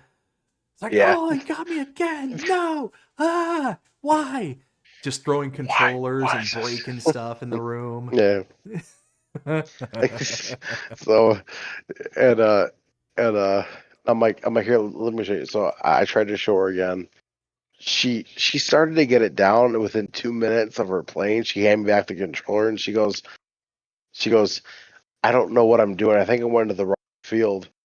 So I was like, here, I'll take a look. I looked. She did a figure eight twice in my cornfield. And I don't know how. So I was like, yeah, you're done. I was like, how did you end up directly in the middle of the field, not run anything else over? She goes, I don't know. I was just driving out of the blue. I went flying into the air and landed. Did she Dukes a Hazard into your field? So I tried to ask her, where did you come from? When you did this, she goes, I don't remember.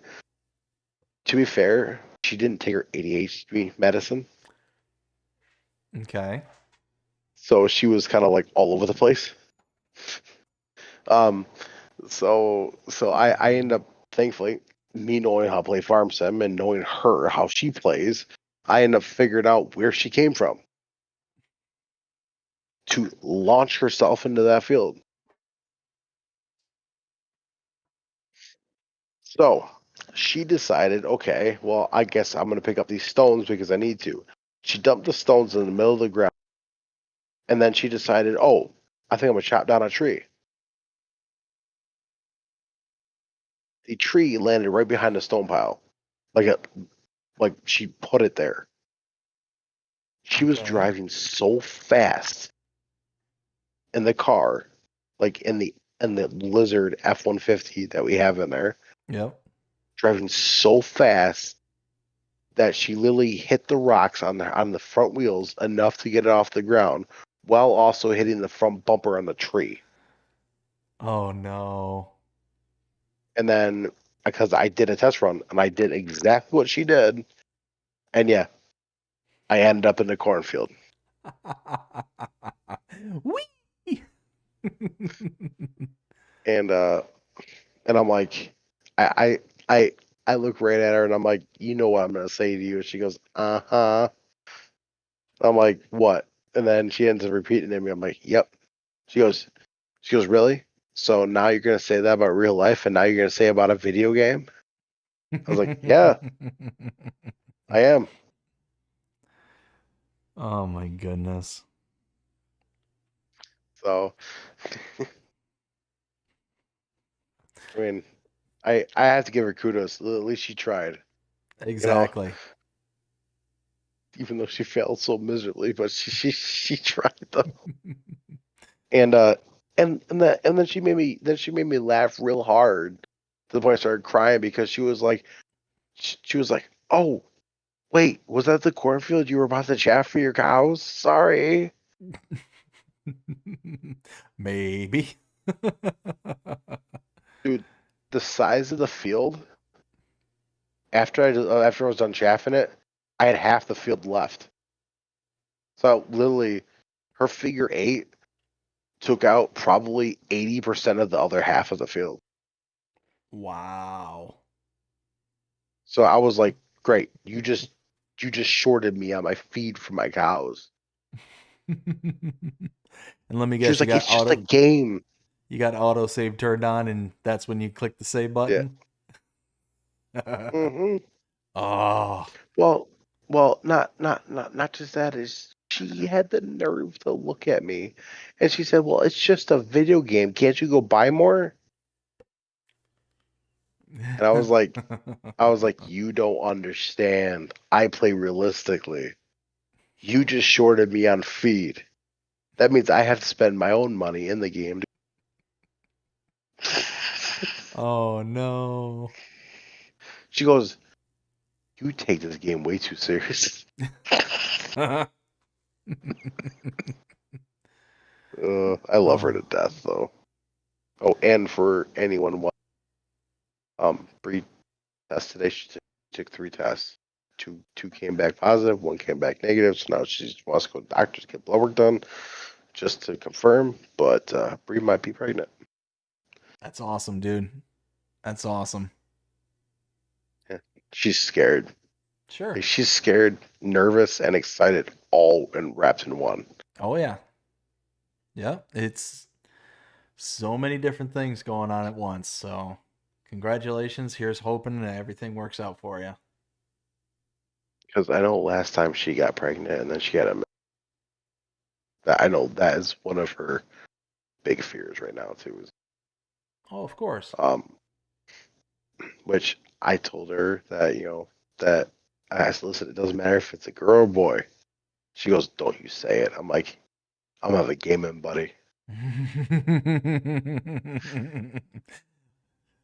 I can see it now. You're in one room, kiddo's in another room, and you got two systems going at the same time. It's Yeah, like, hey, go pick up the chaff. I got to go run up to town and get some supplies. yeah. She she she looked at me dead in the face.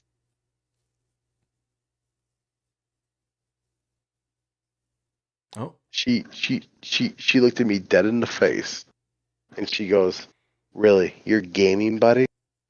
Oh, well, I bet BDD's gonna be." I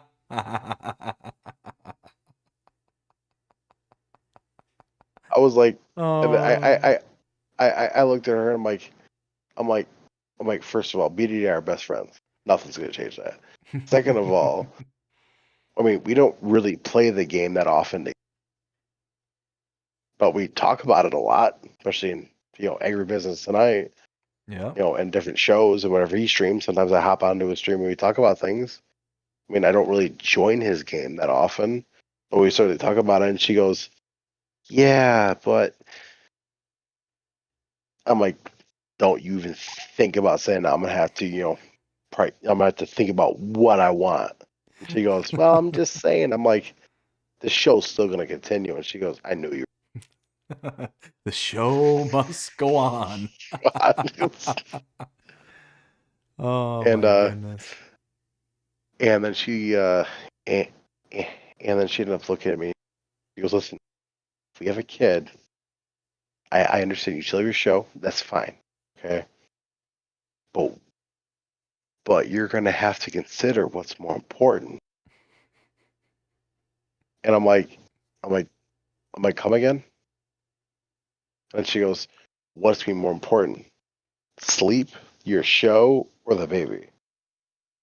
And I just burst out like the biggest laughter, and I'm like, I just laugh. Well, it's really one. That's like one, almost 150. Right? I'm not gonna Yeah. laugh right now. But basically, it's like a summarize of how the laugh was. Okay, you've seen Spider-Man, right? Oh yeah. Like, you know how J.K. Simmons laughed in that movie? He had a straight face after Tobey Maguire asked for a pay in advance. When he gets straight face, he starts laughing. You He goes, serious? yeah, he goes, "You serious?" That's exactly that's my reaction towards her. See, I'm what like, what serious? what you gotta do is be like, look, you know, there's no song around the kid.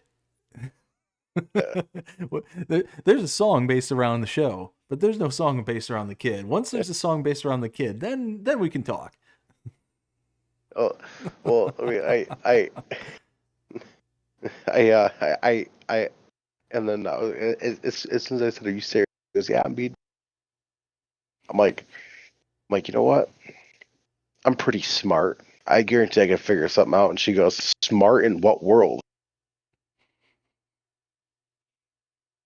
And I was like, "I Burn. beg your pardon."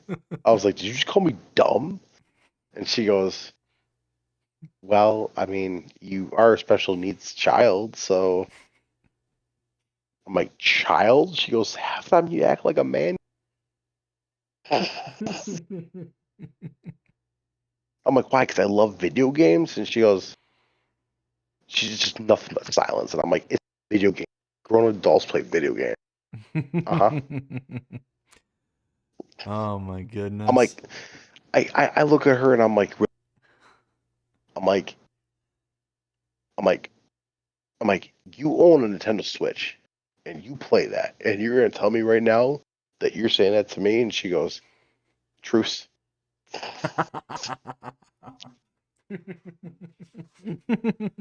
Truce. Point taken. Yeah, yeah, and then oh, and that's how to state to me that that I'm a man child for loving to play a video game. I'm like, who else laughs out loud when someone farts?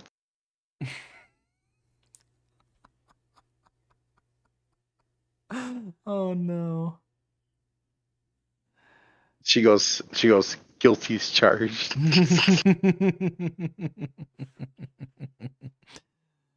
Oh my goodness. Because you got me.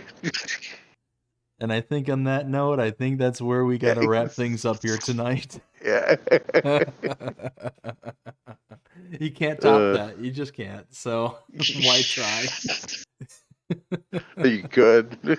Oh my goodness. But hey, stick around after the outro there, bud. I got to talk to you just real fast. Yeah. All right, everybody. Well, we certainly hope that you enjoyed this AgriBusiness Tonight, reviewing mods, maps, and the news, and a little bit extra here. But if you did, please show us by liking, sharing, subscribing, following, commenting, doing all the things the algorithms enjoy you doing to show us you're engaged with this channel and enjoying the content. And that being said, I hope everybody has a fantastic day. Take care.